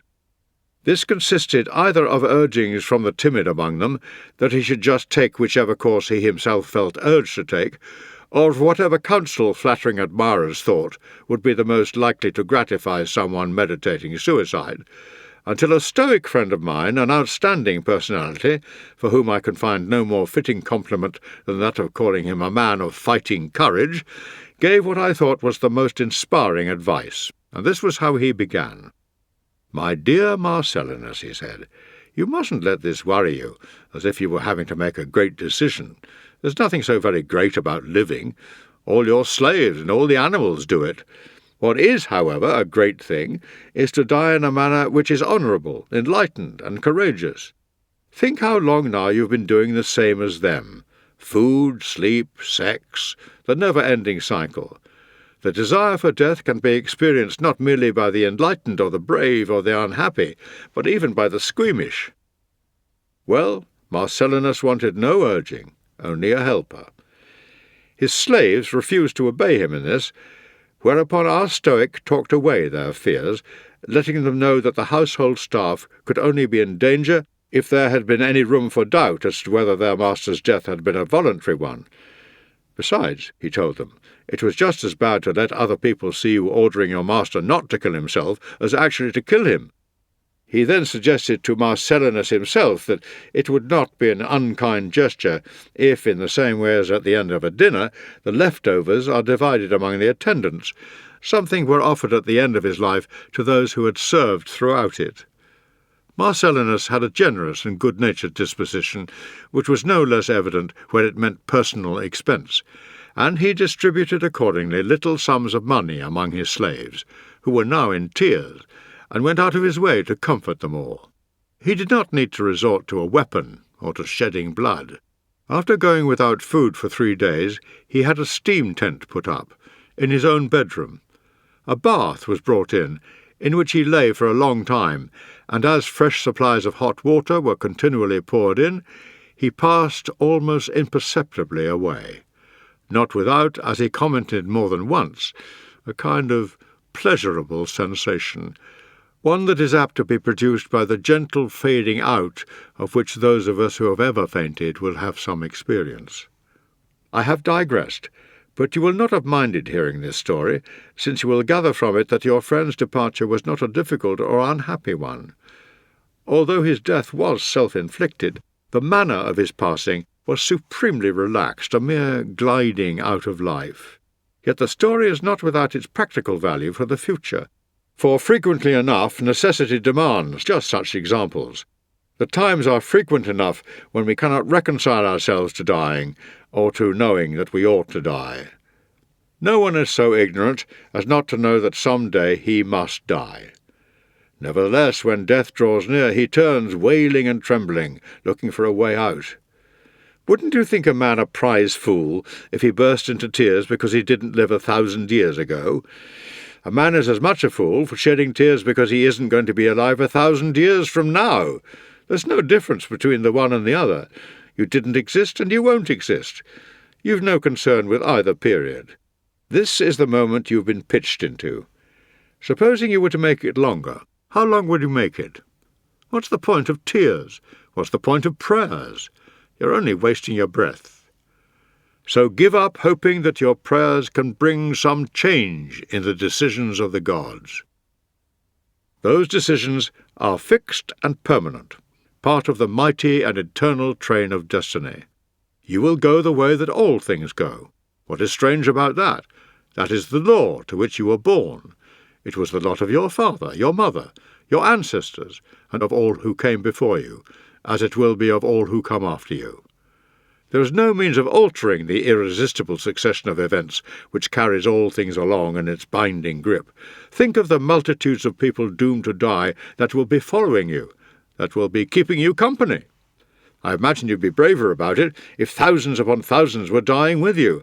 The fact is that men, as well as other creatures, are breathing their last in one way or another in just such numbers at the very instant when you're unable to make your mind up about death. You weren't thinking, surely, that you wouldn't yourself one day arrive at the destination towards which you've been heading from the beginning? Every journey has its end. Here, I imagine, you'll be expecting me to tell you the stories of examples set by heroic men. Well, I'll tell you about ones which children have set. History relates the story of the famous Spartan, a mere boy, who, when he was taken prisoner, kept shouting in his native Doric, "I shall not be a slave." He was as good as his word. The first time he was ordered to perform a slave's task, some humiliating household job, his actual orders were to fetch a disgusting chamber pot, he dashed his head against a wall and cracked his skull open. Freedom is as near as that. Is anyone really still a slave? Would you not rather your own son died like that than lived by reason of spinelessness to an advanced age? Why be perturbed then about death when even a child can meet it bravely? Suppose you refuse to follow him. You will just be dragged after him. Assume the authority which at present lies with others. Surely you can adopt the spirited attitude of that boy and say, "No slave am I." At present, you unhappy creature, slave you are. Slave to your fellow men, slave to circumstance, and slave to life. For life itself is slavery, if the courage to die be absent. Have you anything that might induce you to wait? You have exhausted the very pleasures that make you hesitate and hold you back. Not one of them has any novelty for you, not one of them now fails to bore you out of sheer excess. You know what wine or honey wine tastes like. It makes no difference whether 100 or 1,000 flagons go through your bladder. All you are is a strainer. You are perfectly familiar with the taste of oysters or mullet. Your luxurious way of life has kept back not a single fresh experience for you to try in coming years, and yet these are the things from which you are reluctant to be torn away. What else is there which you would be sorry to be deprived of? Friends? Do you know how to be a friend? Your country? Do you really value her so highly that you would put off your dinner for her? The sunlight? If you could, you would put out that light, for what have you ever done that deserved a place in it? Confess it. It is no attachment to the world of politics or business, or even the world of nature, that makes you put off dying. The delicatessens, in which there is nothing you have left untried, are what you are reluctant to leave. You are scared of death. But how magnificently heedless of it you are, while you are dealing with a dish of choice mushrooms. You want to live. But do you know how to live? You are scared of dying, and tell me, is the kind of life you lead really any different from being dead? Caligula was once passing a column of captives on the Latin road, when one of them, with a hoary old beard reaching down to his breast, begged to be put to death. "So," replied Caligula, "you are alive, then, as you are?" That is the answer to give to people to whom death would actually come as a release. You are scared of dying? So you are alive, then, as you are? Someone, though, will say, "But I want to live because of all the worthy activities I'm engaged in. I'm performing life's duties conscientiously and energetically, and I'm reluctant to leave them undone." Come now, surely you know that dying is also one of life's duties? You're leaving no duty undone, for there's no fixed number of duties laid down, which you're supposed to complete. Every life, without exception, is a short one. Look at in relation to the universe, even the lives of Nestor and Satya were short. In Satya, who ordered that her epitaph should record that she had lived to the age of 99, you have an example of someone actually boasting of a prolonged old age. Had it so happened that she had lasted out the 100th year, everybody surely would have found her quite insufferable. As it is with a play, so it is with life. What matters is not how long the acting lasts, but how good it is. It is not important at what point you stop. Stop whatever you will. Only make sure that you round it off with a good ending. Letter number 78. I am all the more sorry to hear of the trouble you are having with constant catarrh, and the spells of feverishness which go with it, when it becomes protracted to the point of being chronic, because this kind of ill health is something I have experienced myself. In its early stages, I refused to let it bother me, being still young enough then to adopt a defiant attitude to sickness and put up with hardships, but eventually I succumbed to it altogether. Reduced to a state of complete emaciation, I had arrived at a point where the catarrhal discharges were virtually carrying me away with them altogether. On many an occasion I felt an urge to cut my life short there and then, and was only held back by the thought of my father, who had been the kindest of fathers to me, and was then in his old age. Having in mind not how bravely I was capable of dying, but how far from bravely he was capable of bearing the loss, I commanded myself to live. There are times when even to live is an act of bravery.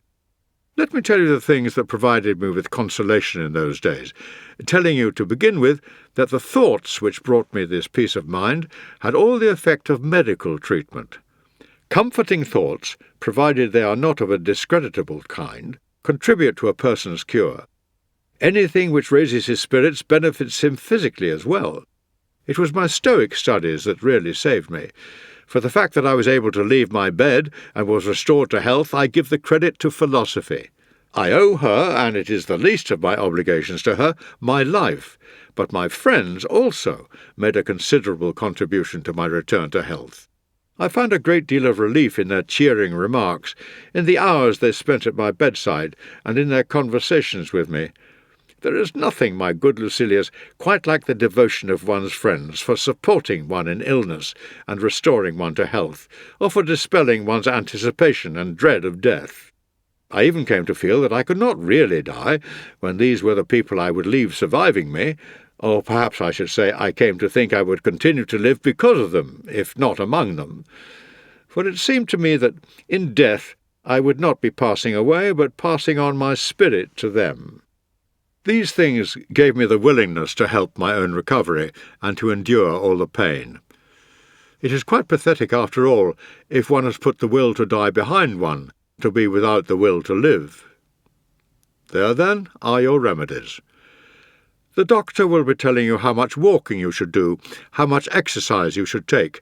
He will be telling you not to overdo the inactivity, as is the tendency with invalids, and recommending reading aloud to exercise the breathing, its passages and reservoir being the areas affected. He will recommend that you take a trip by sea, and derive some stimulation for the internal organs from the gentle motion of the boat. He will prescribe a diet for you, and tell you when to make use of wine as restorative, and when to give it up in case it starts you coughing, or aggravates your cough. My own advice to you, and not only in the present illness, but in your whole life as well, is this. Refuse to let the thought of death bother you. Nothing is grim when we have escaped that fear. There are 3 upsetting things about any illness: the fear of dying, the physical suffering, and the interruption of our pleasures. I've said enough about the first, but will just say this, that the fear is due to the facts of nature, not of illness. Illness has actually given many people a new lease of life. The experience of being near to death has been their preservation. You will die not because you are sick, but because you are alive. That end still awaits you when you have been cured. In getting well again, you may be escaping some ill health, but not death. And now let us go back and deal with the disadvantage which really does belong to illness, the fact that it involves considerable physical torments. These are made bearable by their intermittency, for when pain is at its most severe, the very intensity finds means of ending it. Nobody can be in acute pain and feel it for long. Nature, in her unlimited kindness to us, has so arranged things as to make pain either bearable or brief. The severest pains have their seat in the most attenuated parts of the body. Any area of slight dimensions, like a tendon or a joint, causes excruciating agony when trouble arises within its small confines. But these parts of our anatomy go numb very quickly, the pain itself giving rise to a loss of all sensation of pain, either because the life force is impaired by being held up in its natural circulation, and so loses its active power, the power which enables it to give us warning of pain, or because the diseased secretions, no longer able to drain away, become self-obliterated, and deprive the areas they have congested of sensation. Thus, gout in the feet or the hands, or any pain in the vertebrae or tendons, has intermittent lulls when it has dulled the area it is torturing. These are all cases in which the distress is caused by the initial twinges, and the violence of the pain disappears as time goes on, the suffering ending in a state of insensibility. The reason why pain in an eye or ear or a tooth is exceptionally severe is the fact that it develops in a limited area, and indeed this applies just as much to pains in the head. Nevertheless, if its intensity goes beyond a certain point, it is turned into a state of dazed stupefaction. So there is the comforting thing about extremities of pain. If you feel it too much, you are bound to stop feeling it. What in fact makes people who are morally unenlightened upset by the experience of physical distress is the failure to acquire the habit of contentment with the spirit. They have instead been preoccupied by the body. That is why a man of noble and enlightened character separates body from spirit, and has just as much to do with the former, the frail and complaining part of our nature, as is necessary and no more, and a lot to do with the better, the divine element. But it's hard having to do without pleasures we're used to, having to give up food and go thirsty as well as hungry. Tiresome it is in the first stages of abstinence. Later, as the organs of appetite decline in strength with exhaustion, the cravings die down. Thereafter the stomach becomes fussy, unable to stand things it could never have enough of before. The desires themselves die away, and there is nothing harsh about having to do without things for which you have ceased to have any craving. Another point is that every pain leaves off altogether, or at least falls off in intensity from time to time. Moreover, one can guard against its arrival, and employ drugs to forestall it, just as it is coming on. For every pain, or at least every pain with a habit of regular recurrence, gives one advance warning of its coming. In illness, the suffering is always bearable so long as you refuse to be affected by the ultimate threat. So do not go out of your way to make your troubles any more tiresome than they are, and burden yourself with fretting. Provided that one's thinking has not been adding anything to it, pain is a trivial sort of thing. If, by contrast, you start giving yourself encouragement, saying to yourself, "It's nothing, or nothing much anyway, let's stick it out, it'll be over presently," then in thinking it a trivial matter, you will be ensuring that it actually is. Everything hangs on one's thinking. The love of power or money or luxurious living are not the only things which are guided by popular thinking. We take our cue from people's thinking, even in the way we feel pain. A man is as unhappy as he has convinced himself he is, and complaining away about one's sufferings after they are over, you know the kind of language. "No one has ever been in such a bad state. The torments and hardships I endured. No one thought I would recover. The number of times I was given up for lost by the family. The number of times I was despaired of by the doctors. A man on the rack isn't torn with pain the way I was," is something I think should be banned. Even if all this is true, it is past history. What's the good of dragging up sufferings which are over, of being unhappy now, just because you were then? What is more, doesn't everyone add a good deal to his tale of hardships, and deceive himself as well in the matter? Besides, there is a pleasure in having succeeded in enduring something, the actual enduring of which was very far from pleasant. And when some trouble or other comes to an end, the natural thing is to be glad. There are two things, then, the recollecting of trouble in the past, as well as the fear of troubles to come, that I have to root out. The first is no longer any concern to me, and the second has yet to be so. And when a man is in the grip of difficulties, he should say, "There may be pleasure in the memory of even these events one day." He should put his whole heart into the fight against them. If he gives way before them, he will lose the battle. If he exerts himself against them, he will win. What in fact most people do is pull down on their own heads what they should be holding up against. When something is in imminent danger of falling on you, the pressure of it bearing heavily on you, it will only move after you and become an even greater weight to support if you back away from it. If instead you stand your ground, willing yourself to resist, it will be forced back. Look at the amount of punishment that boxers and wrestlers take to the face and the body generally. They will put up none the less with any suffering in their desire for fame, and will undergo it all not merely in the course of fighting, but in preparing for their fights as well. Their training in itself constitutes suffering.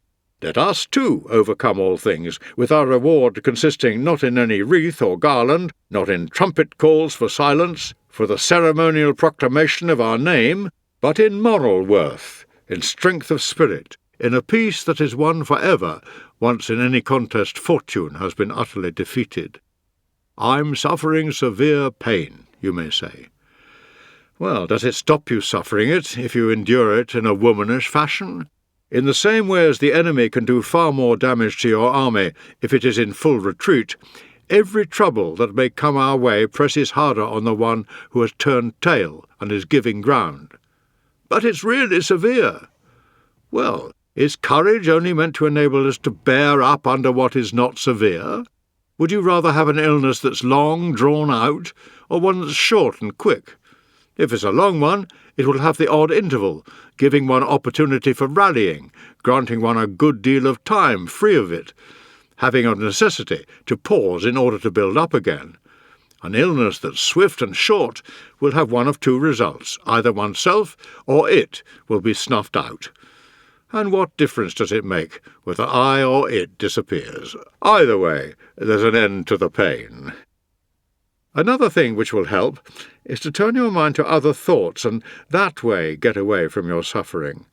Call to mind things which you have done that have been upright or courageous. Run over in your mind the finest parts that you have played, and cast your memory over the things you have most admired. This is a time for recollecting all those individuals of exceptional courage who have triumphed over pain. The man who steadily went on reading a book while he was having varicose veins cut out. The man who never stopped smiling under torture, albeit that this angered his tormentors into trying on him every instrument of cruelty they had. If pain has been conquered by a smile, will it not be conquered by reason? And here you may mention anything you care to name. Catarrh, a fit of uninterrupted coughing so violent that it brings up parts of the internal organs. Having one's very entrails seared by a fever. Thirst, having limbs wrenched in different directions with dislocation of the joints, or worse than these, being stretched on the rack or burnt alive, or subjected to the red-hot plates and instruments designed to reopen and deepen swelling wounds. There have been men who have undergone these experiences and never uttered a groan. He needs more. He hasn't asked for mercy. He needs more. He still hasn't answered. He needs more. He's actually smiled, and not a forced smile either. Surely pain is something you will want to smile at after this. But my illness has taken me away from my duties and won't allow me to achieve anything. Well, it is your body, not your mind as well, that is in the grip of ill health. Hence it may slow the feet of a runner and make the hands of a smith or cobbler less efficient. But if your mind is by habit of an active turn, you may still give instruction and advice, listen and learn, inquire and remember. Besides, if you meet sickness in a sensible manner, do you really think you are achieving nothing? You will be demonstrating that even if one cannot always beat it, one can always bear an illness. There is room for heroism, I assure you, in bed as anywhere else. War and the battlefront are not the only spheres in which proof is to be had of a spirited and fearless character. A person's bravery is no less evident under the bedclothes. There is something it lies open to you to achieve, and that is making the fight with illness a good one. If its threats or importunities leave you quite unmoved, you are setting others a signal example. How much scope there would be for renown if, whenever we were sick, we had an audience of spectators. Be your own spectator, anyway, your own applauding audience. Pleasures, moreover, are of two kinds. The physical pleasures are the ones which illness interferes with, though it does not do away with them altogether. Indeed, if you take a true view of the matter, they are actually sharpened by illness. A man deriving greater pleasure from drinking something when he is thirsty and finding food all the more welcome through being hungry, anything set before one, after one has had to fast, being greeted with a heightened appetite. But no doctor can refuse his patient those other greater and surer pleasures, the pleasures of the mind and spirit. Anyone who follows these and genuinely knows them pays no attention whatever to all the enticements of the senses. How very unfortunate he is, people say, to be sick like that. Why?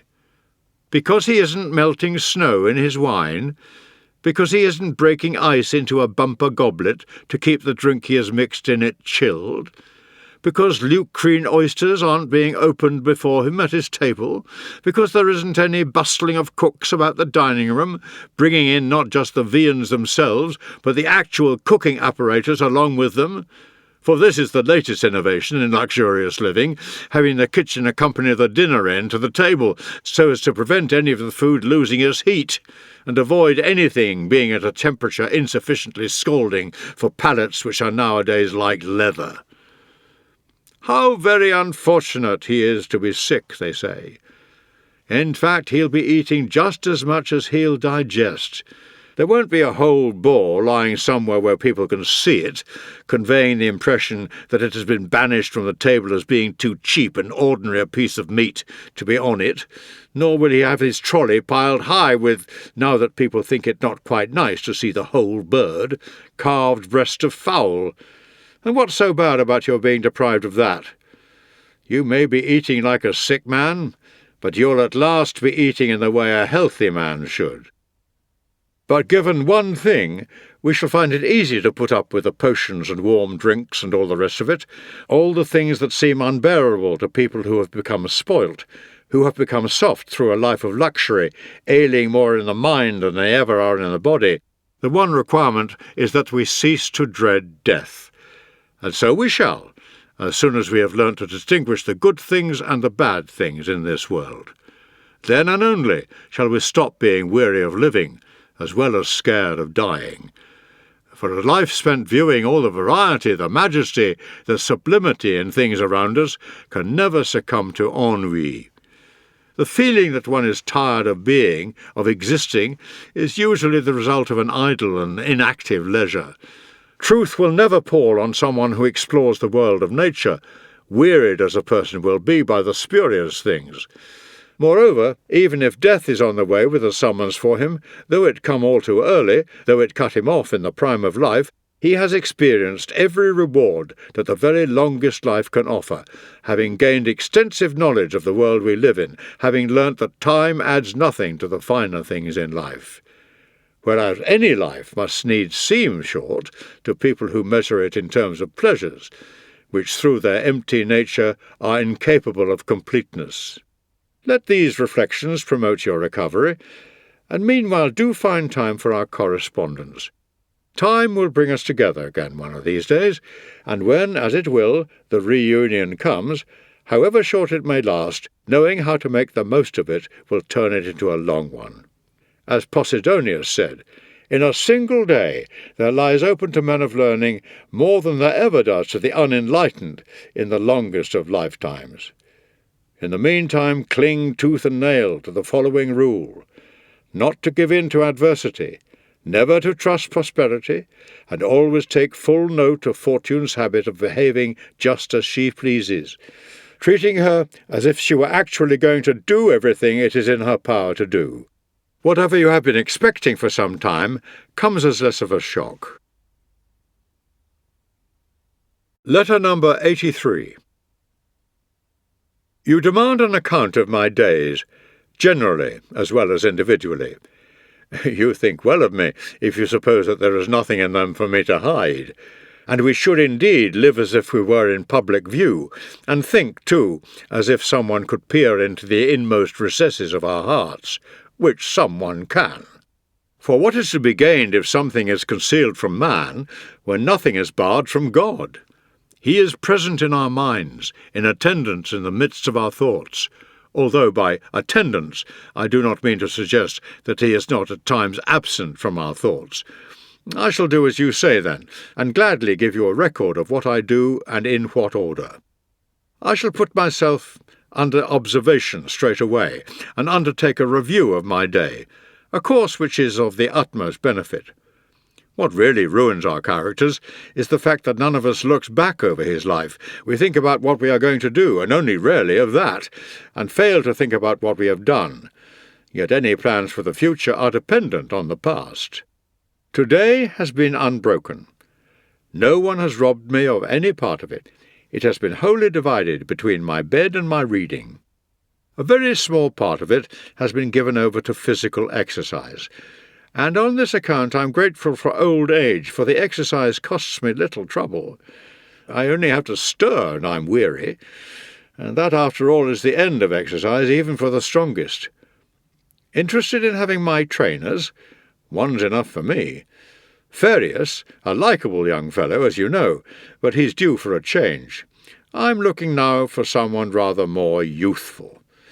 He in fact declares that we're both at the same climacteric, since we're both losing our teeth, but I've reached the stage where I can only keep up with him with difficulty when we're out for a run, and before many days are out I won't be able to keep up with him at all. See what daily exercise does for one. When two people are going in opposite directions, there's soon a big distance between them. He's coming up at the same time as I'm going downwards, and you know how much quicker travel is in the second of these directions. But I'm wrong. The age I'm at isn't one that is going downwards, it's one that's in headlong descent. However, if you'd like to hear how today's race ended, well, we've made it a tie, something that doesn't often happen with runners. After this, more a spell of exhaustion than of exercise, I had a cold plunge. Cold with me meaning just short of warm. Here I am, once celebrated as a devotee of cold baths, regularly paying my respects to the canal on the 1st of January, and jumping into the maiden pool in just the same way as I read, wrote and spoke some sentence or other every new year, in order to ensure good luck in the coming year. And now I've shifted my scene of operation, first to the Tiber, then to my own pool here, which even when I'm feeling my heartiest and don't cheat, has had the chill taken off it by the sun. It's a short step to a hot bath. The next thing is breakfast, which consists of some dry bread, no table laid, and no need to wash the hands after such a meal. I then have the briefest of naps. You know this habit of mine, of dropping off for a moment or two, just slipping off the harness, as you might say. I find it enough to have simply stopped being awake. Sometimes I know I've been asleep, sometimes merely guess I have been. Zeno was a very great man, as well as the founder of our Stoic school, a school with an unequalled record for courageous and saintly living. Well, listen to the way in which, desiring to deter us from drunkenness, he deduces the principle that the good man won't get drunk. No person who is drunk, he says, is entrusted with a secret. A good man is entrusted with a secret. Therefore the good man will not get drunk.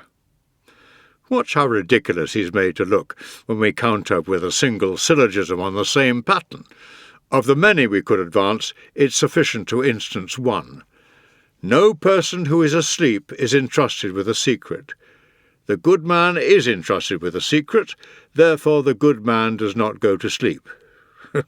Now, just let each of us name for himself the people he knows can be trusted with a secret, though they can't be trusted with a bottle. I'll give all the same one solitary example myself, just to prevent its being lost to human memory. Life needs a stock of noteworthy examples, nor need we always go running to antiquity for them. Lucius Piso was drunk from the very moment of his appointment as warden of the city of Rome. He regularly spent most of the night wining and dining in company, and slept from then until around midday, noon to him being early morning. He nevertheless discharged his duties, which embraced the general welfare of the whole city, with the utmost efficiency. The late Emperor Augustus, as well as Tiberius, entrusted him with secret orders, the former on appointing him governor of Thrace, the conquest of which he completed, the latter when he left Rome for Campania, leaving behind him in the capital many objects of distrust and hostility. I imagine it was because Piso's drunken habits had been such a success, so far as he was concerned, that Tiberius later appointed Cossus to be prefect of the city. This man, otherwise dignified and self-controlled, steeped himself in liquor, soaking it up to such an extent that on one occasion in the Senate, having come there straight from a party, he succumbed to a slumber from which nothing could rouse him and had to be carried out. Yet this did not stop Tiberius writing in his own hand a number of letters to Cossus, the contents of which he did not consider suitable for communication even to his ministers, and Cossus never let slip a single secret, whether private or official. If you want to arrive at the conclusion that the good man ought not to get drunk, why set about it with syllogisms? Tell people how disgusting it is for a man to pump more into himself than he can hold, and not to know the capacity of his own stomach. Tell them of all the things men do that they would blush at sober, and that drunkenness is nothing but a state of self-induced insanity. For imagine the drunken man's behaviour extended over several days. Would you hesitate to think him out of his mind? As it is, the difference is simply one of duration, not of degree. Point to the example of Alexander of Macedon, stabbing his dearest and truest friend Clytus at a banquet, and wanting to die, as indeed he should have done, when he realized the enormity of what he had done. Drunkenness inflames and lays bare every vice, removing the reserve that acts as a check on impulses to wrong behaviour. For people abstain from forbidden things far more often through feelings of inhibition when it comes to doing what is wrong, than through any will to good. Add to this the drunkard's ignorance of his situation, his indistinct, uncertain speech, his inability to walk straight, his unsteady eye and swimming head, with his very home in a state of motion, as if the whole house had been set spinning by some cyclone, and the tortures in his stomach as the wine ferments. Where is the glory in mere capacity, when the victory rests with you, when all the company lie prostrate around you, slumbering or vomiting, declining all your calls for another toast, when you find yourself the only person at the party still on your feet, when your mighty prowess has enabled you to beat all comers, and no one has proved able to match your intake? A barrel is none the less enough to beat you. What else was it but drinking to excess, together with a passion for Cleopatra, itself as potent as drink, that ruined that great and gifted man, Mark Antony, dragging him down into foreign ways of living and un-Roman vices? This it was that made him an enemy of the state. This is what made him no match for his enemies. It was this that made him cruel, having the heads of his country's leading men brought into him at the dinner table, identifying the hands and features of liquidated opponents in the course of banquets marked by sumptuous magnificence and regal pomp, still thirsting for blood when filled to the full with wine. Explain, then, why the good man should avoid getting drunk, using facts, not words, to show its ugliness and offensiveness. Prove, and an easy task it is, that so-called pleasures, when they go beyond a certain limit, are but punishments. Letter number 86. Here I am, staying at the country house which once belonged to Scipio of Africa himself. I'm writing after paying my respects to his departed spirit, as well as to an altar, which I rather think may be the actual tomb of that great soldier. His soul will have gone to heaven, returned in fact to the place from which it came. What convinces me of this is not the size of the armies he commanded, for Cambyses equally had such armies, and Cambyses was merely a madman who turned his madness to good account, but his quite exceptional self-restraint and sense of duty. This is something in him which I find even more deserving of admiration of the time when he finally left his country than during the time when he was fighting for her. Was Scipio to stay in Rome, or was Rome to stay a free democracy? That was then the choice. What did Scipio say? I have no wish, he said, to have the effect of weakening in the least degree our laws or institutions. All Roman citizens must be equal before the law. I ask my country, then, to make the most of what I have done for her, but without me. If she owes it to me that she is today a free country, let me also prove that she is free. If my stature has grown too great for her best interests, then out I go. Am I not justified in admiring that nobility of character which led him to retire, to go into voluntary exile, to relieve the state of an embarrassing burden? Events had come to the point where either Scipio or democracy was going to suffer at the other's hands. Neither of these two things could justly be permitted to happen. So he gave way to her constitution, and proposing that the nation should be no less indebted to him for his absence from the scene than for Hannibal's, he went off into retirement at Liternum. I have seen the house, which is built of squared stone blocks, the wall surrounding the park, and the towers built out on both sides of the house for purposes of defence. The well concealed among the greenery and outbuildings, with sufficient water to provide for the needs of a whole army, and the tiny little bath, situated after the old-fashioned custom in an ill-lit corner, our ancestors believing that the only place where one could properly have a hot bath was in the dark. It was this which started in my mind reflections that occasioned me a good deal of enjoyment as I compared Scipio's way of life and our own. In this corner, the famous terror of Carthage, to whom Rome owes it that she has only once in her history been captured, used to wash a body weary from work on the farm. for he kept himself fit through toil, cultivating his fields by his own labour, as was the regular way in the old days. And this was the ceiling, dingy in the extreme, under which he stood, and this the equally undistinguished paving that carried his weight. Who is there who could bear to have a bath in such surroundings nowadays? We think ourselves poorly off, living like paupers, if the walls are not ablaze with large and costly circular mirrors, if our Alexandrian marbles are not decorated with panels of Numidian marble, if the whole of their surface has not been given a decorative overlay of elaborate patterns, having all the variety of fresco murals, unless the ceiling cannot be seen for glass, unless the pools into which we lower bodies with all the strength drained out of them by lengthy periods in the sweating room are edged with Thasian marble, which was once the rarest of sights even in a temple, unless the water pours from silver taps. And so far, we have only been talking about the ordinary fellow's plumbing. What about the bathhouses of certain former slaves? Look at their arrays of statues, their assemblies of columns that do not support a thing, but are put up purely for ornament, just for the sake of spending money. Look at the cascades of water splashing noisily down from one level to the next.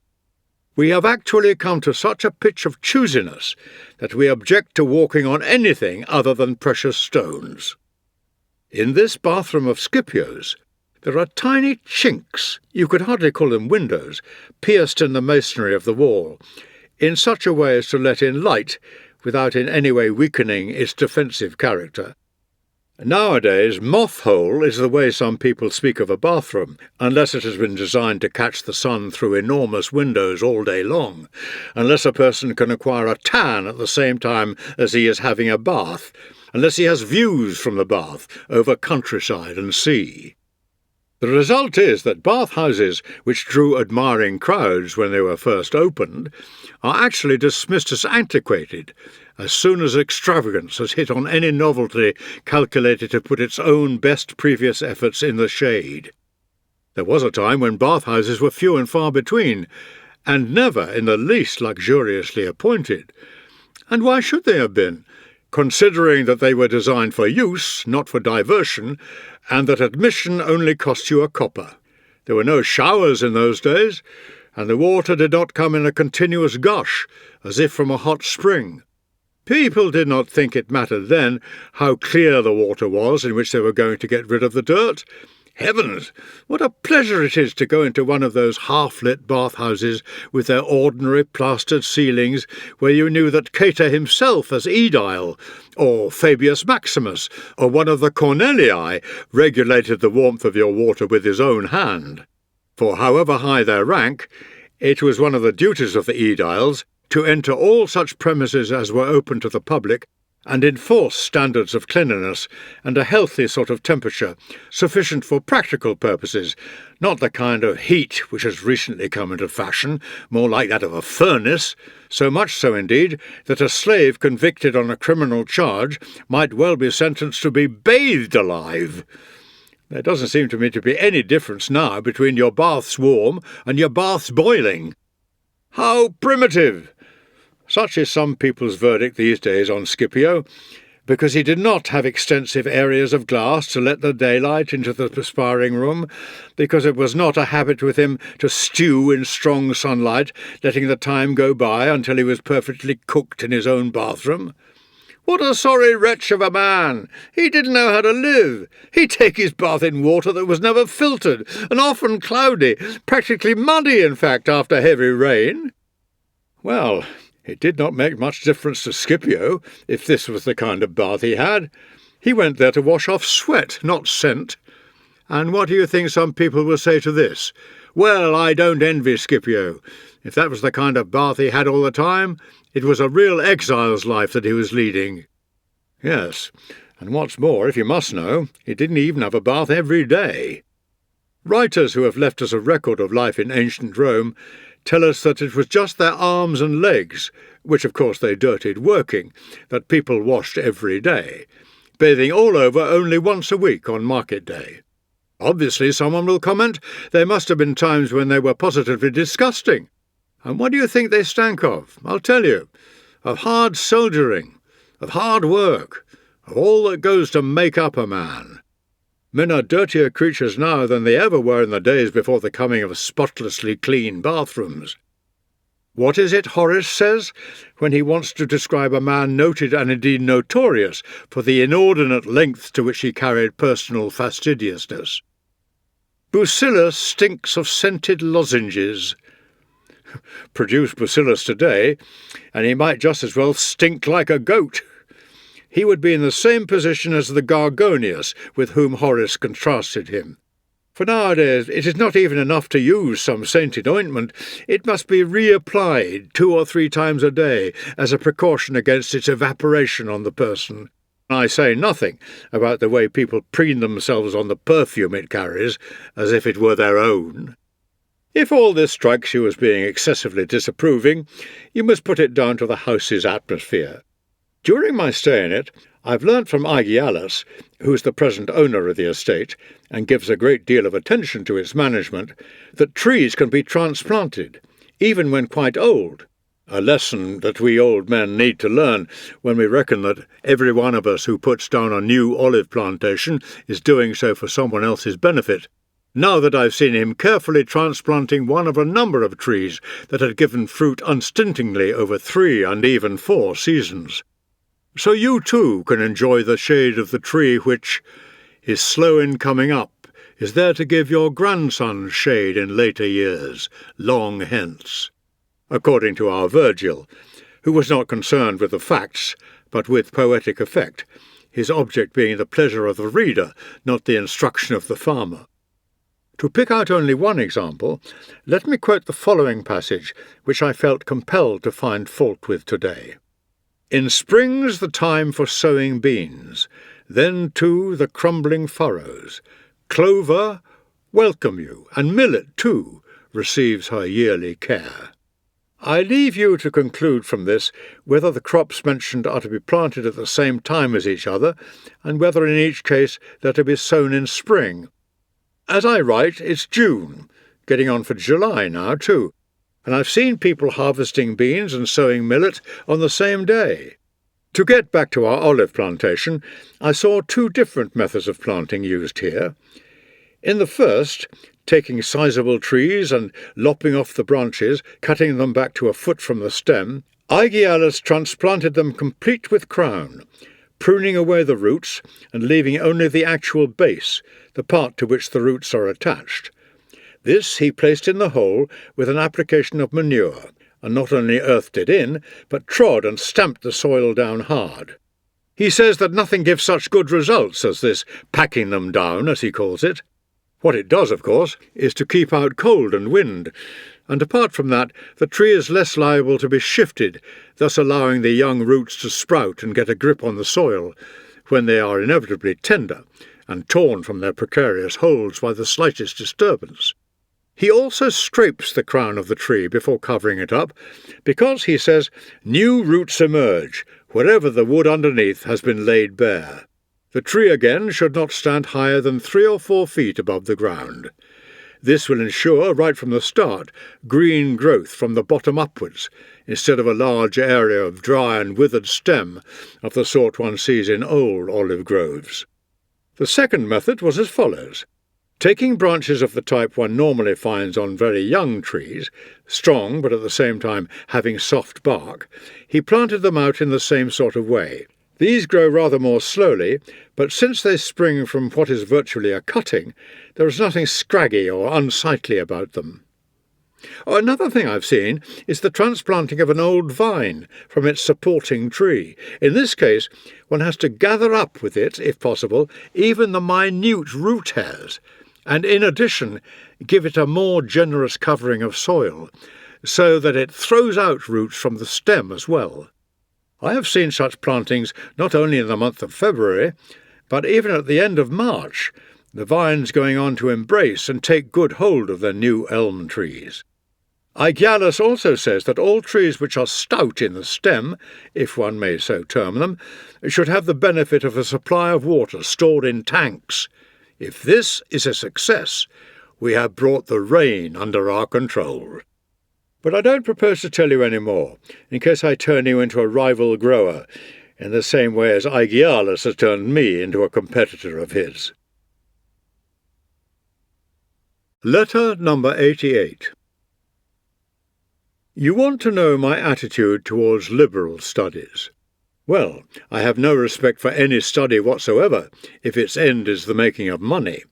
Such studies are to me unworthy ones. They involve the putting out of skills to hire, and are only of value insofar as they may develop the mind without occupying it for long.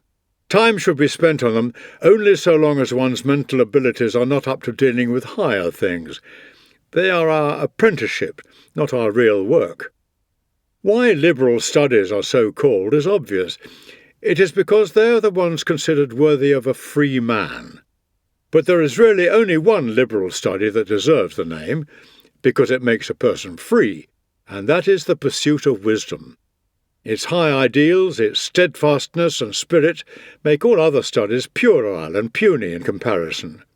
Do you really think there is anything to be said for the others, when you find among the people who profess to teach them quite the most reprehensible and worthless characters you could have as teachers? All right to have studied that sort of thing once, but not to be studying them now. The question has sometimes been posed whether these liberal studies make a man a better person, but in fact they do not aspire to any knowledge of how to do this, let alone claim to do it. Literary scholarship concerns itself with research into language or history, if a rather broader field is preferred, or, extending its range to the very limit, poetry.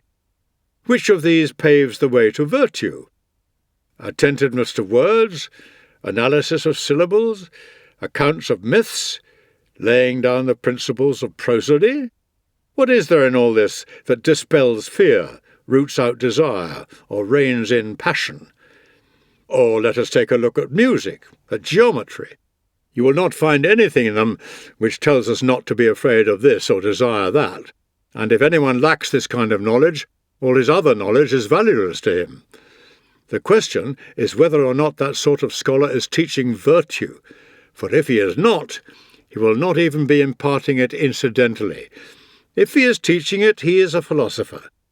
If you really want to know how far these persons are from the position of being moral teachers, observe the absence of connection between all the things they study. If they were teaching one and the same thing, a connection would be evident.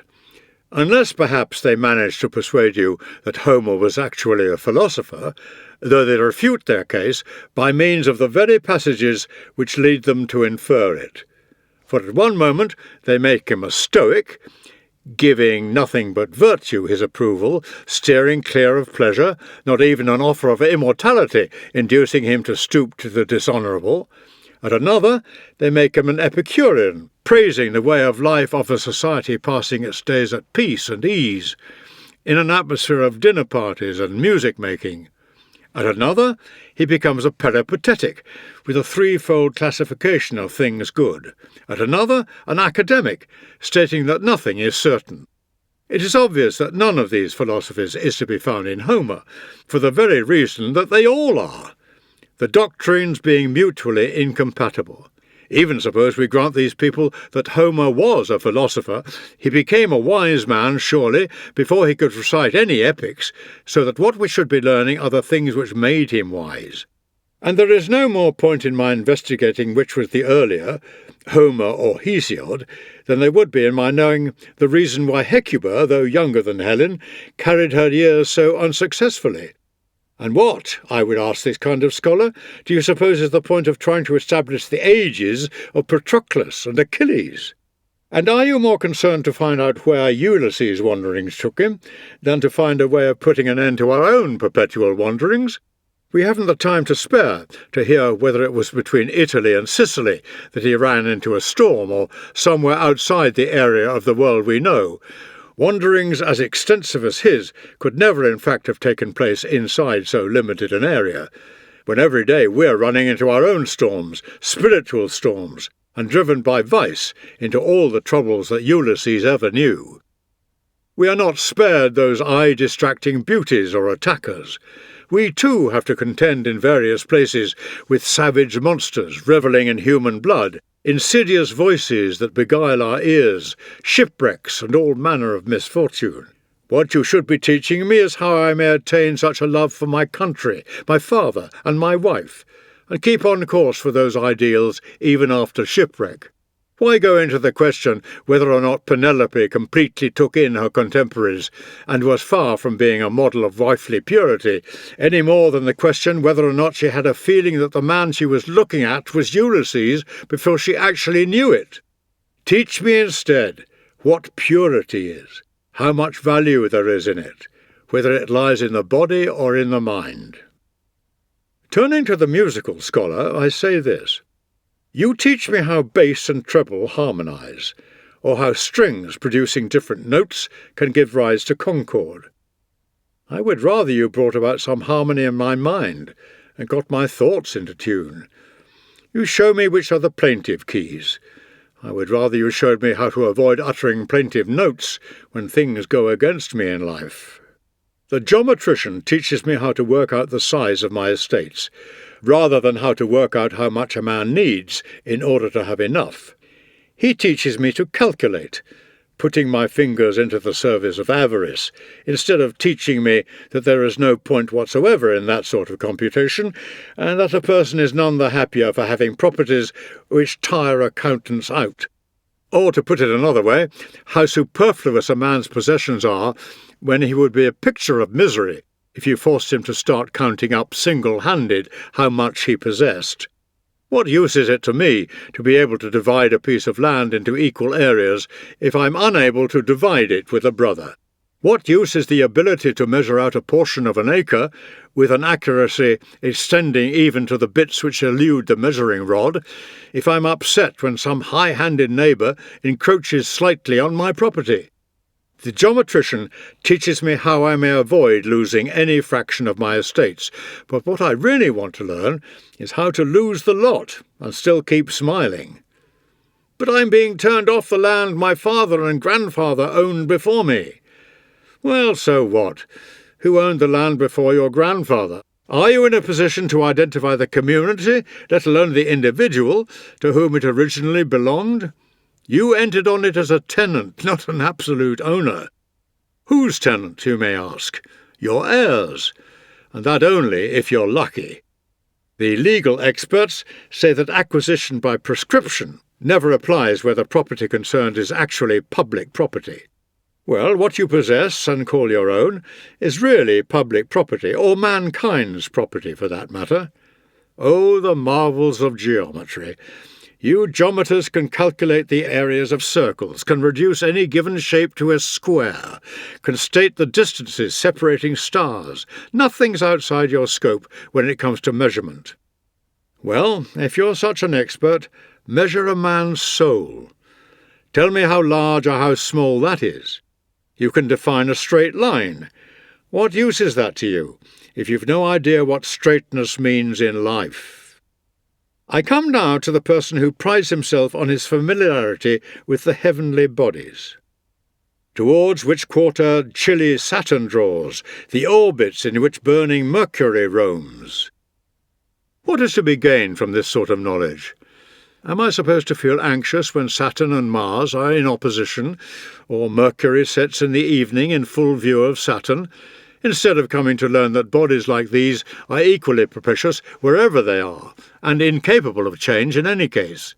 They are swept on in a path from which they cannot escape, their motion governed by an uninterrupted sequence of destined events, making their reappearance in cycles that are fixed.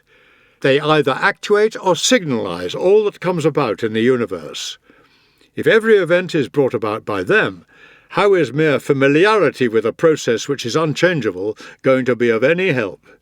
If they are pointers to events, what difference does it make to be aware in advance of things you cannot escape? They are going to happen, whether you know about them or not. If you observe the hasting sun and watch the stars processing through the skies, the day that follows will not prove you wrong, nor will deceptive cloud-free nights then take you in.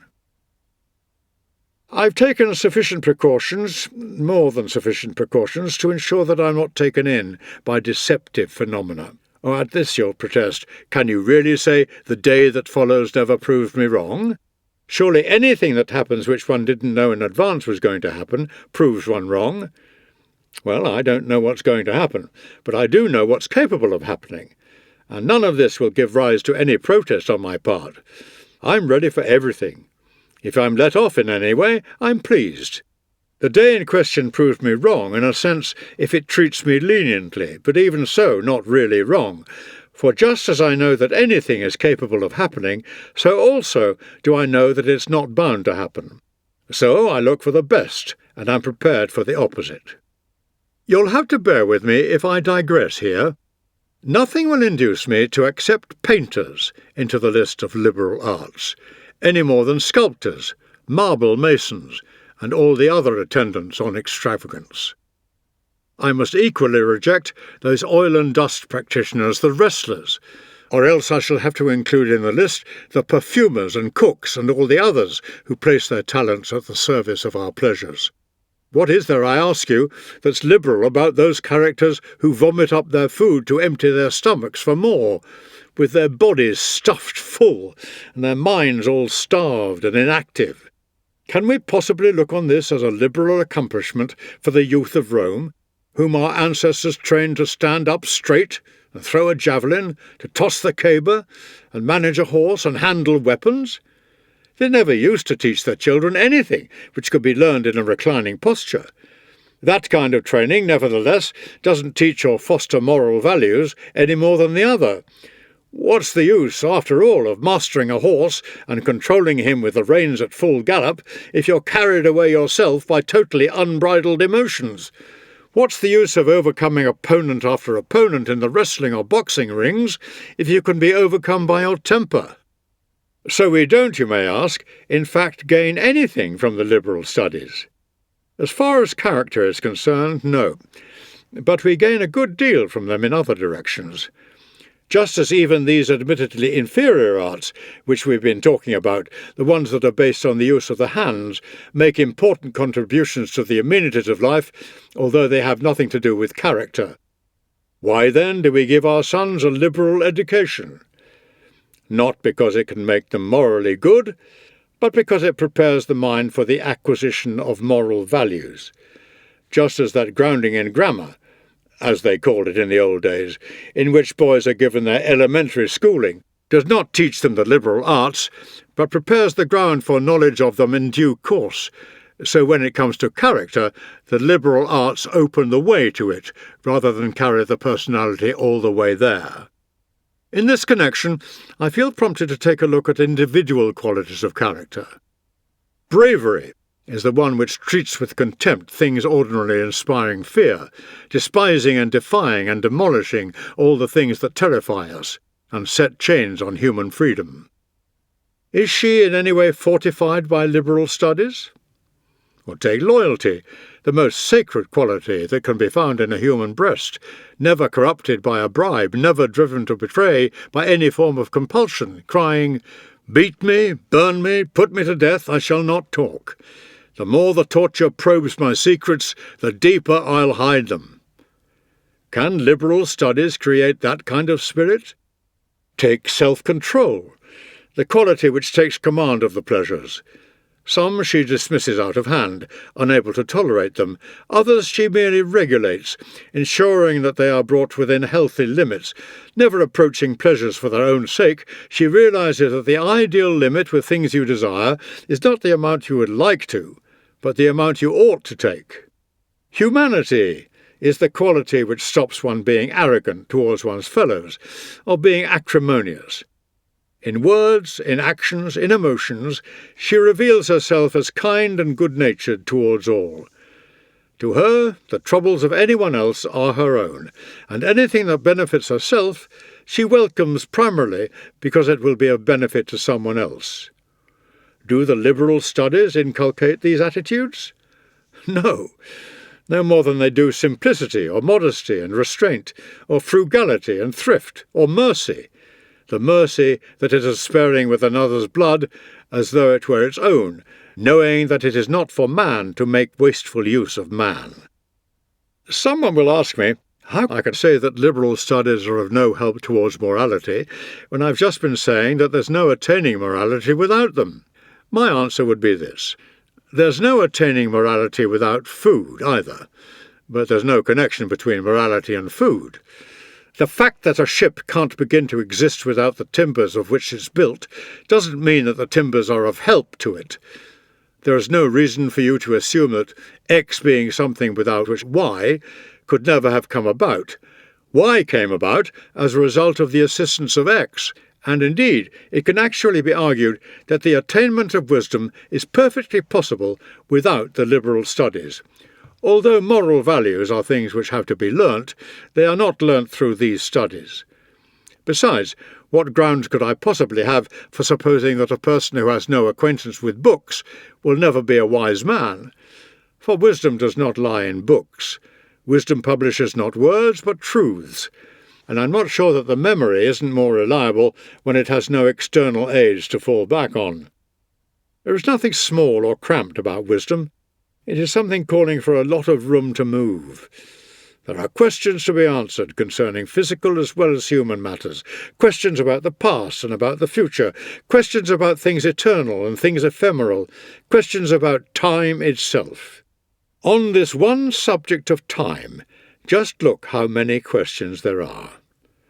To start with, does it have an existence of its own? Next, does anything exist prior to time, independently of it? Did it begin with the universe, or did it exist even before then, on the grounds that there was something in existence before the universe? There are countless questions about the soul alone, where it comes from, what its nature is, when it begins to exist, and how long it is in existence, whether it passes from one place to another, moving house, so to speak, on transfer to successive living creatures, taking on a different form with each, or is no more than once in service, and is then released to roam the universe. Whether it is a corporeal substance or not, what it will do when it ceases to act through us, how it will employ its freedom once it has escaped its cage here, whether it will forget its past and become conscious of its real nature from the actual moment of its parting from the body and departure for its new home on high. Whatever the field of physical or moral sciences you deal with, you will be given no rest by the mass of things to be learnt or investigated. And to enable matters of this range and scale to find unrestricted hospitality in our minds, everything superfluous must be turned out. Virtue will not bring herself to enter the limited space we offer her. Something of great size requires plenty of room. Let everything else be evicted, and your heart completely open to her. But it's a nice thing, surely, to be familiar with a lot of subjects. Well, in that case, let us retain just as much of them as we need. Would you consider a person open to criticism for putting superfluous objects on the same level as really useful ones by arranging on display in his house a whole array of costly articles, but not for cluttering himself up with a lot of superfluous furniture in the way of learning? To want to know more than is sufficient is a form of intemperance, apart from which this kind of obsession with the liberal arts turns people into pedantic, irritating, tactless, self-satisfied bores, not learning what they need simply because they spend their time learning things they will never need. The scholar Didymus wrote 4,000 works. I should feel sorry for him if he had merely read so many useless works. In these works he discusses such questions as Homer's origin, who was Aeneas' real mother, whether Anacreon's manner of life was more that of a lecher or that of a drunkard, whether Sappho slept with anyone who asked her, and other things that would be better unlearned if one actually knew them.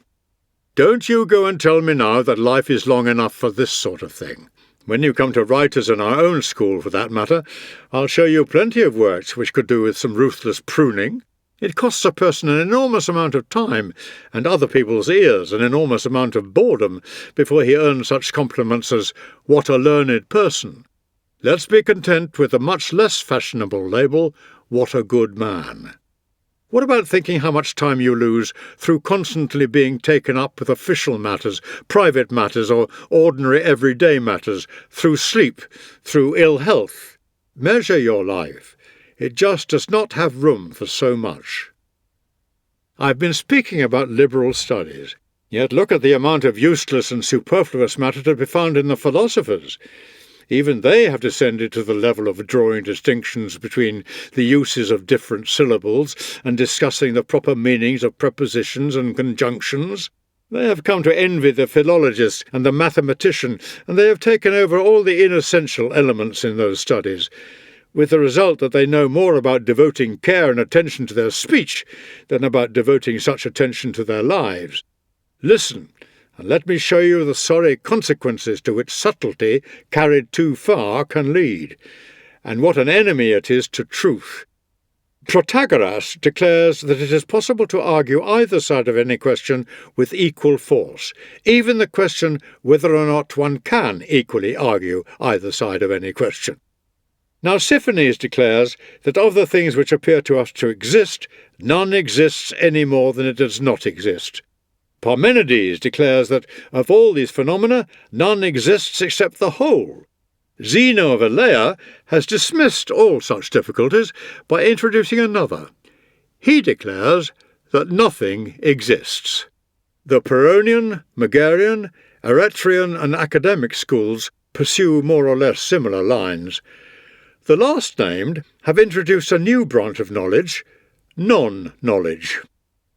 Well, all these theories you should just toss on top of that heap of superfluous liberal studies. The people I first mentioned provide me with knowledge which is not going to be of any use to me, while the others snatch away from me any hopes of ever acquiring any knowledge at all. Superfluous knowledge would be preferable to no knowledge. One side offers me no guiding light to direct my vision towards the truth, while the other just gouges my eyes out. If I believe Protagoras, there is nothing certain in the universe. If I believe Nausiphones, there is just the one certainty, that nothing is certain. If Parmenides, only one thing exists. If Zeno, not even one. Then what are we? The things that surround us, the things on which we live, what are they? Our whole universe is no more than a semblance of reality, perhaps a deceptive semblance, perhaps one without substance altogether. I should find it difficult to say which of these people annoy me most, those who would have us know nothing, or the ones who refuse even to leave us the small satisfaction of knowing that we know nothing. Letter number 90. Who can doubt, my dear Lucilius, that life is the gift of the immortal gods, but that living well is the gift of philosophy? A corollary of this would be the certain conclusion that our debt to philosophy is greater than the debt we owe to the gods, by just so much as a good life is more of a blessing than simply life, had it not been for the fact that philosophy itself was something bestowed by the gods. They have given no one the present of a knowledge of philosophy, but every one the means of acquiring it. For if they have made philosophy a blessing given to all and sundry, if we were born in a state of moral enlightenment, wisdom would have been deprived of the best thing about her, that she isn't one of the things which fortune either gives us or doesn't. As things are, there is about wisdom a nobility and magnificence in the fact that she doesn't just fall to a person's lot, that each man owes her to his own efforts, that one doesn't go to anyone other than oneself to find her. What would you have worth looking up to in philosophy if she were handed out free? Philosophy has the single task of discovering the truth about the divine and human worlds. The religious conscience, the sense of duty, justice, and all the rest of the close-knit, interdependent company of virtues never leave her side. Philosophy has taught men to worship what is divine, to love what is human, telling us that with the gods belongs authority, and among human beings fellowship. That fellowship lasted for a long time intact before men's greed broke society up, and impoverished even those she had brought most riches, for people cease to possess everything as soon as they want everything for themselves. The first men on this earth, however, and their immediate descendants, followed nature unspoiled. They took a single person as their leader and their law, freely submitting to the decisions of an individual of superior merit. It is nature's way to subordinate the worse to the better. With dumb animals, indeed, the ones who dominate the group are either the biggest or the fiercest. The bull who leads the herd is not the weakling, but the one whose bulk and brawn has brought it victory over the other males. In a herd of elephants, the tallest is the leader. Among human beings, the highest merit means the highest position. So they used to choose their ruler for his character. Hence peoples were supremely fortunate when among them a man could never be more powerful than others unless he was a better man than they were. For there is nothing dangerous in a man's having as much power as he likes if he takes the view that he has power to do only what it is his duty to do. In that age, then, which people commonly refer to as the Golden Age, government, so Posidonius maintains, was in the hands of the wise. They kept the peace, protected the weaker from the stronger, urged and dissuaded, pointed out what was advantageous and what was not. Their ability to look ahead ensured that their peoples never went short of anything, whilst their bravery averted dangers, and their devotedness brought well-being and prosperity to their subjects. To govern was to serve, not to rule. No one used to try out the extent of his power over those whom he owed that power in the first place, and no one had either reason or inclination to perpetuate injustice, since people governing well were equally well obeyed, and a king could issue no greater threat to disobedient subjects than that of his own abdication. But with the gradual infiltration of the vices and the resultant transformation of kingships into tyrannies, the need arose for laws which were themselves, to begin with, drafted by the wise. Solon, who established Athens as a democratic state, was one of the 7 men of antiquity celebrated for their wisdom. If the same age had produced Lycurgus, an 8th name would have been added to that revered number. The laws of Zaleucus and Corundus are still admired, and it was not in public life or in the chambers of lawyers that these 2 men learnt the constitutional principles which they were to establish in Sicily, then in its heyday, and throughout the Greek areas of Italy, but in the secret retreat, now hallowed and famous, of Pythagoras. Thus far I agree with Posidonius. But that philosophy discovered the techniques employed in everyday life, that I refuse to admit.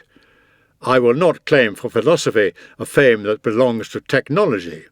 It was philosophy, says Posidonius, that taught men how to raise buildings at a time when they were widely dispersed, and their shelter consisted of huts or burrowed-out cliffs or hollowed tree trunks. I, for my part, cannot believe that philosophy was responsible for the invention of these modern feats of engineering that rise up story after story, of the cities of today, crowding one against the next, any more than of our fish tanks, those enclosures designed to save men's gluttony from having to run the risk of storms, and to ensure extravagance safe harbours of her own, however wildly the high seas may be raging, in which to fatten separately the different kinds of fish. Are you really going to tell me that philosophy taught the world to use keys and bolts on doors, which was surely nothing but a signal for greed?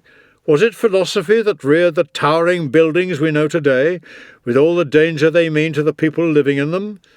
It was not enough, presumably, for man to avail himself of whatever cover came to hand, to have found a shelter of some kind or other in nature, without trouble and without the use of skills. Believe me, that age before there ever existed architects or builders was a happy age. The squaring off of timbers, the accurate cutting of beams with a saw that travels along a marked-out line, all these things came in with extravagance. The first of men with wedges split their wood. Yes, for they were not preparing a roof for a future banqueting hall. And pines or firs were not continually being drawn through streets trembling at their passage on a long convoy of vehicles to support panelled ceilings heavy with gold. Their huts were held up by a forked pole, stood at either end, and with close-packed branches and a sloping pile of leaves, a run-off was arranged for even heavy rains. This was the kind of roof under which they lived, and yet their lives were free of care. For men in a state of freedom had thatch for their shelter, while slavery dwells beneath marble and gold. Another matter on which I disagree with Posidonius is his belief that it was by wise men that tools were originally invented. On that sort of basis, there is nothing to stop him saying that it was by philosophers that discovered next were ways of snaring game, of catching birds with lime, of setting dogs all round deep woods. It was human ingenuity, not wisdom, which discovered all that. I disagree with him again, where he maintains that it was wise men who discovered iron and copper mining, when the earth had been scorched by a forest fire and had melted to produce a flow from surface veins of ore. The person who discovers that sort of thing is the kind of person who makes it his business to be interested in just that sort of thing. Nor, for that matter, do I find it as nice a question as Posidonius does whether the hammer started to come into general use before the tongs or the other way round. They were both invented by some individual of an alert, perceptive turn of mind, but not one with the qualities of greatness or of inspiration. And the same applies to anything else, the quest of which involves a bent back and an earthward gaze. The wise men then followed a simple way of life, which is hardly surprising when you consider how even in this modern age he seeks to be as little encumbered as he possibly can. How, I ask you, can you consistently admire both Daedalus and Diogenes? Tell me which of these two you would say was a wise man, the one who hit on the saw, or the one who, in seeing a boy drinking water from the hollow of his hand, immediately took the cup out of his knapsack and smashed it, telling himself off for his stupidity in having superfluous luggage about him all that time, and curled himself up in a jar and went to sleep? And today, just tell me which of the following you consider the wiser man. The one who discovers a means of spraying saffron perfumes to a tremendous height from hidden pipes, who fills or empties channels in one sudden rush of water, who constructs a set of interchangeable ceilings for a dining room in such a way as to produce a constant succession of different patterns, with a change of ceiling at each course, or the one who proves to others and to himself that nature makes no demand on us that is difficult or hard to meet, and that we can live without the marble worker and the engineer, that we can clothe ourselves without importing silks, that we can have the things we need for our ordinary purposes if we will only be content with what the earth has made available on its surface. If they only cared to listen to this man, the human race would realize that cooks are as unnecessary to them as are soldiers. That race of men to whom taking care of the body was a straightforward enough matter were, if not philosophers, something very like it. The things that are essential are acquired with little bother. It is the luxuries that call for toil and effort. Follow nature, and you will feel no need of craftsmen. It was nature's desire that we should not be kept occupied thus. She equipped us for everything she required us to contend with. But the naked body can't stand cold. So what? Are the skins of wild beasts and other creatures not capable of giving us more than adequate protection against the cold? Is it not a fact that many peoples make a covering for their bodies out of bark, that feathers are sewn together to serve as clothing, that even today the majority of the Scythians wear the pelts of fox and mice, which are soft to the touch and impervious to wind? Are you going to tell me, too, that any people you care to mention never used their hands to weave a basket-work of wattles, smear it all over with common mud, and then cover the whole roof with long grass stems and other material growing wild, and went through winter weather, the rain streaming down the slopes of the roof, without any worry? But we need some pretty dense shade to keep off the heat of the sun in summer. So what? Have past ages not left us plenty of hiding places that have been carved out by the ravages of time, or whatever other cause one cares to suppose, and have developed into caves? And again, is it not a fact that Sirtian tribes take shelter in pits dug into the ground, as do other people who, because of extreme sun temperatures, find nothing less than the baked earth itself sufficiently substantial as a protective covering against the heat? When nature granted all the other animals a simple passage through life, she was not so unfair to man as to make it impossible for him alone, to live without all these skills. Nature demanded nothing hard from us, and nothing needs painful contriving to enable life to be kept going. We were born into a world in which things were ready to our hands. It is we who have made everything difficult to come by, through our own disdain for what is easily come by. Shelter and apparel, and the means of warming body and food, all the things which nowadays entail tremendous trouble, were there for the taking, free to all, obtainable at trifling effort, with everything the limit corresponded to the need. It is we and no one else who have made those same things costly, spectacular, and obtainable only by means of a large number of full-scale techniques. Nature suffices for all she asks of us. Luxury has turned her back on nature, daily urging herself on, and growing through all the centuries, pressing men's intelligence into development of the vices. First she began to hanker after things that were inessential, and then after things that were injurious, and finally she handed the mind over to the body and commanded it to be the out-and-out slave of the body's whim and pleasure. All those trades that give rise to noise or hectic activity in the city are in business for the body, which was once in the position of the slave, having everything issued to it, and is now the master, having everything procured for it. This is the starting point for textile and engineering workshops, for the perfumes used by chefs, the sensual movements of our dancing teachers, even sensual and unmanly songs. And why?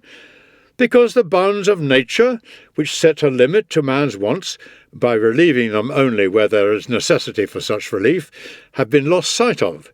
To want simply what is enough nowadays suggests to people primitiveness and squalor. It is incredible, Lucilius, how easily even great men can be carried away from the truth by the sheer pleasure of holding forth on a subject. Look at Posidonius, in my opinion one of those who have contributed most to philosophy, when he wants to give a description of how, in the first place, some threads are twisted and others drawn out from the soft, loose hank of wool, then how the warp has its threads stretched perpendicularly by means of hanging weights, and how the weft, worked in to soften the hard texture of the warp threads, which compress it on either side, is made compact and close by means of the batten. He declares that philosophers invented the art of the weaver too, forgetting that philosophers had disappeared by the time this comparatively advanced type of weaving had been evolved. The warp is bound to the beam, and then its threads are parted by the reed, the woof worked in between with pointed shuttles and pressed home by the broad comb's fretted teeth. He might have thought differently if he had only had the opportunity of seeing the looms of the present day, the end product of which is clothing which is not going to conceal a thing, clothing which is no help to modesty, let alone the body. He then goes on to farmers, and gives an equally eloquent description of how the soil is broken up by the plough for the first time, and then gone over again in order that the earth, thus loosened, may allow the roots more room to develop, and continues with the sowing of the seed and the lifting of the weeds to prevent any stray wild plants springing up and ruining the crop.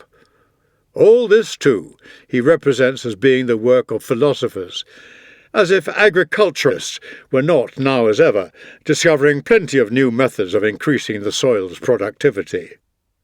Not content with these occupations, he proceeds to demean the philosopher to the bakery. He tells us how by imitating nature he began producing bread. The grain, he said, is taken into the mouth and crushed by the coming together of the hard surfaces of the teeth. Anything that escapes is carried back to the teeth again by the tongue, and the grain is finally mixed with saliva to enable it to pass down the lubricated throat with greater facility. On reaching the stomach, where it is cooked in an even heat, it is finally absorbed into the system. Taking this process as a model, someone or other placed one rough stone on top of another in imitation of the teeth, one set of which remains immobile and awaits the action of the other. The grains are then crushed by the friction of one against the other, and are constantly re-subjected to it until they are reduced by this repeated grinding to a fine powder. He then sprinkled the resulting meal with water, and by going on manipulating it, he made it plastic and shaped it into the form of a loaf. This he first baked in a glowing hot earthenware vessel in hot ashes. Later came the gradual discovery of ovens and other devices, the heat of which is controllable at will. Posidonius was not far off maintaining that the shoemaker's trade as well was invented by philosophers. Now all these things were indeed discovered by the exercise of reason, but not by reason in its perfect form. They were invented by ordinary men, not by philosophers. Just as, let me add, were the vessels we cross rivers and seas in, with sails designed to catch the drive of the winds, and rudders at the stern to alter the vessel's course in this or that direction, the idea being taken from the fish, who steers with his tail, one slight movement of it to either side being enough to alter the direction of his darting course. All these things, says Posidonius, were invented by our philosopher. They were, however, rather too unimportant for him to handle personally, and so he passed them over to the minions among his assistants. No, the fact is that this sort of thing was not thought up by anyone other than the people who make them their concern today. We know very well that some have only appeared within living memory. The use, for example, of windows letting in the full daylight through transparent panes, or bathrooms heated from beneath with pipes set in the walls in order to diffuse the heat and thus maintain an even temperature at the highest as well as the lowest room levels. Need I mention the marble with which our temples and even houses are resplendent, or the rounded and polished blocks on which we rest whole colonnades and buildings capable of holding large crowds of people, or the shorthand symbols by means of which even a rapidly delivered speech is taken down and the hand is able to keep up with the quickness of the tongue.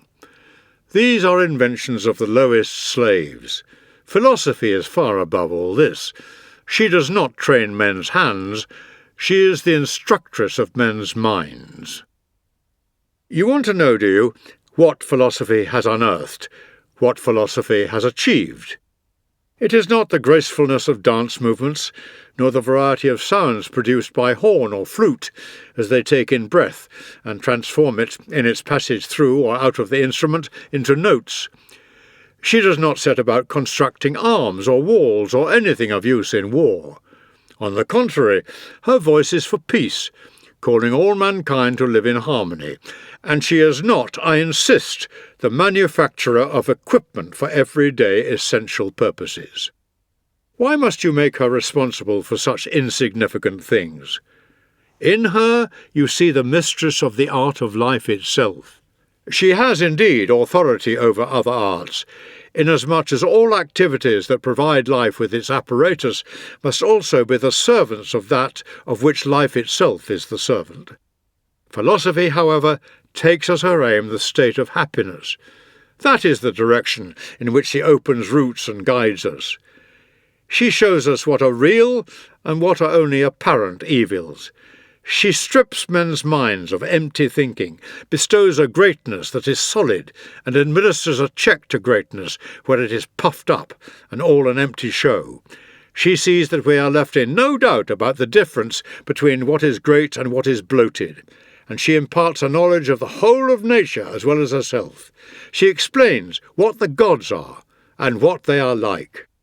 Anacharsis, says Posidonius, discovered the potter's wheel, the rotary motion of which shapes earthenware. Then, mention of the potter's wheel being found in Homer, he would have us think that it is the passage in Homer, rather than his story, that is spurious.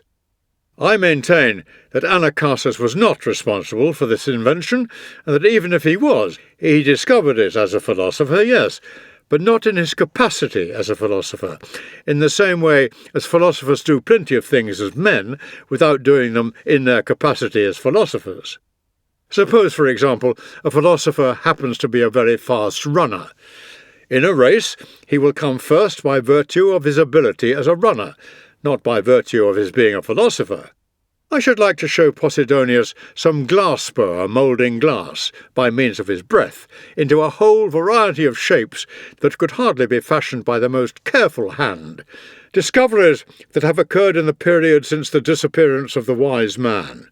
Democritus, he says, is reported to be the discoverer of the arch, the idea of which is to bind a curving line of stones, set at slightly differing angles from each other, with a keystone.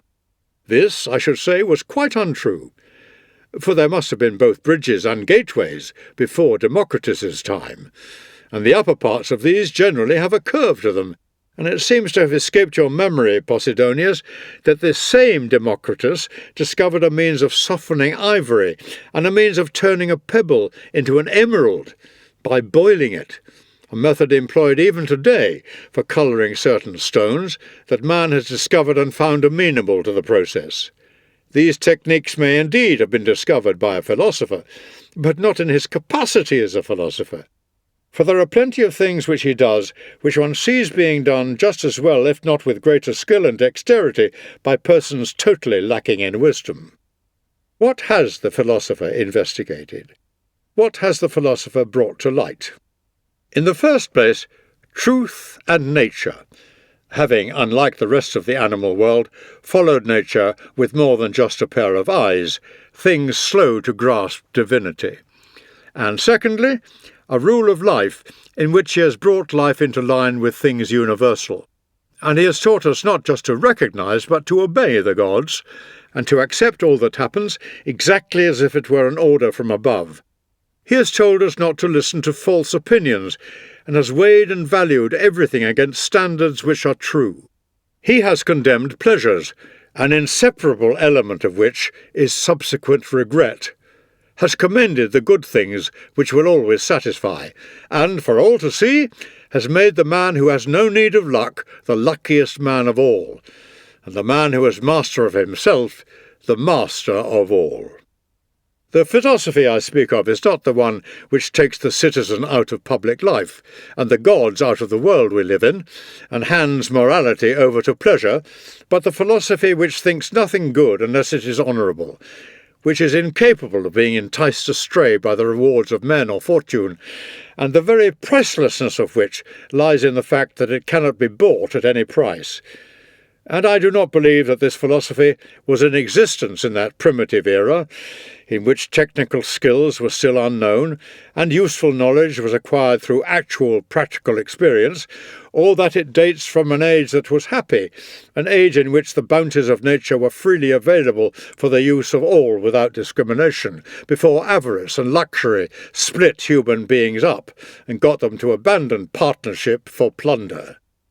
The men of that era were not philosophers, even if they acted as philosophers are supposed to act. No other state of man could cause anyone greater admiration.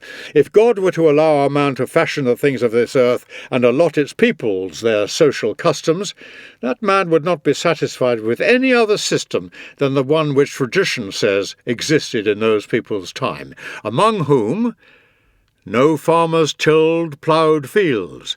Merely to mark the line of boundaries dividing land between its owners was a sin. Men shared their findings, and the earth herself then gave all things more freely, unsolicited. What race of men could be luckier? Share and share alike, they enjoyed nature. She saw to each and every man's requirements for survival like a parent. What it all amounted to was undisturbed possession of resources owned by the community. I can surely call that race of men one of unparalleled riches, it being impossible to find a single pauper in it. Into this ideal state of things burst avarice. Avarice, which in seeking to put aside some article or other and appropriate it to its own use, only succeeded in making everything somebody else's property and reducing its possessions to a fraction of its previously unlimited wealth. Avarice brought in poverty by coveting a lot of possessions, losing all that it had. This is why, although it may endeavour to make good its losses, may acquire estate after estate by buying out or forcing out its neighbours, enlarge country properties to the dimensions of whole provinces, speak of owning some property when it can go on a long tour overseas without once stepping off its own land, there is no extension of our boundaries that can bring us back to our starting point. When we have done everything within our power, we shall possess a great deal, but we once possessed the world. The earth herself, untilled, was more productive, her yields being more than ample for the needs of peoples who did not raid each other. With any of nature's products, men found as much pleasure in showing others what they had discovered as they did in discovering it. No one could outdo or be outdone by any other. All was equally divided among people living in complete harmony. The stronger had not yet started laying hands on the weaker. The avaricious person had not yet started hiding things away to be hoarded for his own private use, so shutting the next man off from actual necessities of life. Each cared as much about the other as about himself. Weapons were unused. Hands still unstained with human blood had directed their hostility exclusively against wild beasts. Protected from the sun in some thick wood, living in some very ordinary shelter under a covering of leaves preserving them from the rigours of winter or the rain, those people passed tranquil nights, with never a sigh. We, in our crimson luxury, toss and turn with worry, stabbed by needling cares. What soft sleep the hard earth gave those people!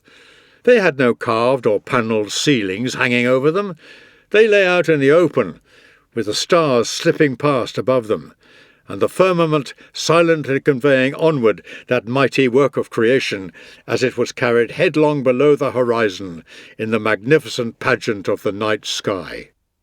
And they had clear views by day as well as by night of this loveliest of mansions, enjoying the pleasure of watching constellations falling away from the zenith and others rising again from out of sight beneath the horizon. Surely it was a joy to roam the earth with marvels scattered so widely around one. You now, by contrast, go pale at every noise your houses make, and if there is a creaking sound, you run away among your frescoed passages in alarm. Those people had no mansions on the scale of towns. Fresh air and the untrammelled breezes of the open spaces, the unoppressive shade of a tree or rock, springs of crystal clarity, streams which chose their own course, streams unsullied by the work of man, by pipes or any other interference with their natural channels, meadows whose beauty owed nothing to man's art. That was the environment around their dwelling places in the countryside, dwelling places given a simple countryman's finish. This was a home in conformity with nature, a home in which one enjoyed living, and which occasioned neither fear of it nor fears for it, whereas nowadays our own homes count for a large part of our feeling of insecurity. But however wonderful and guileless the life they led, they were not wise men. This is a title that has come to be reserved for the highest of all achievements. All the same, I should be the last to deny that they were men of exalted spirit, only one step removed, so to speak, from the gods. There can be no doubt that before this earth was worn out, it produced a better type of offspring. But though they all possessed a character more robust than that of today, and one with a greater aptitude for hard work, it is equally true that their personalities fell short of genuine perfection, for nature does not give a man virtue. The process of becoming a good man is an art. Certainly they did not go in search of gold or silver, or the various crystalline stones to be found in the nethermost dregs of the earth. They were still merciful, even to dumb animals. Man was far and away from killing man, not out of fear or provocation, but simply for entertainment. They had yet to wear embroidered clothing, and had yet to have gold woven into robes, or even mine it. But the fact remains that their innocence was due to ignorance and nothing else. And there is a world of difference between, on the one hand, choosing not to do what is wrong, and on the other, not knowing how to do it in the first place. They lacked the cardinal virtues of justice, moral insight, self-control, and courage. There were corresponding qualities, in each case not unlike these, that had a place in their primitive lives. But virtue only comes to a character which has been thoroughly schooled and trained, and brought to a pitch of perfection by unremitting practice. We are born for it, but not with it. And even in the best of people, until you cultivate it, there is only the material for virtue, not virtue itself. Letter number 91. My friend Liberalis is in some distress at the present moment, following the news of the complete destruction of Lyon by fire. It is a disaster by which anyone might be shaken, let alone a person quite devoted to his hometown. This event has left him groping for that staunchness of spirit which, naturally enough, he cultivated when it was a case of facing what to him were conceivable fears. One is not surprised, though, that there were never any advance fears of such an unexpected, virtually unheard-of catastrophe, considering that there was no precedent for it. Plenty of cities have suffered damage by fire, but none has ever been blotted out by one. Even when its buildings have been set aflame by enemy hands, in many places the flames die out, and even if they are continually rekindled, they are seldom so all-consuming as to leave nothing for tools to demolish. Earthquakes, too, have hardly ever been so ruinous and violent as to raze whole towns.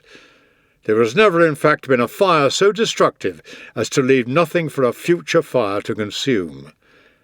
But here, a single night has laid low a host of architectural splendours, any one of which might have been the glory of a separate city.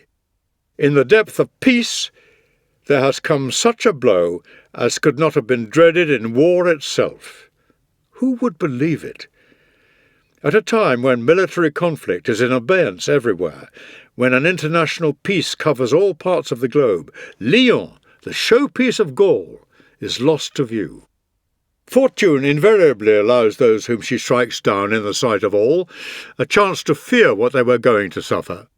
The fall of anything great generally takes time, but here a single night is all there was between a mighty city and no city at all. It was destroyed, in fact, in less time than I have taken telling you of its destruction. Sturdy and resolute though he is when it comes to facing his own troubles, our Liberalis has been deeply shocked by the whole thing, and he has some reason to be shaken. What is quite unlooked for is more crushing in its effect, and unexpectedness adds to the weight of a disaster. The fact that it was unforeseen has never failed to intensify a person's grief. This is a reason for ensuring that nothing ever takes us by surprise. We should project our thoughts ahead of us at every turn and have in mind every possible eventuality instead of only the usual course of events. For what is there that fortune does not, when she pleases, fell at the height of its powers? What is there that is not the more assailed and buffeted by her, the more lustrous its attraction? What is there that is troublesome or difficult for her? Her assaults do not always come along a single path, or even a well-recognized path. At one time she will call in the aid of her own hands in attacking us. At another she will be content with her own powers in devising for us dangers for which no one is responsible. No moment is exempt. In the midst of pleasures there are found the springs of suffering. In the middle of peace, war rears its head, and the bulwarks of one's security are transformed into sources of alarm, friend turning foe, and ally turning enemy. The summer's calm is upset by sudden storms more severe than those of winter. In the absence of any enemy, we suffer all that an enemy might wreak on us. Overmuch prosperity, if all else fails, will hit on the instruments of its own destruction. Sickness assails those leading the most sensible lives. Tuberculosis, those with the strongest constitutions. Retribution, the utterly guiltless. Violence, the most secluded. Misfortune has a way of choosing some unprecedented means or other of impressing its power on those who might be said to have forgotten it. A single day strews in ruins all that was raised by a train of construction, extending over a long span of time, and involving a great number of separate works and a great deal of favour on the part of heaven. To say a day, indeed, is to put too much of a brake on the calamities that hasten down upon us. An hour, an instant of time, suffices for the overthrow of empires. It would be some relief to our condition and our frailty if all things were as slow in their perishing as they were in their coming into being, but as it is, the growth of things is a tardy process, and their undoing is a rapid matter. Nothing is durable. whether for an individual or for a society. The destinies of men and cities alike sweep onwards. Terror strikes amid the most tranquil surroundings, and without any disturbance in the background to give rise to them. Calamities spring from the least expected quarter. States which stood firm through civil war as well as wars external collapse without a hand being raised against them. How few nations have made of their prosperity a lasting thing. This is why we need to envisage every possibility and to strengthen the spirit to deal with the things which may conceivably come about. Rehearse them in your mind: exile, torture, war, shipwreck.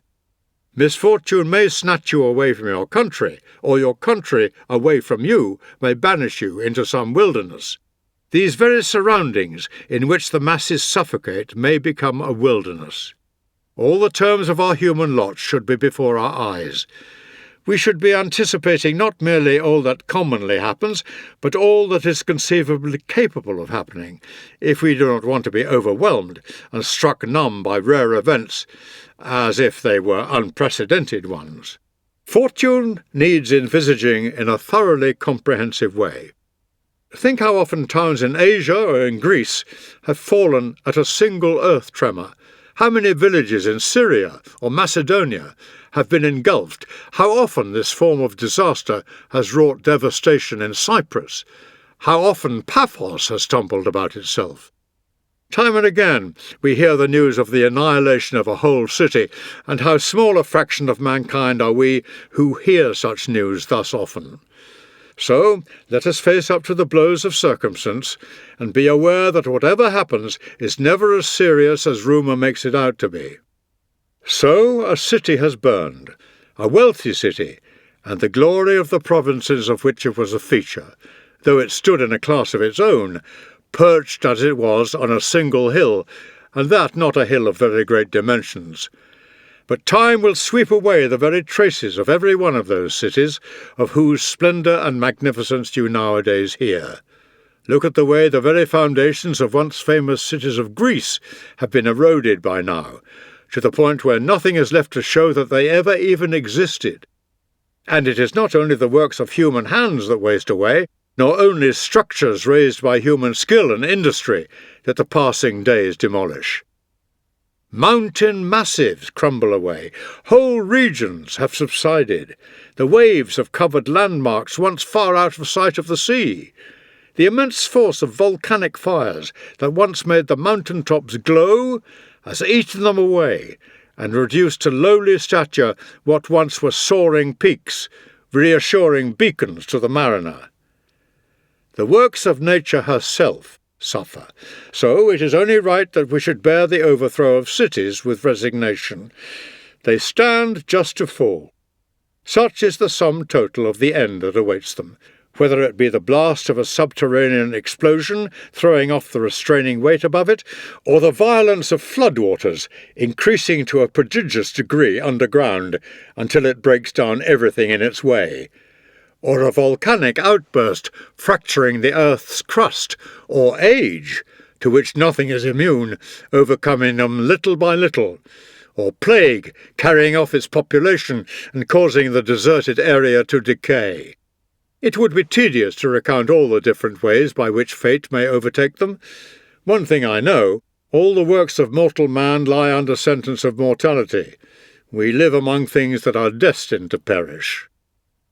Such, then, are the comforting reflections which I would offer our liberalis, who burns with a kind of passion beyond belief for his birthplace, which, it may be, has only been consumed so as to be called to higher things. A setback has often cleared the way for greater prosperity. Many things have fallen only to rise to more exalted heights. That opponent of affluence in the capital, Timagenes, used to declare that the one reason fires distressed him was the knowledge that what would rise up afterwards would be of a better standard than what had burned. In the city of Lyon, too, one may presume that everyone will endeavour to make the work of restoration a greater, more noble achievement than what they have lost. May that work be of lasting duration, and may the new foundation be attended by happier auspices, with a view to its lasting for a longer and indeed for all time. This is the 100th year since the town came into being, and even for a human being, such an age is by no means the uttermost limit. Founded by Plancus in an area of concentrated population, it owes its growth to its favourable situation. Yet how many grievous blows has it had to suffer in the time it takes for a man to grow old? So the spirit must be trained to a realization and an acceptance of its lot. It must come to see that there is nothing fortune will shrink from, that she wields the same authority over emperor and empire alike, and the same power over cities as over men. There's no ground for resentment in all this. We've entered into a world in which these are the terms life is lived on. If you're satisfied with that, submit to them. If you're not, get out, whatever way you please. Resent a thing by all means, if it represents an injustice decreed against yourself personally, but if this same constraint is binding on the lowest and the highest alike, then make your peace again with destiny, the destiny that unravels all ties. There's no justification for using our graves, and all the variety of monuments we see bordering the highways, as a measure of our stature. In the ashes all men are levelled. We're born unequal, we die equal.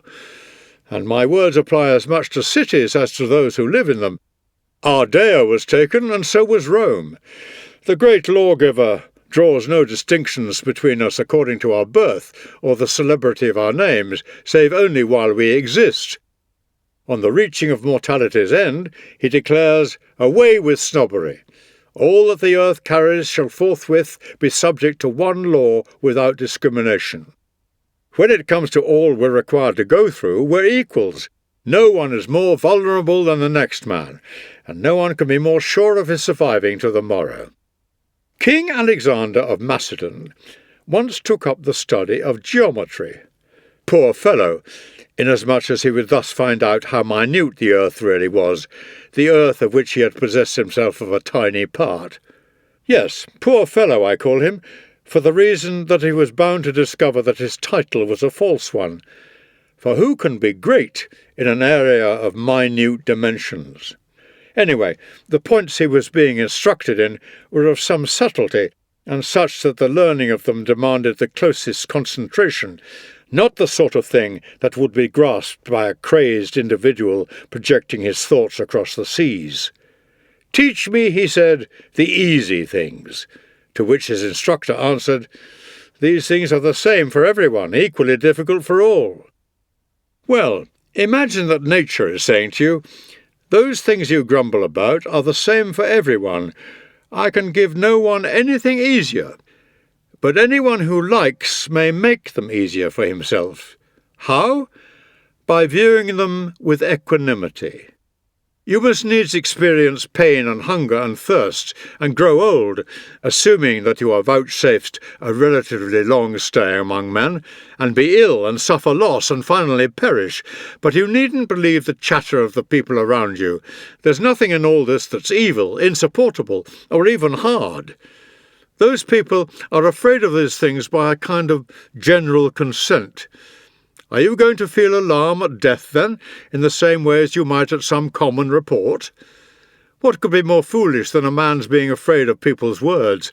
My friend Demetrius has a nice way of putting things when he says, as he commonly does, that to him the utterances of the unenlightened are as noises emanating from the belly.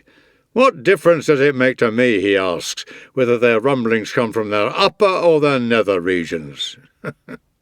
What utter foolishness it is to be afraid that those who have a bad name can rob you of a good one. Just as the dread aroused in you by some common report has proved groundless, so too is the dread of things of which you would never be afraid, if common report did not tell you to be. What harm could ever come to a good man from being besmirched by unwarranted gossip? We shouldn't even let it prejudice us against death, which itself has an evil reputation. Yet none of the people who malign it has put it to the test. Until one does, it's rather rash to condemn a thing one knows nothing about. And yet one thing you do know, and that is this. How many people it's a blessing to, how many people it frees from torture, want, maladies, suffering, weariness. And no one has power over us when death is within our own power. Letter number 104. I've got away to my place at Nomentum. Getting away from what? Guess. The city? No. A fever. And just as it was infiltrating my defences too. It had already taken hold on me, my doctor being decided, in his opinion, that a disturbed irregular pulse, its natural rhythm upset, was the start of it. Whereupon I immediately ordered my carriage out, and although my Paulina tried to hold me back, insisted on driving away. I kept saying the same thing as my mentor, Gallio, when he started sickening for a fever in Achaia. He immediately boarded a ship, assuring everyone that the disorder was to be put down to the place where he was living and not to his constitution. I told Paulina this. She is forever urging me to take care of my health, and indeed, as I come to realize the way her very being depends on mine, I am beginning in my concern for her to feel some concern for myself. So, although old age has made me better at putting up with a lot of things, here I am coming to lose this advantage of being old. The notion occurs to me that inside this old frame there exists a young man as well, and one is always less severe on a young man. The consequence is that since I haven't managed to get her to put a little more bravery into her love for me, she has managed to induce me to show a little more love and care for myself. For concessions have to be made to legitimate emotions. There are times when, however pressing one's reasons to the contrary, one's dying breath requires to be summoned back and held back, even as it is passing one's lips, even if this amounts to torture, simply out of consideration for one's dear ones. The good man should go on living as long as he ought to, not just as long as he likes.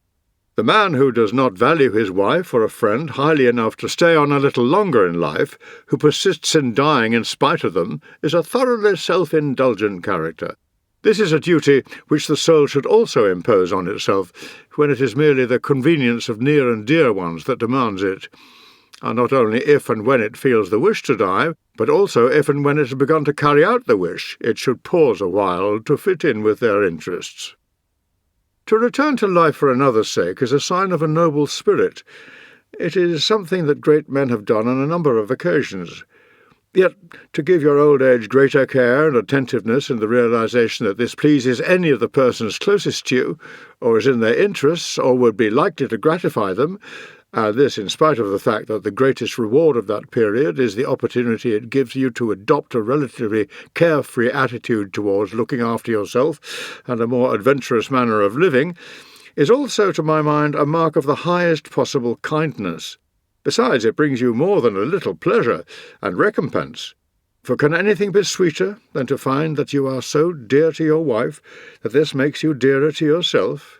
So it comes about that my Paulina succeeds in making me responsible for anxiety of my own, as well as hers on my behalf. I expect you're keen to hear what effect it had on my health, this decision of mine to leave.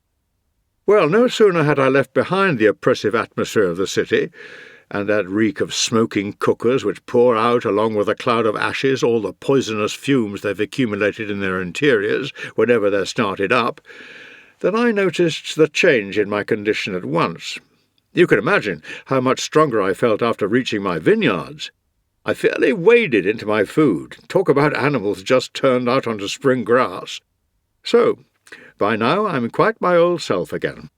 That feeling of listlessness, being bodily ill at ease and mentally inefficient, didn't last. I'm beginning to get down to some wholehearted work. This is not something, however, to which mere surroundings are conducive, unless the mind is at its own disposal, able at will to provide its own seclusion, even in crowded moments. On the contrary, the man who spends his time choosing one resort after another in a hunt for peace and quiet will, in every place he visits, find something to prevent him from relaxing. The story is told that someone complained to Socrates that travelling abroad had never done him any good, and received the reply, "What else can you expect, seeing that you always take yourself along with you when you go abroad?" What a blessing it would be for some people if they could only lose themselves. As things are, these persons are a worry and a burden, a source of demoralization and anxiety to their own selves. What good does it do you to go overseas, to move from city to city? If you really want to escape the things that harass you, what you're needing is not to be in a different place, but to be a different person. Suppose you've arrived in Athens, or suppose it's Rhodes. Choose any country you like. What difference does the character of the place make? You'll only be importing your own with you. You'll still look on wealth as a thing to be valued. Your poverty will be causing you torment, while, this being the most pathetic thing about it all, your poverty will be imaginary. However much you possess, there's someone else who has more, and you'll be fancying yourself to be short of things you need to the exact extent to which you lag behind him. Another thing that you'll regard as something to be valued is success in public life, in which case you're going to feel resentment when so-and-so is elected consul, or when so-and-so is re-elected for that matter, and be jealous whenever you see a person's name appearing too often in the honours lists. Your ambition will be running at so feverish a pitch that if anyone's ahead of you in the race, you'll see yourself as coming last. Death you'll think of as the worst of all bad things, though in fact there's nothing bad about it at all, except the thing which comes before it, the fear of it. You'll be scared stiff by illusory as well as genuine dangers, haunted by imaginary alarms. What good will it do you to have found a route past all those Argive forts and one escape right through the enemy's lines? Peace itself will supply you with new fears. If your mind has once experienced the shocks of fright, you'll no longer have any confidence even in things which are perfectly safe. Once it has acquired the habit of unthinking panic, it is incapable even of attending to its own self-preservation, for it runs away from dangers instead of taking steps to avert them, and we're far more exposed to them once our backs are turned. To lose someone you love is something you'll regard as the hardest of all blows to bear, while all the time this will be as silly as crying because the leaves fall from the beautiful trees that add to the charm of your home. Preserve a sense of proportion in your attitude to everything that pleases you, and make the most of them while they are at their best. At one moment chance will carry off one of them, at another moment another. But the falling of the leaves is not difficult to bear, since they grow again, and it is no more hard to bear the loss of those whom you love and regard as brightening your existence, for even if they do not grow again, they are replaced. But their successors will never be quite the same. No, and neither will you. Every day, every hour, sees a change in you, although the ravages of time are easier to see in others. In your own case, they are far less obvious because to you they do not show. While other people are snatched away from us, we are being filched away surreptitiously from ourselves. Are you never going to give any of these considerations any thought, and never going to apply any healing treatment to your wounds, instead of sowing the seeds of worry for yourself by hoping for this or that, or despairing of obtaining this or that other thing? If you're sensible, you'll run the two together, and never hope without an element of despair, never despair without an element of hope. What good has travel of itself ever been able to do anyone? It has never acted as a check on pleasure or a restraining influence on desires. It has never controlled the temper of an angry man or quelled the reckless impulses of a lover.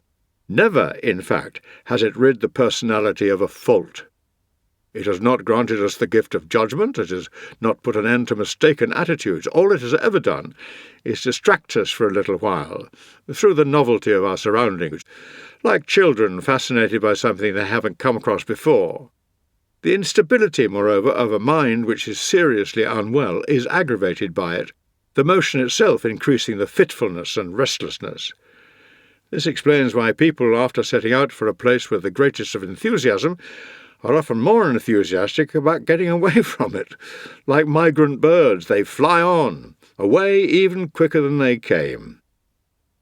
Travel will give you a knowledge of other countries. It will show you mountains whose outlines are quite new to you, stretches of unfamiliar plains, valleys watered by perennial streams. It will allow you to observe the unique features of this or that river, the way in which, for example, the Nile rises in summer flood, or the Tigris vanishes from sight and at the completion of its journey through hidden subterranean regions is restored to view with its volume undiminished, or the way the meander, theme of every poet's early training exercises, winds about, loop after loop, and again is carried close to its own bed, and then once more diverted into a different course before it can flow into its own stream. But travel won't make a better or saner man of you. For this, we must spend time in study, and in the writings of wise men, to learn the truths that have emerged from their researches, and carry on the search ourselves, for the answers that have not yet been discovered. This is the way to liberate the spirit that still needs to be rescued from its miserable state of slavery. So long, in fact, as you remain in ignorance of what to aim at and what to avoid, what is essential and what is superfluous, what is upright or honourable conduct and what is not, it will not be travelling but drifting. All this hurrying from place to place won't bring you any relief, for you're travelling in the company of your own emotions, followed by your troubles all the way. If only they were really following you, they'd be farther away from you. As it is, they're not at your back, but on it. That's why they weigh you down with just the same uncomfortable chafing wherever you are. It's medicine, not a particular part of the world, that a person needs if he's ill. Suppose someone has broken his leg or dislocated a joint. He doesn't get into a carriage or board a ship. He calls in a doctor to have the fracture set or the dislocation reduced. Well then, when a person's spirit is wrenched or broken at so many points, do you imagine that it can be put right by a change of scenery, that sort of trouble isn't so serious that it can't be cured by an outing? Travelling doesn't make a man a doctor or a public speaker. There isn't a single art which is acquired merely by being in one place rather than another. Can wisdom, then, the greatest art of all, be picked up in the course of taking a trip? Take my word for it. The trip doesn't exist that can set you beyond the reach of cravings, fits of temper, or fears. If it did, the human race would be off there in a body. So long as you carry the sources of your troubles about with you, those troubles will continue to harass and plague you, wherever you wander on land or on sea. Does it surprise you that running away doesn't do you any good? The things you're running away from are with you all the time. What you must do is mend your ways and get rid of the burden you're carrying. Keep your cravings within safe limits. Scour every trace of evil from your personality. If you want to enjoy your travel, you must make your travelling companion a healthy one. So long as you associate with a person who's mean and grasping, you will remain a money-minded individual yourself. So long as you keep arrogant company, just so long will conceit stick to you. Cruelty you'll never say goodbye to while you share the same roof with a torturer. Familiarity with adulterers will only inflame your desires. If you wish to be stripped of your vices, you must get right away from the examples others set of them. The miser, the swindler, the bully, the cheat, who would do you a lot of harm by simply being near you, are actually inside you. Move to better company. Live with the Catos, with Lelius, with Tubero. If you like Greek company too, attach yourself to Socrates and Zeno. The one would teach you how to die, should it be forced upon you, the other how to die before it is forced upon you. Live with Chrysippus, live with Posidonius. They will give you a knowledge of man and the universe. They will tell you to be a practical philosopher, not just to entertain your listeners to a clever display of language, but to steel your spirit and brace it against whatever threatens. For the only safe harbour in this life's tossing, troubled sea is to refuse to be bothered about what the future will bring, and to stand ready and confident, squaring in the breast to take, without skulking or flinching, whatever fortune hurls at us. When she created us, nature endowed us with noble aspirations, and just as she gave certain animals ferocity, others timidity, others cunning, so to us she gave a spirit of exalted ambition, a spirit that takes us in search of a life of not the greatest safety, but the greatest honour, a spirit very like the universe, which, so far as mortal footsteps may, it follows and adopts as a model. It is self-assertive. It feels assured of honour and respect, It is master of all things. It is above all things. It should accordingly give in to nothing. In nothing should it see a burden, calculated to bow the shoulders of a man. Shapes frightening to the sight, hardship and death, are not so at all, if one can break through the surrounding darkness and look directly at them. Many other things that have caused terror during the night and been turned into matter of laughter with the coming of daylight. Shapes frightening to the sight, hardship and death. Our Virgil perfectly rightly says that they are frightening not in reality, but to the sight. In other words, that they seem so, but in fact are not. Just what is there about them that is as terrifying as legend would have us believe? Why, Lucilius, I ask you, why should any real man be afraid of hardship, or any human being be afraid of death? I constantly meet people who think that what they themselves can't do can't be done, who say that to bear up under the things we Stoics speak of is beyond the capacity of human nature. How much more highly I rate these people's abilities than they do themselves. I say that they are just as capable as others of doing these things, but won't. In any event, what person actually trying them has found them prove beyond him? Who hasn't noticed how much easier they are in the actual doing? It's not because they're hard that we lose confidence. They're hard because we lack the confidence. If you still need an example, take Socrates, an old man who had known his full share of suffering, who had taken every blow life could inflict, and still remained unbeaten either by poverty, a burden for him aggravated by domestic worries, or by constant hardships, including those endured on military service.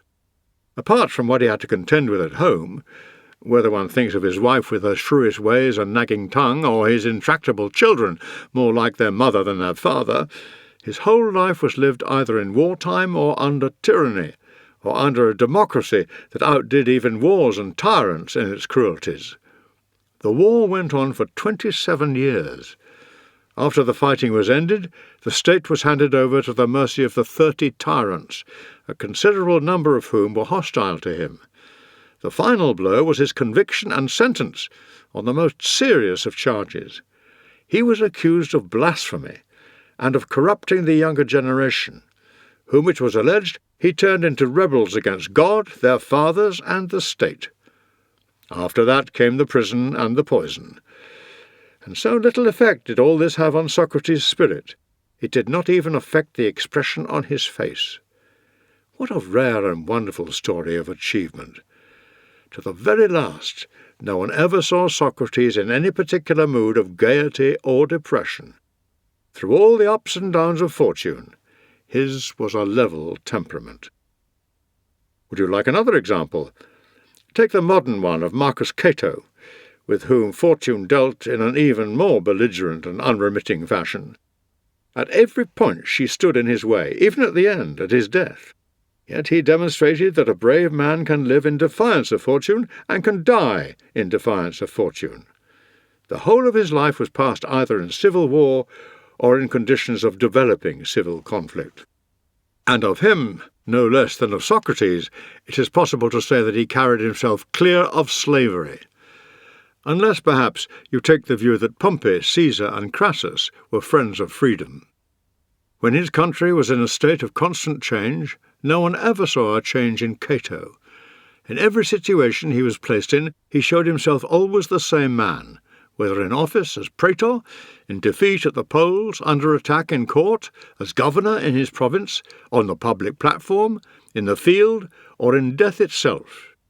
In that moment, too, of panic for the Republic, when Caesar stood on the one side, backed by 10 legions of the finest fighting men, and the entire resources and support of foreign countries as well, and on the other stood Pompey, by himself a match for all comers, and when people were moving to join either the one or the other, Cato, all on his own, established something of a party pledged to fight for the Republic. If you try to picture the period to yourself, you will see on the one side the populace, the mob, all agog for revolution, on the other the time-honoured elect of Rome, the aristocracy and knighthood, and 2 forlorn figures, Cato and republicanism, between them. You will find it an impressive sight, I can assure you, as you watch. The son of Atreus and King Priam with Achilles wrath with both. For there is Cato denouncing each of them, trying to disarm the pair of them, and the way he casts his vote between them is, if Caesar wins, I kill myself. If Pompey, I go into exile. What had a man to fear who, win or lose, had dictated to himself such a choice of fates as might have been decreed him by an utterly exasperated enemy? And that is how he came to die, carrying out his own self-sentence. You will see, too, the capacity of man for hardship. On foot at the head of his troops, he crossed the deserts of North Africa. You see that thirst can be endured as well. Always in armour, trailing over a sun-baked plateau, the remnants of a beaten army, an army without supplies. He was invariably the last to drink whenever they came upon water. You see that a man can think equally little of either the distinction of office or the stigma of rejection. On the day of his election defeat, he played fives at the place of polling. You see that men can defy the might of their superiors, for with no one daring offend either Caesar or Pompey, except to curry favour with the other, Cato challenged the pair of them simultaneously. You see that a man can think as little of death as of exile. He condemned himself to both, and war in the meantime. We then can show as spirited an attitude to just the same things, if we will only choose to slip the yoke from our necks. But first we have to reject the life of pleasures. They make us soft and womanish. They are insistent in their demands, and, what is more, require us to make insistent demands on fortune. And then we need to look down on wealth, which is the wage of slavery. Gold and silver and everything else that clutters our prosperous homes should be discarded. Freedom cannot be won without sacrifice. If you set a high value on her, everything else must be valued at little. Letter 105. Yes, I'll give you some rules to observe that will enable you to live in greater safety. You, for your part, I suggest should listen as carefully to the advice I give you as you would if I were advising you on how to look after your health at Ardea. Now think of the things which goad man into destroying man. You'll find that they are hope, envy, hatred, fear, and contempt. Contempt is the least important of the lot, so much so that a number of men have actually taken shelter behind it, for protection's sake. For if a person feels contempt for someone, he tramples on him doubtless, but he passes on. No one pursues an unremitting and persistent policy of injury to a man for whom he feels nothing but contempt. Even in battle, the man on the ground is left alone, the fighting being with those still on their feet. Coming to hope, so long as you own nothing likely to arouse the greed or grasping instinct of others, so long as you possess nothing out of the ordinary, for people covet even the smallest things if they are rare or little known, you'll have nothing to worry about from the hopes of grasping characters. Envy you'll escape if you haven't obtruded yourself on other people's notice, if you haven't flaunted your possessions, if you've learnt to keep your satisfaction to yourself. Hatred either comes from giving offence, and that you'll avoid by refraining from deliberately provoking anyone, or is quite uncalled for. Here your safeguard will be ordinary tact. It is a kind of hatred that has been a source of danger to a lot of people. Men have been hated without having any actual enemy. As regards not being feared, a moderate fortune and an easy-going nature will secure you that. People should see that you are not a person it is dangerous to offend, and with you a reconciliation should be both easy and dependable. To be feared inside your own home, it may be added, is as much a source of trouble as being feared outside it. Slave or free, there isn't a man who hasn't power enough to do you injury. Besides, to be feared is to fear. No one has been able to strike terror into others and at the same time enjoy peace of mind himself. There remains contempt. The person who has made contempt his ally, who has been despised because he has chosen to be despised, has the measure of it under his control. Its disadvantages are negatived by the possession of respected qualities and of friends having influence with some person with the necessary influence. Such influential friends are people with whom it is well worth having ties, without being so tied up with them that their protection costs you more than the original danger might have done. But nothing will help quite so much as just keeping quiet, talking with other people as little as possible, with yourself as much as possible. For conversation has a kind of charm about it, an insinuating and insidious something that elicits secrets from us just like love or liquor. Nobody will keep the things he hears to himself, and nobody will repeat just what he hears and no more.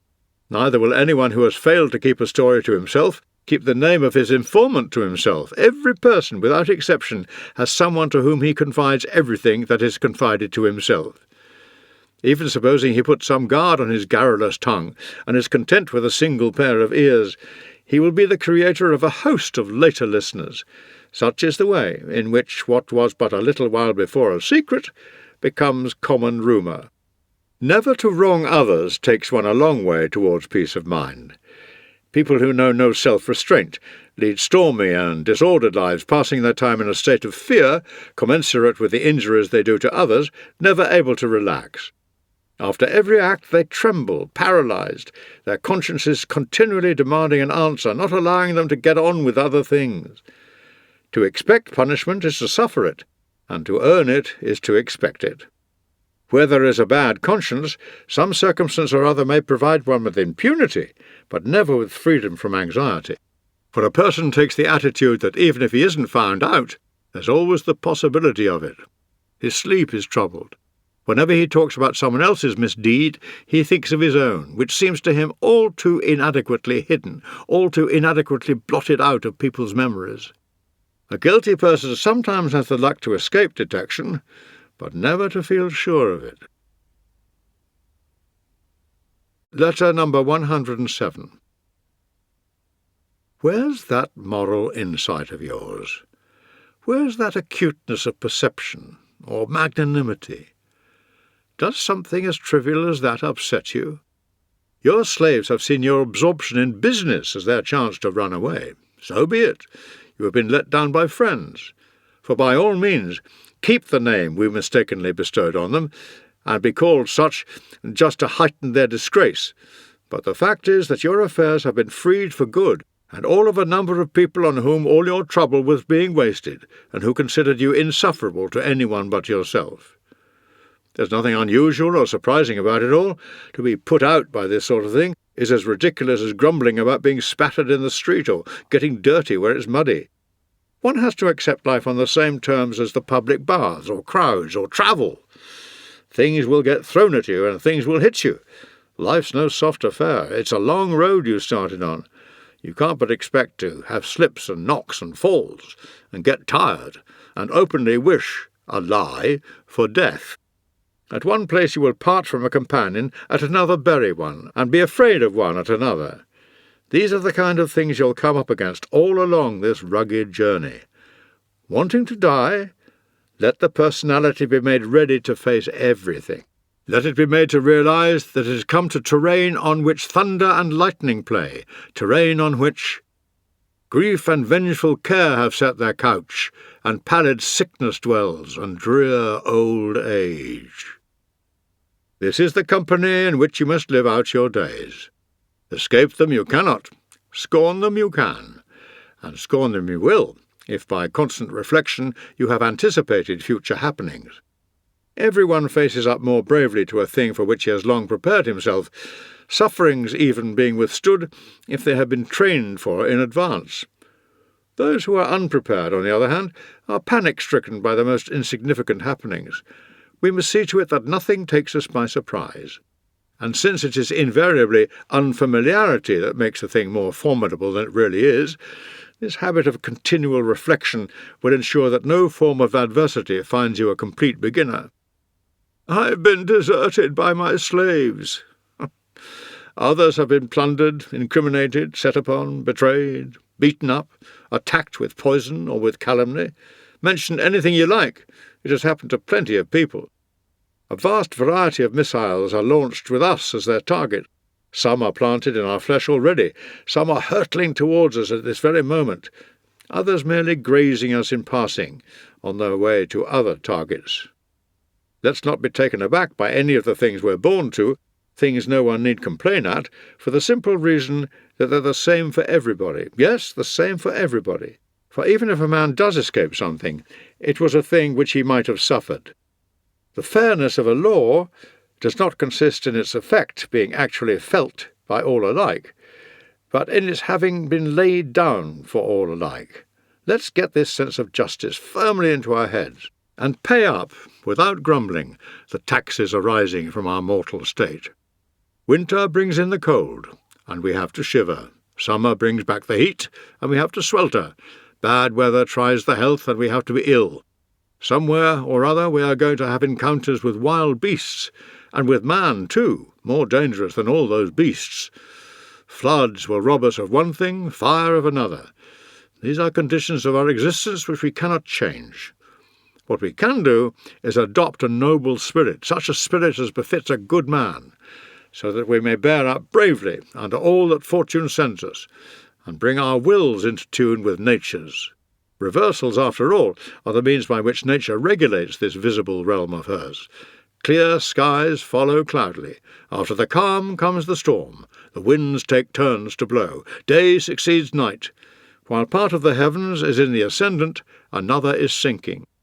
It is by means of opposites that eternity endures. This is the law to which our minds are needing to be reconciled. This is the law they should be following and obeying. They should assume that whatever happens was bound to happen, and refrain from railing at nature. One can do nothing better than endure what cannot be cured, and attend uncomplainingly the God at whose instance all things come about. It is a poor soldier that follows his commander grumbling. So let us receive our orders readily and cheerfully, and not desert the ranks along the march of this glorious fabric of creation, in which everything we shall suffer is a strand. And let us address Jupiter, whose guiding hand directs this mighty work, in the way our own Cleanthes did, in some most expressive lines, which I may perhaps be pardoned for translating in view of the example set here by that master of expressiveness, Cicero. If you like them, so much the better. If not, you will at least know that I was following Cicero's example. Lead me, Master of the soaring vault of heaven, lead me, Father, where you will. I stand here prompt and eager to obey. And even suppose I were unwilling, still I should attend you and know suffering, dishonourably and grumbling, when I might have done so and been good as well. For fate, the willing leads, the unwilling drags along. Let us speak and live like that. Let fate find us ready and eager. Here is your noble spirit, the one which has put itself in the hands of fate. On the other side we have the puny, degenerate spirit, which struggles, and which sees nothing right in the way the universe is ordered, and would rather reform the gods than reform itself. Letter number 108. The subject you ask me about is one of those in which knowledge has no other justification than the knowledge itself. And nevertheless, and just because it is so justified, you are in a great hurry and reluctant to wait for the encyclopedia of ethics I am compiling at this very moment.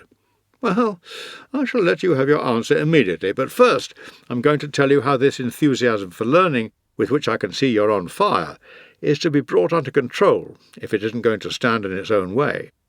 What is wanted is neither haphazard dipping nor a greedy onslaught on knowledge in the mass.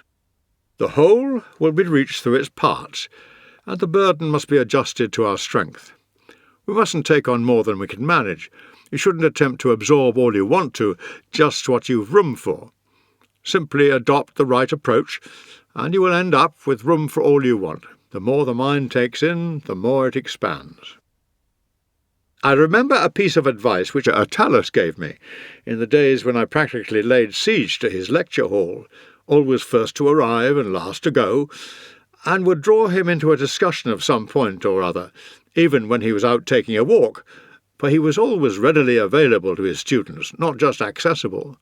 A person teaching and a person learning, he said, should have the same end in view, the improvement of the latter. A person who goes to a philosopher should carry away with him something or other of value every day. He should return home a sounder man, or at least more capable of becoming one. And he will, for the power of philosophy is such that she helps not only those who devote themselves to her, but also those who come into contact with her. A person going out into the sun, whether or not this is what he is going out for, will acquire a tan. Customers who sit around rather too long in a shop selling perfumes carry the scent of the place away with them.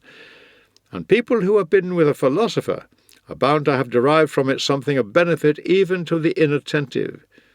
Note that I say inattentive, not the hostile. That's all very well, but don't we all know certain people who have sat at a philosopher's feet year after year without acquiring even a semblance of wisdom? Of course I do. Persevering, conscientious people, too. I prefer to call them a philosopher's squatters, not students. Some come not to learn, but just to hear him, in the same way as we're drawn to a theatre for the sake of entertainment, to treat our ears to a play or music or an address. You'll find that a large proportion of the philosopher's audience is made up of this element, which regards his lecture hall as a place of lodging for periods of leisure. They're not concerned to rid themselves of any faults there, or acquire any rule of life by which to test their characters, but simply to enjoy to the full the pleasures the ear has to offer. Admittedly, some of them actually come with notebooks, but with a view to recording not the content of the lecture, but words from it, to be passed on to others with the same lack of profit to the hearer as they themselves derived from hearing them. Some of them are stirred by the noble sentiments they hear. Their faces and spirits light up, and they enter into the emotions of the speaker, going into a transport just like the eunuch priests who work themselves into a frenzy to order at the sound of a Phrygian flute. They are captivated and aroused not by a din of empty words, but by the splendour of the actual content of the speaker's words.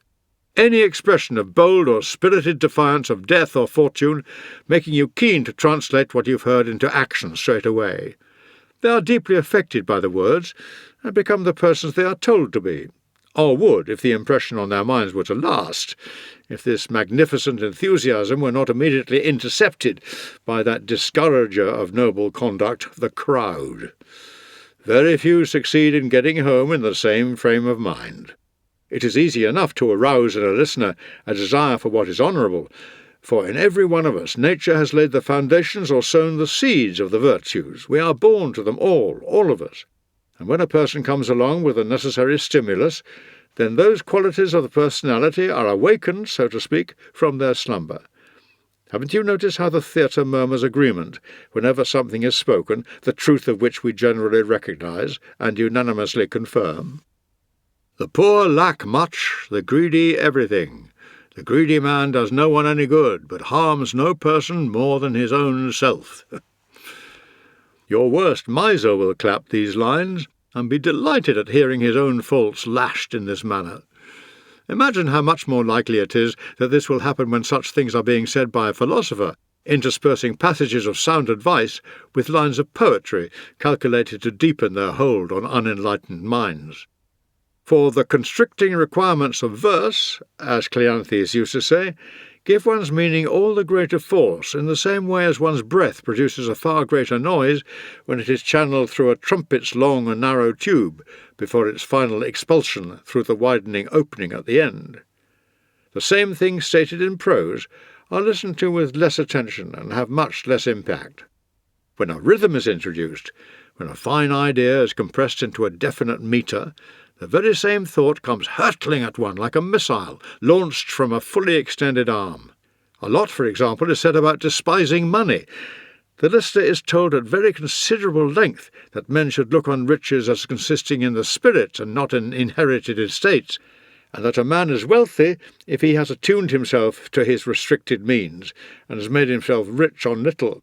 But verses such as the following he finds a good deal more striking. He needs but little who desires but little. He has his wish whose wish can be to have what is enough. When we hear these lines and others like them, we feel impelled to admit the truth. The people for whom nothing is ever enough admire and applaud such a verse and publicly declare their distaste for money. When you see them in such a mood, keep at them and drive this home, piling it on them, having nothing to do with plays on words, syllogisms, sophistries, and all the other toys of sterile intellectual cleverness. Speak out against the love of money. Speak out against extravagance. When you see that you've achieved something and had an effect on your listeners, lay on all the harder. It's hardly believable how much can be achieved by this sort of speech, aimed at curing people, wholly directed to the good of people listening. When the character is impressionable, it is easily won over to a passion for what is noble and honourable. While a person's character is still malleable and only corrupted to a mild degree, truth strikes deep if she finds the right kind of advocate. For my part, at any rate, when I hear Attalus winding up the case against the faults of character, the mistaken attitudes and the evils generally of the lives we lead, I frequently felt a sense of the sorry plight of the human race, and looked on him as a kind of sublime being who has risen higher than the limits of human aspiration. He himself would use the Stoic term king of himself. But to me he seemed more than a king, as being a man who had the right to pass judgment on the conduct and the character of monarchs. And when he began extolling to us the virtues of poverty, and showing us how everything which went beyond our actual needs was just so much unnecessary weight, a burden to the man who had to carry it, I often had a longing to walk out of that lecture hall a poor man. When he started exposing our pleasures and commending to us, along with moderation in our diet, physical purity and a mind equally uncontaminated not only by illicit pleasures, but by unnecessary ones as well, I would become enthusiastic about keeping the appetites for food and drink firmly in their place. With the result that some of this Lucilius has lasted with me right through life, for I started out on it all with tremendous energy and enthusiasm, and later, after my return to public life, I managed to retain a few of the principles as regards which I had made this promising beginning. This is how I came to give up oysters and mushrooms for the rest of my life, for they aren't really food to us, but titbits, which induce people who have already had as much as they can take to go on eating, the object most desired by gluttons and others who stuff themselves with more than they can hold, being items which will come up again as easily as they go down. This, too, is why throughout life I have always abstained from using scent, as the best smell a body can have is no smell at all. This is why no wine ever finds its way into my stomach. This is the reason for my lifelong avoidance of hot baths, believing as I do that it is effeminate as well as pointless to stew one's body and exhaust it with continual sweating. Some other things to which I once said goodbye have made their reappearance, but nevertheless, in these cases, in which I have ceased to practice total abstinence, I succeed in observing a limit, which is something hardly more than a step removed from total abstinence, and even perhaps more difficult. With some things less effort of will is required to cut them out altogether, that I have recourse to them in moderation. Now that I've started disclosing to you how much greater my enthusiasm was in taking up philosophy as a young man than it is when it comes to keeping it up in my old age, I shan't be ashamed to confess the passionate feelings which Pythagoras inspired in me. Sotion used to tell us why Pythagoras and later Sextius was a vegetarian. Each had a quite different reason, but each was a striking one. Sextius believed that man had enough food to sustain him without shedding blood, and that when men took this tearing of flesh so far that it became a pleasure, a habit of cruelty was formed. He argued, in addition, that the scope for people's extravagance was in any case something that should be reduced, and he gave reasons for inferring that variety of diet was incompatible with our physical make-up and inimical to health. Pythagoras, on the other hand, maintained that all creatures were interrelated, and that there was a system of exchange of souls, involving transmigration from one bodily form to another. If we are to believe Pythagoras, no soul ever undergoes death, or even a suspension of its existence, except perhaps for the actual moment of transfusion into another body. This is not the moment for inquiring by what stages or at what point a soul completes its wanderings through a succession of other habitations and reverts to human form. It is enough for our present purposes that he has instilled into people a dread of committing the crime of parricide, in view of the possibility that they might, all unknowing, come across the soul of an ancestor, and with a knife or teeth do it dreadful outrage, assuming that the spirit of a relative might be lodging in the flesh concerned. After setting out this theory, and supplementing it with arguments of his own, Sotion would say, "You cannot accept the idea of souls being assigned to one body after another, and the notion that what we call death is only a move to another home. You cannot accept that the soul which was once that of a man may sojourn in wild beasts, or in our own domestic animals, or in the creatures of the deep. You cannot accept that nothing ever perishes on this earth, instead merely undergoing a change in its whereabouts, and that the animal world, not just the heavenly bodies that revolve in their unalterable tracks, moves in cycles, with its souls propelled along an orbital path of their own. Well, the fact that these ideas are ones which have been accepted by great men should make you suspend judgment. You should preserve an open mind on the whole subject anyway. For if these ideas are correct, to abstain from eating the flesh of animals will mean guiltlessness, and even if they are not, it will still mean frugal living. What do you lose by believing in it all? All I am depriving you of is what the lions and the vultures feed on. Fired by this teaching, I became a vegetarian, and by the time a year had gone by, was finding it an enjoyable as well as an easy habit. I was beginning to feel that my mind was more active as a result of it, though I would not take my oath to you now that it really was. I suppose you want to know how I came to give up the practice. Well, my years as a young man coincided with the early part of Tiberius' reign, when certain religious cults of foreign origin were being promoted, and among other things, abstinence from certain kinds of animal food was regarded as evidence of adherence to such superstitions. So, at the request of my father, who did not really fear my being prosecuted, but who detested philosophy, I resumed my normal habits. And in fact, he had little difficulty in persuading me to adopt a fuller diet. Another thing, though, which Attalus used to recommend, was a hard mattress, and that is the kind I still use, even in my old age, the kind which shows no trace of a body having slept on it. I tell you all this just to show you the tremendous enthusiasm with which the merest beginner will set about attaining the very highest goals, provided someone gives him the necessary prompting and encouragement. Things tend, in fact, to go wrong. Part of the blame lies on the teachers of philosophy, who today teach us how to argue instead of how to live, part on their students, who come to the teachers in the first place with a view to developing not their character but their intellect.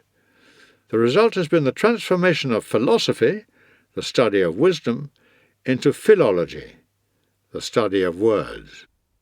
The object which we have in view, after all, makes a great deal of difference to the manner in which we approach any subject. If he intends to become a literary scholar, a person examining his Virgil does not say to himself, when he reads that magnificent phrase, "Irrestorable, time flies," "We need to bestir ourselves. Life will leave us behind unless we make haste. The days are fleeting by, carried away at a gallop, carrying us with them. We fail to realize the pace at which we are being swept along. Here we are making comprehensive plans for the future and generally behaving as if we had all the leisure in the world when there are precipices all round us." No, his purpose is to note that Virgil invariably uses this word "flies" whenever he speaks of the swift passage of time. Life's finest days, for us poor human beings, fly first.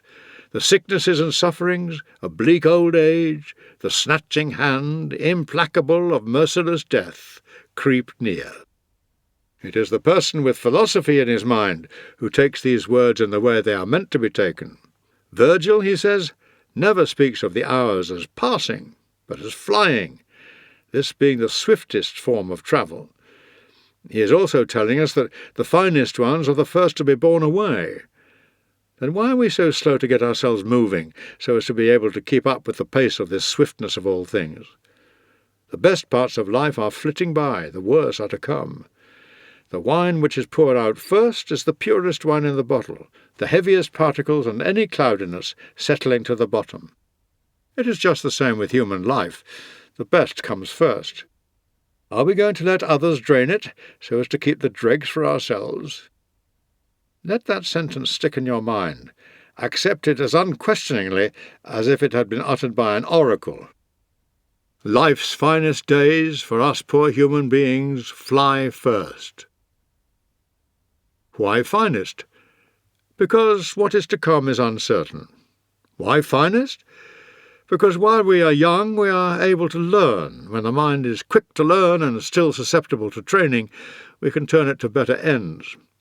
because this is a good time for hard work, for studies as a means of keeping our brains alert and busy, and for strenuous activities as a means of exercising our bodies.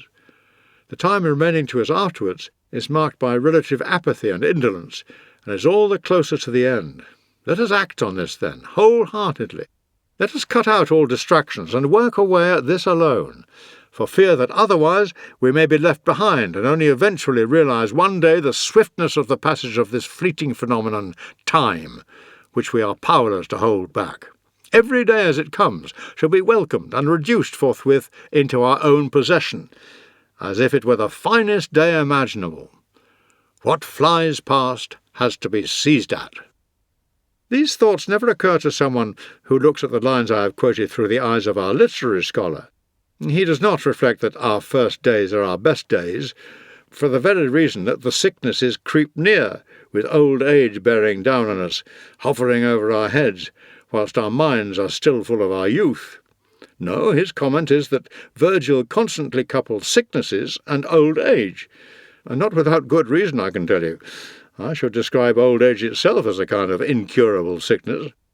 The scholar further remarks on the epithet attached to old age, pointing out that the poet speaks in the passage quoted of bleak old age, and in another passage writes, "Where dwell wan sicknesses and bleak old age."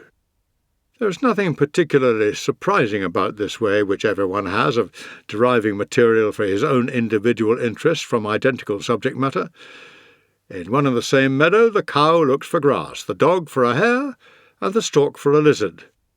When a commentator, a literary man, and a devotee of philosophy pick up Cicero's book The State, each directs his attention in different directions. The philosopher finds it astonishing that so much could have been said in it by way of criticism of justice. The commentator, coming to the very same reading matter, inserts this sort of footnote. There are 2 Roman kings, one of whom has no father and another no mother, the mother of Servius being a matter on which there is uncertainty, and Ancus, the grandson of Numa, having no father on record. He observes further that the man to whom we give the title dictator, and read about in the history books under the same name, was called the Master of the Commons by the early Romans. This title survives to the present day in the augural records, and the fact that the person appointed by him as his deputy was known as the Master of the Knights is evidence that this is correct. He similarly observes that Romulus died during an eclipse of the sun, that the right of appeal to the commons was recognized as early as the period of the monarchy. There is authority for this in the pontifical records, in the opinion of a number of scholars, in particular Fenestella. When the literary scholar goes through the same book, the first thing he records in his notebook is Cicero's use of reapse for re ipse, and sepse likewise for se ipse. He then goes on to examine changes in usage over the years, where, for example, Cicero uses the expression, "since we have been called back right from the calx by this interruption of his." He notes that the calx was the name which the old Romans gave to the finishing line in the stadium, that we nowadays call the creta. The next thing he does is assemble lines from Ennius, and in particular those referring to Scipio of Africa. "None, foe nor Roman, can assess the value of his succour and do justice to his feats." From this passage, the scholar claims to deduce that the word succour to the early Romans signified the rendering not merely of assistance, but of actual services, Ennius saying that no one, foe or Roman, was capable of assessing the value of the services Scipio rendered Rome. Next, he congratulates himself on discovering the source from which Virgil chose to take the following, "above whose head the mighty gates of heaven thunder." He tells us that Ennius filched the idea from Homer, and that Virgil filched it from Ennius, there being a couplet of Ennius, preserved in this very work of Cicero's I was mentioning, The State, which reads, "If any man may rise to heaven's levels, to me alone lie open heaven's huge gates." But enough. Or before I know where I am, I shall be slipping into the scholar's or commentator's shoes myself. My advice is really this. What we hear the philosophers saying, and what we find in their writings, should be applied in our pursuit of the happy life. We should hunt out the helpful pieces of teaching, and the spirited and noble-minded sayings which are capable of immediate practical application, not far-fetched or archaic expressions or extravagant metaphors and figures of speech, and learn them so well that words become works. No one, to my mind, lets humanity down quite so much as those who study philosophy as if it were a sort of commercial skill, and then proceed to live in a quite different manner from the way they tell other people to live. People prone to the very fault they denounce are walking advertisements of the uselessness of their training. That kind of man can be of no more help to me as an instructor than a steersman who is seasick in a storm, a man who should be hanging on to the tiller when the waves are snatching it from his grasp, wrestling with the sea itself, rescuing his sails from the winds. What good to me is a vomiting and stupefied helmsman? And you may well think the storm of life is a great deal more serious than any which ever tosses a boat. What is needed is a steering hand, not talking. And apart from this, everything which this kind of man says, everything he tosses out to a thronging audience, belongs to someone else. The words were said by Plato, said by Zeno, said by Chrysippus and Posidonius, and a whole host more of Stoics like them. Let me indicate here how men can prove that their words are their own. Let them put their preaching into practice. Now that I've given you the message I wanted to convey to you, I'll go on from here to satisfy that wish of yours, but I'll transfer what you wanted from me to another fresh letter, to avoid your coming mentally weary to a subject which is a thorny one, and needs to be followed with a conscientious and attentive ear. Letter number 114. You ask why it is that at certain periods a corrupt literary style has come into being, and how it is that a gifted mind develops a leaning towards some fault or other, resulting in the prevalence at one period of a bombastic form of exposition, at another of an effeminate form, fashioned after the manner of songs, and why it is that at one time approval is won by extravagant conceits, and at another by sentences of an abrupt, allusive character, that convey more to the intelligence than to the ear, and why there have been eras in which metaphors have been shamelessly exploited. The answer lies in something that you hear commonly enough, something which among the Greeks has passed into a proverb. People's speech matches their lives. And just as the way in which each individual expresses himself resembles the way he acts, so in the case of a nation of declining morals and given over to luxury forms of expression at any given time, mirror the general behaviour of that society. A luxuriant literary style, assuming that it is the favoured and accepted style, and not just appearing in the odd writer here and there, is a sign of an extravagant society. The spirit and the intellect cannot be of different hues. If the spirit is sound, if it is properly adjusted and has dignity and self-control, the intellect will be sober and sensible too, and if the former is tainted, the latter will be infected as well. You observe, surely, how a person's limbs drag and his feet dawdle along if his spirit is a feeble one, and how the lack of moral fibre shows in his very gait if his spirit is addicted to soft living, and how if his spirit is a lively and dashing one, his step is brisk, and how if it is prey to madness or the similar state of anger, his body moves along in an uncontrolled sort of way, in a rush rather than a walk. Isn't this all the more likely to be the case where a person's intellect is concerned, his intellect being wholly bound up with his spirit, moulded by and responsive to it and looking to it for guidance? The manner in which Maecenas lived is too well known for there to be any need to describe the way he walked, his self-indulgent nature, his passion for self-display, his reluctance that his fault should escape people's notice. Well then, wasn't his style just as undisciplined as his dress was sloppy? Wasn't his vocabulary just as extraordinary as his turnout, his retinue, his house, his wife? He would have been a genius if he had pursued a more direct path, instead of going out of his way to avoid being intelligible, had he not been as loose in manners of style as he was in everything else. Which is why you'll notice that his eloquence resembles a drunken man's, tortuous and rambling and thoroughly eccentric. Could there be a worse expression than the bank with mane of streams and woods? And look at men tilling with wherries the channel, driving in the gardens back with the shallows churning over. What about a person curvetting at a woman's beck, with lips on billing bent, a sigh the opening of his addresses, neck lolling like a forest giant in his ecstasy? The unregenerate company rummage homes for victuals, raiding them with provision jars and trading death for hope. But hardly should I call as witness on his holy day my guardian spirit, else the wick of a slender waxlight and sputtering meal. Mothers or wives accoutre the hearth. When you read this sort of thing, doesn't it immediately cross your mind that this is the same man who invariably went around with casual clothes on in the capital, even when Maecenas was discharging the emperor's duties during the absence of Augustus?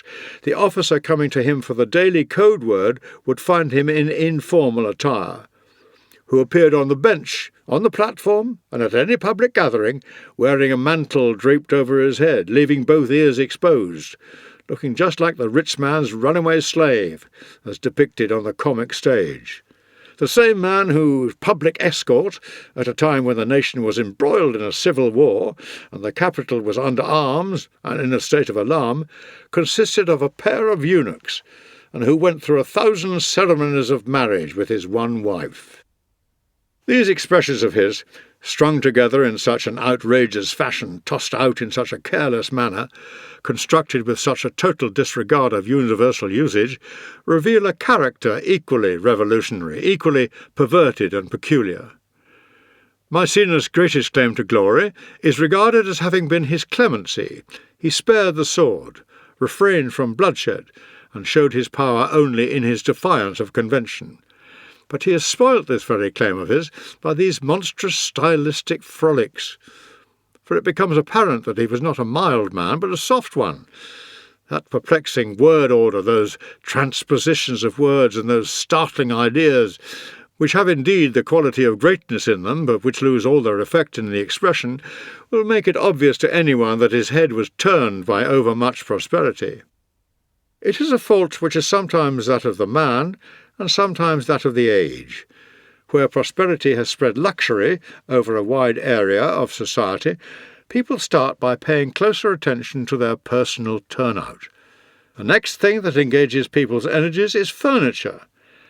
Then pains are devoted to the houses themselves, so as to have them running out over broad expanses of territory, to have the walls glowing with marble shipped from overseas, and the ceilings picked out in gold, to have the floors shining with a lustre matching the panels overhead.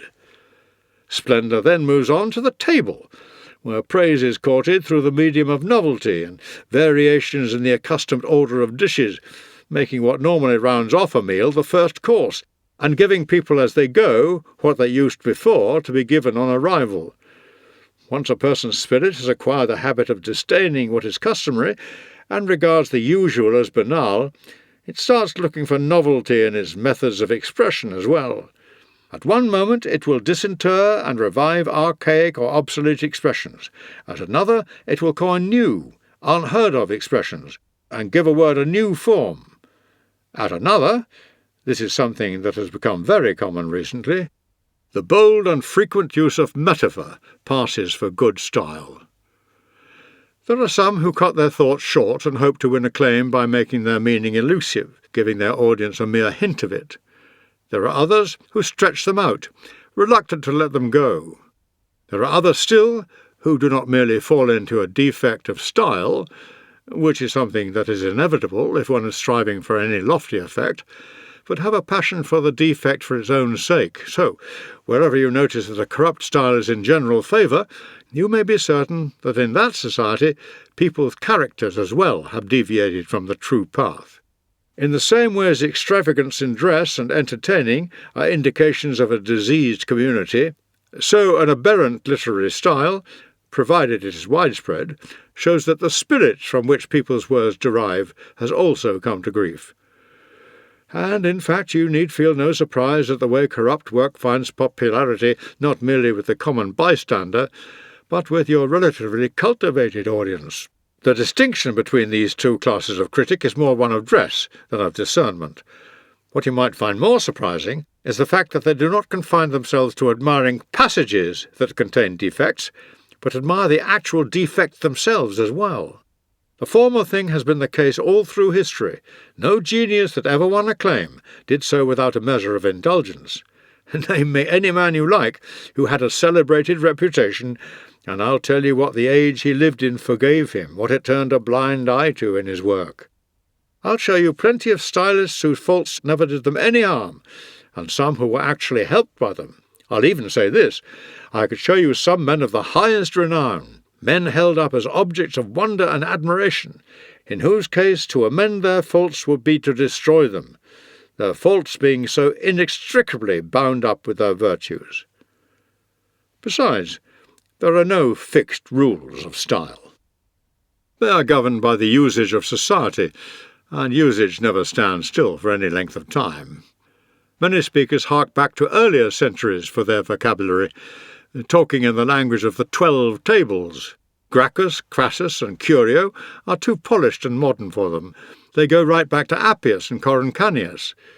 Others, by contrast, in seeking to confine themselves to familiar, everyday expressions, slip into an undistinguished manner.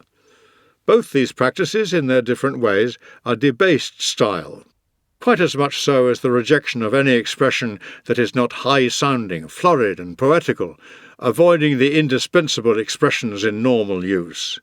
The one is as much a fault as the other, in my view, the first paying undue attention to itself, and the second unduly neglecting itself. The former removes the hair from its legs as well, the latter not even from its armpits. Let us turn our attention to composition. How many species of fault can I show you where this is concerned? Some like it broken and uneven, and go out of their way to disarrange any passage with a relatively smooth and even flow. They want every transition to come with a jolt, and see virility and forcefulness in a style the irregularities of which jar the ear. With some other literary figures, it is not a case of composition, but of setting words to melodies, so sweetly, softly do they glide along. What shall I say about the kind in which words are held back, and keep us waiting for a long time before they make their reluctant appearance right at the end of the period? What of that like Cicero's, which moves to its conclusion in a leisurely fashion, in a gentle and delayed incline, and unvaryingly true to its customary rhythm? In the field of the epigram, too, faults comprise a tameness and childishness, or a boldness and daring that oversteps the bounds of decency, or a richness that has a cloying quality, or a barrenness in the outcome, an ineffectiveness, a ringing quality, and nothing more. These faults are introduced by some individual dominating letters at the time, are copied by the rest, and handed on from one person to another. Thus, in Sallust's heyday, abruptly terminated sentences, unexpectedly sudden endings, and a brevity carried to the point of obscurity passed for a polished style. Lucius Arruntius, the historian of the Punic War, and a man of unusual simplicity of character, was a follower of Sallust, and strove after that kind of style. By means of money he procured an army. Hired one, in other words, is an expression found in Sallust. Arruntius took a fancy to this expression procured, and found a place for it on every page, saying in one passage, "They procured our rout." In another, King Hero of Syracuse procured a war. And in another, this news procured the surrender of the people of Panormus to the Romans. These are merely by way of giving you samples of the practice. The whole book is rife with them. What was occasional in Sallust is a frequent, almost incessant occurrence in Arruntius, which is easily enough explained, for whereas Sallust hit on such expressions, Arruntius cultivated them. You can see what the result is when some writer's fault is taken as a model. Sallust spoke of wintry rains. Arruntius, in the first book of the Punic War, says, "Suddenly the weather was wintry." In another place, when he wants to describe a particular year as having been a cold one, he says, "The whole year was wintry." In another passage he writes, From there he dispatched 60 transport vessels, lightly laden, apart from troops and essential crew, in spite of a wintry northerly gale. He drags the word in constantly, in every conceivable place. Sallust at one point writes, "seeking amid civil war the plaudits of rectitude and integrity." Aruntius was unable to restrain himself from inserting right at the beginning of his first book mention of Regulus's tremendous plaudits.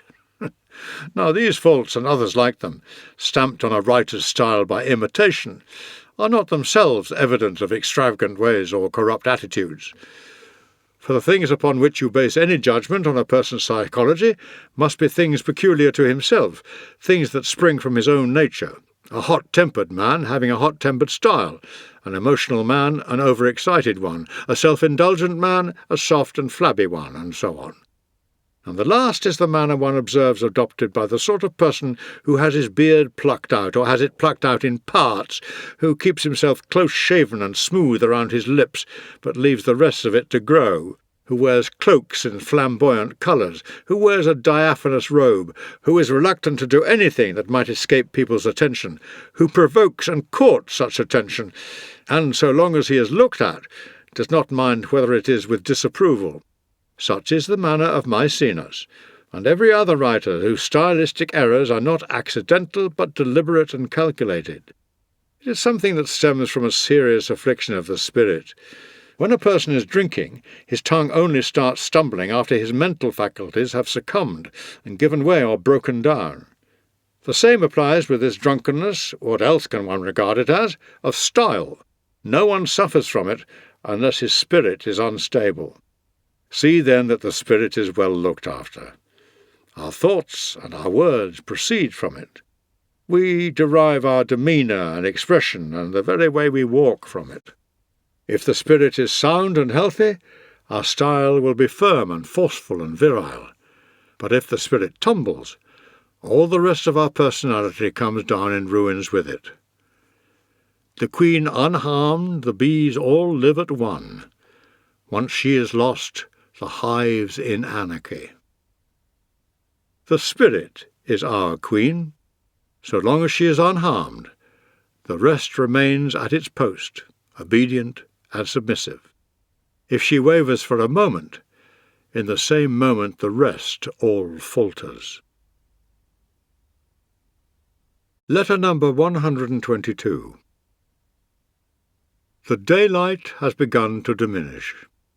It has contracted considerably, but not so much that there is not a generous amount remaining still for anyone who will, so to speak, rise with the daylight itself. More active and commendable still is the person who is waiting for the daylight and intercepts the first rays of the sun. Shame on him who lies in bed dozing when the sun is high in the sky, whose waking hours commence in the middle of the day. And even this time, for a lot of people, is the equivalent of the small hours.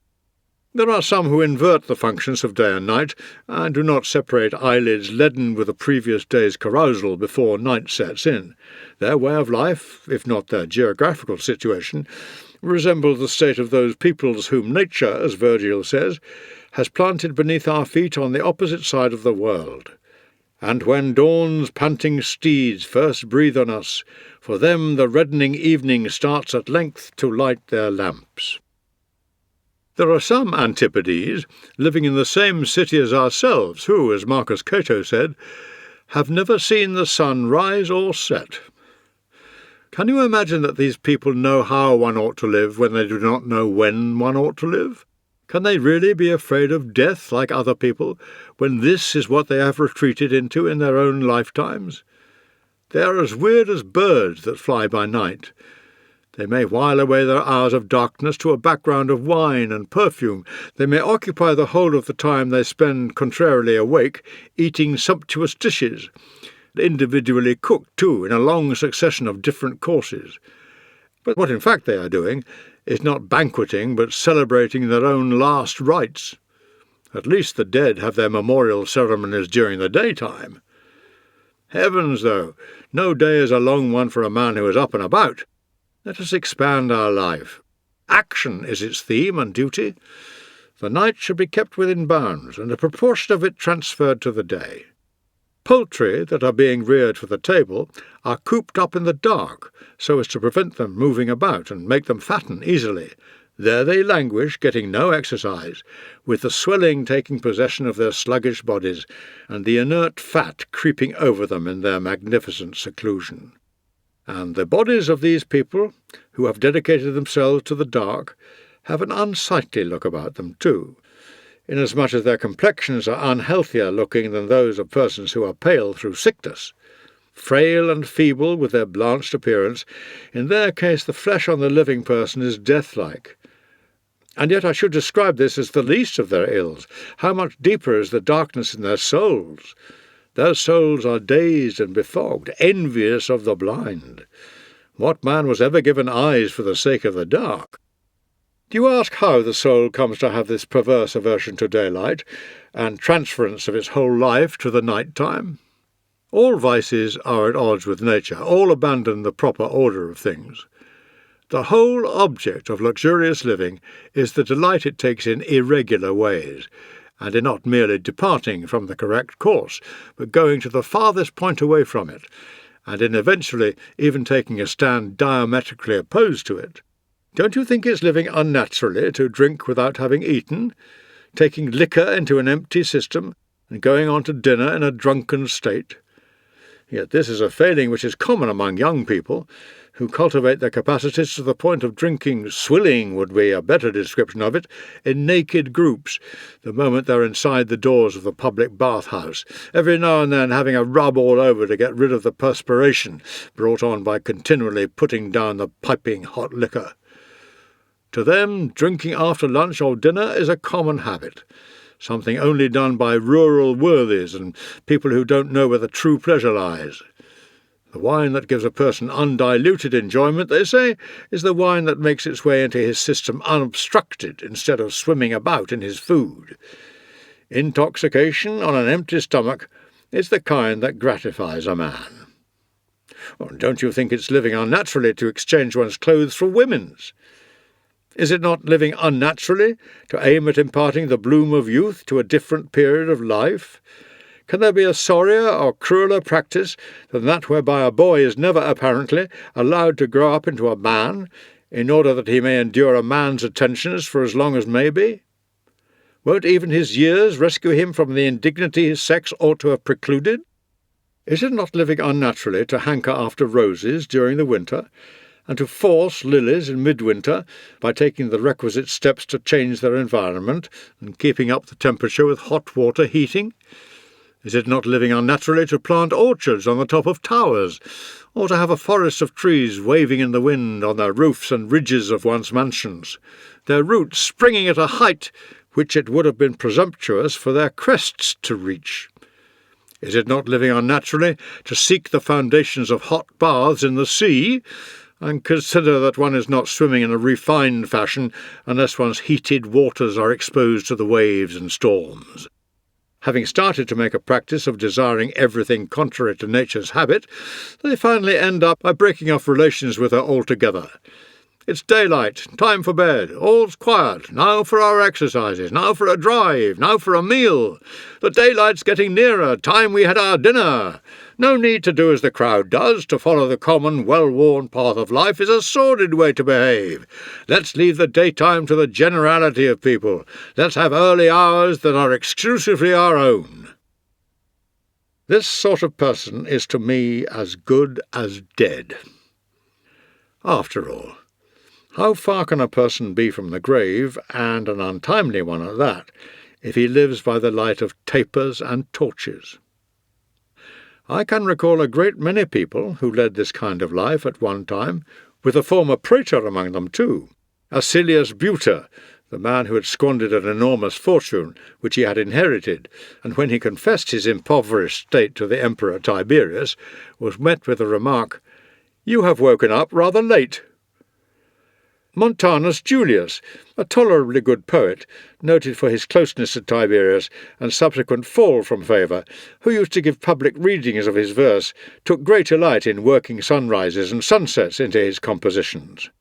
Hence the remark of Nutter Pinarius, when someone was expressing disgust at the way Montanus' reading had continued for a whole day, and declaring that his readings weren't worth attending. I'm quite prepared to listen to him, can I say fairer than this, from sunrise to sunset. When Montanus had just read the lines, "The sun-god starts his fiery flames to extend the rosy dawn to diffuse her light, and now that plaintive bird, the swallow, starts to thrust her morsels down the throats of nestlings shrill, with gentle bill supplying each its share, with journeys yet to come." One Varus called out, "And Buta starts to sleep." Varus was a Roman knight, a friend of Marcus Vinicius, who was always in attendance at good dinners, for which he used to qualify by the sauciness of his tongue. It was he, too, who said a little later on, when Montanus had read, "The herdsmen now in byres have stalled their beasts, and night now starts to bring the drowsy world a dreamy stillness. What's that you say? Night is it now? I'll go and pay a morning call on Buta." Buta's upside-down way of life was a byword, and yet, as I've said, at one time this sort of life was led by a great many people. The reason why some people live in this sort of way is not that they think that night itself has any special attraction, but that they get no pleasure out of anything which is usual, apart from the fact that daylight is anathema to a bad conscience. A person who experiences a craving or a contempt for things in proportion to their costliness or cheapness looks down his nose at a form of illumination which does not cost him anything. Moreover, the man who lives extravagantly wants his manner of living to be on everybody's lips as long as he is alive. He thinks he is wasting his time if he is not being talked about, so every now and then he does something calculated to set people talking. Plenty of people squander fortunes, plenty of people keep mistresses. To win any reputation in this sort of company, you need to go in for something not just extravagant, but really out of the ordinary. In a society as hectic as this one, it takes more than common profligacy to get oneself talked about.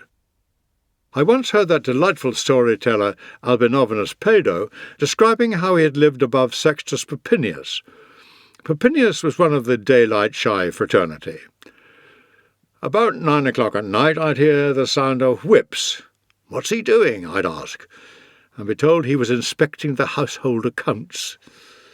About 12 I'd hear some strenuous shouting. "What's that?" I'd ask, and be told he was doing his voice exercises. About 2 I'd ask what the noise of wheels meant, and be told he was off for his drive. About daybreak there would be a scurrying in all directions, a shouting for boys, and a chaos of activity among stewards and kitchen staff. "What is it?" I'd ask, to be told he was out of his bath and had called for his pre-dinner appetizer. His dinner, then, it might be said, exceeded the capacity of his day. Far from it, for he lived in a highly economical fashion. All he used to burn up was the night. Hence Pedo's remark, when some people were describing Popinius as being mean and grasping, I take it you would describe him as being an artificial light addict as well. You needn't be surprised to discover so much individuality where the vices are concerned. Vices are manifold, take countless different forms, and are incapable of classification. Devotion to what is right is simple. Devotion to what is wrong is complex, and admits of infinite variations. It is the same with people's characters. In those who follow nature, they are straightforward and uncomplicated, and differ only in minor degree, while those that are warped are hopelessly at odds with the rest, and equally at odds with themselves. But the chief cause of this disease, in my opinion, is an attitude of disdain for a normal existence. These people seek to set themselves apart from the rest of the world, even in the manner in which they organize their timetable, in just the same way as they mark themselves off from others by the way they dress, by the stylishness of their entertaining, and the elegance of their carriages. People who regard notoriety as a reward for misbehaviour have no inclination for common forms of misbehaviour, and notoriety is the aim of all these people who live, so to speak, back to front. We therefore, Lucilius, should keep to the path which nature has mapped out for us, and never diverge from it. For those who follow nature, everything is easy and straightforward, whereas for those who fight against her, life is just like rowing against the stream. Letter number 123. I have reached my house at Alba at last, late at night and worn out by the journey, which wasn't so much long as thoroughly uncomfortable, to find nothing ready for my arrival apart from myself. So I'm in bed, recovering from my fatigue and making the best of this slowness on the part of the cook and the baker by carrying on a conversation with myself on this very theme of how nothing is burdensome if taken lightly, and how nothing need arouse one's irritation so long as one doesn't make it bigger than it is by getting irritated. My baker may be out of bread, but the farm manager will have some, or the steward, or a tenant. Bad bread, yes, you'll say. Wait, then. It'll soon turn into good bread. Hunger will make you find even that bread soft and wheaty. One shouldn't, accordingly, eat until hunger demands. I shall wait, then, not eat until I either start getting good bread again, or cease to be fussy about bad bread. It is essential to make oneself used to putting up with a little.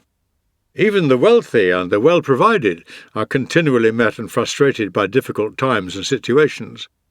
It is in no man's power to have whatever he wants, but he has it in his power not to wish for what he hasn't got, and cheerfully make the most of the things that do come his way.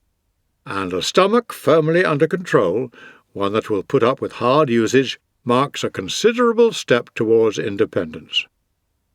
I'm deriving immeasurable satisfaction from the way my tiredness is becoming reconciled to itself. I'm not asking for masseurs, or a hot bath, or any remedy except time. What was brought on by exertion, rest is taking away, and whatever kind of meal is on the way is going to beat an inaugural banquet for enjoyment. I have in fact put my spirit to a good sort of test, and a surprise one too, such a test being a good deal more candid and revealing. When the spirit has prepared itself beforehand, has called on itself in advance to show endurance, it is not so clear just how much real strength it possesses. The surest indications are the ones it gives on the spur of the moment, when it views annoyances in a manner not merely unruffled but serene, when it refrains from flying into a fit of temper or picking a quarrel with someone, when it sees to everything it requires by refraining from hankering after this and that, reflecting that one of its habits may miss a thing, but its own real self need never do so. Until we have begun to go without them, we fail to realize how unnecessary many things are. We've been using them not because we needed them, but because we had them. Look at the number of things we buy because others have bought them, or because they're in most people's houses. One of the causes of the troubles that beset us is the way our lives are guided by the example of others. Instead of being set to rights by reason, we're seduced by convention. There are things that we shouldn't wish to imitate if they were done by only a few, but when a lot of people have started doing them, we follow along as though a practice became more respectable by becoming more common. Once they have become general, mistaken ways acquire in our minds the status of correct ones. Nobody travels now without a troop of Numidian horsemen riding ahead of him, and a host of runners preceding his carriage. One feels ashamed not to have men with one, to hustle oncoming travellers off the road, and to show there's a gentleman coming by the cloud of dust they raise. Everybody nowadays has mules to carry his crystalware, his myrrhine vessels, and the other articles engraved by the hands of master craftsmen. One is ashamed to be seen to have only the kind of baggage which can be jolted around without coming to any harm. Everyone's pages ride along with their faces smeared with cream, in case the sun or the cold should spoil their delicate complexions. One is ashamed if there is no member of one's retinue of boys whose healthy cheeks call for protection with cosmetics. With all such people you should avoid associating. These are the people who pass on vices, transmitting them from one character to another. One used to think that the type of person who spreads tales was as bad as any, but there are persons who spread vices, and association with them does a lot of damage, for even if its success is not immediate, it leaves a seed in the mind, and even after we've said goodbye to them, the evil follows us, to rear its head at some time or other in the future. In the same way as people who've been to a concert carry about with them the melody and haunting quality of pieces they've just heard, interfering with their thinking and preventing them from concentrating on anything serious, So the talk of snobs and parasites sticks in our ears long after we've heard it. And it's far from easy to eradicate these haunting notes from the memory. They stay with us, lasting on and on, coming back to us every so often. This is why we must shut our ears against mischievous talk, and as soon as it starts, too. Once such talk has made its entry and been allowed inside, it becomes a good deal bolder. Eventually it reaches the stage where it says that virtue and philosophy and justice are just a lot of claptrap. There's only one way to be happy, and that's to make the most of life, eating, drinking, spending the money that's been left to you. That's what I call living, and that's what I call not forgetting that you've got to die someday too. The days are slipping by, and life is running out in us, never to be restored. Why should we hesitate? What's the point of being wise? Our years won't always allow us a life of pleasure, and in the meantime, while they're capable of it and clamouring for it, what's the point of thrusting austerity on them? Steal a march on death by disposing here and now of whatever he is going to take away. Look at you, no mistress, no boy to make your mistress jealous. Every day you go out sober, you eat as if you had to submit a daily account book to your father for approval. That's not living. That's merely being a part of the life enjoyed by other people. And what madness it is to deny yourself everything and so build up a fortune for your heir, a policy which has the effect of actually turning a friend into an enemy, through the very amount that you're going to leave him, for the more he's going to get, the more gleeful he's going to be at your death. As for those sour and disapproving characters, those critics of other people's lives and spoilers of their own, who set themselves up as moral tutors to society at large, you needn't give twopence for them. You needn't ever have any hesitation when it comes to putting good living before a good reputation. These are voices you must steer clear of, like those which Ulysses refused to sail past until he was lashed to the mast. They have the same power. They lure men away from country, parents, friends, and moral values, creating expectations in them, only to make sport out of the wretchedness of lives of degradation. How much better to pursue a straight course, and eventually reach that destination where the things that are pleasant and the things that are honourable finally become for you the same. And we can achieve this if we realise that there are two classes of things attracting or repelling us. We are attracted by wealth, pleasures, good looks, political advancement, and various other welcoming and enticing prospects. We are repelled by exertion, death, pain, disgrace, and limited means. It follows that we need to train ourselves not to crave for the former, and not to be afraid of the latter. Let us fight the battle the other way round. Retreat from the things that attract us, and rouse ourselves to meet the things that actually attack us. You know the difference, Lucilius, between the postures people adopt in climbing up and descending a mountain. Those coming down on a slope lean back. Those moving steeply upwards lean forward. For to tilt one's weight ahead of one when descending, and backwards when ascending, is to be in league with what one has to contend with. The path that leads to pleasures is the downward one. The upward climb is the one that takes us to rugged and difficult ground. Here let us throw our bodies forward. In the other direction, rein them back.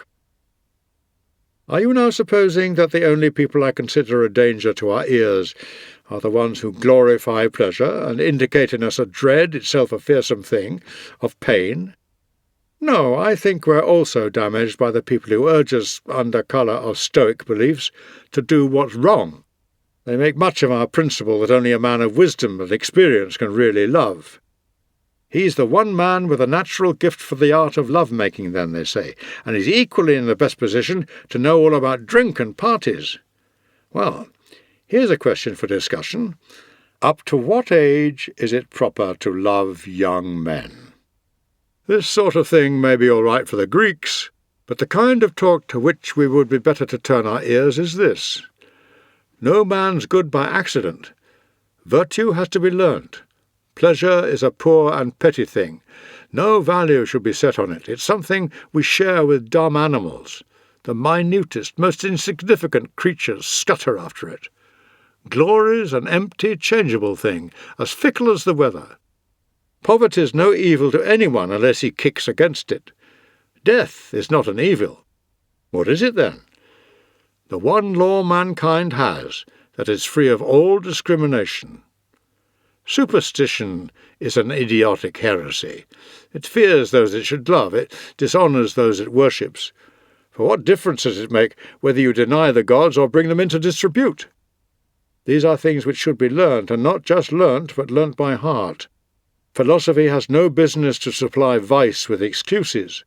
A sick man who is encouraged to live in a reckless manner by his doctor has not a hope of getting well. Appendix. Tacitus' account of Seneca's death, translated by Michael Grant. Nero asked if Seneca was preparing for suicide. Gavius Silvanus replied that he had noticed no signs of fear or sadness in his words or features. So Silvanus was ordered to go back and notify the death sentence. According to one source, he did not return by the way he had come, but made a detour to visit the commander of the guard, Finius Rufus. He showed Finius the emperor's orders, asking if he should obey them, and Finius, with that ineluctable weakness which they all revealed, told him to obey. For Silvanus was himself one of the conspirators, and now he was adding to the crimes which he had conspired to avenge. But he shirked communicating or witnessing the atrocity. Instead, he sent in one of his staff officers to tell Seneca he must die. Unperturbed, Seneca asked for his will, but the officer refused. Then Seneca turned to his friends. "Being forbidden," he said, "to show gratitude for your services, I leave you my one remaining possession and my best, the pattern of my life. If you remember it, your devoted friendship will be rewarded by a name for virtuous accomplishments." As he talked, and sometimes in sterner and more imperative terms, he checked their tears and sought to revive their courage. Where had their philosophy gone, he asked, and that resolution against impending misfortunes which they had devised over so many years? Surely nobody was unaware that Nero was cruel, he added. After murdering his mother and brother, it only remained for him to kill his teacher and tutor. These words were evidently intended for public hearing. Then Seneca embraced his wife and, with a tenderness very different from his philosophical imperturbability, entreated her to moderate and set a term to her grief, and take just consolation in her bereavement from contemplating his well-spent life. Nevertheless, she insisted on dying with him, and demanded the executioner's stroke. Seneca did not oppose her brave decision. Indeed, loving her wholeheartedly, he was reluctant to leave her for ill treatment. "Solace in life was what I commended to you," he said, "but you prefer death and glory. I will not grudge your setting so fine an example. We can die with equal fortitude, but yours will be the nobler end." Then, each with one incision of the blade, he and his wife cut their arms. But Seneca's aged body, lean from austere living, released the blood too slowly, so he also severed the veins in his ankles and behind his knees. Exhausted by severe pain, he was afraid of weakening his wife's endurance by betraying his agony, or of losing his own self-possession at the sight of her sufferings. So he asked her to go into another bedroom. But even in his last moment, his eloquence remained. Summoning secretaries, he dictated a dissertation. It has been published in his own words, so I shall refrain from paraphrasing it. Nero did not dislike Paulina personally. In order, therefore, to avoid increasing his ill repute for cruelty, he ordered her suicide to be averted. So, on instructions from the soldiers, slaves and ex-slaves bandaged her arms and stopped the bleeding. She may have been unconscious, but discreditable versions are always popular, and some took a different view, that as long as she feared there was no appeasing Nero, she coveted the distinction of dying with her husband, but when better prospects appeared, life's attractions got the better of her. She lived on for a few years, honourably loyal to her husband's memory, with pallid features and limbs which showed how much vital blood she had lost. Meanwhile, Seneca's death was slow and lingering. Poison, such as was formerly used to execute state criminals at Athens, had long been prepared, and Seneca now entreated his well-tried doctor, who was also an old friend, to supply it. But when it came, Seneca drank it without effect, for his limbs were already cold and numbed against the poison's action. Finally, he was placed in a bath of warm water. He sprinkled a little of it on the attendant slaves, commenting that this was his libation to Jupiter. Then he was carried into a vapour bath, where he suffocated. His cremation was without ceremony, in accordance with his own instructions about his death, written at the height of his wealth and power.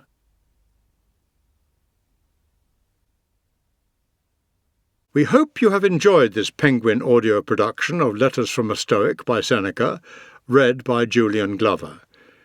It was produced by Chris Thompson, and the post-production was by Heavy Entertainment. For more Penguin audio productions, visit us at penguin.co.uk/audio. Thanks for listening. Copyright in recording, Penguin Audio 2019. Text copyright, first published by Penguin Books in 1969. Introduction copyright, Robin Alexander Campbell, 1969. All rights reserved. The moral rights of the author have been asserted. Audible hopes you've enjoyed this program.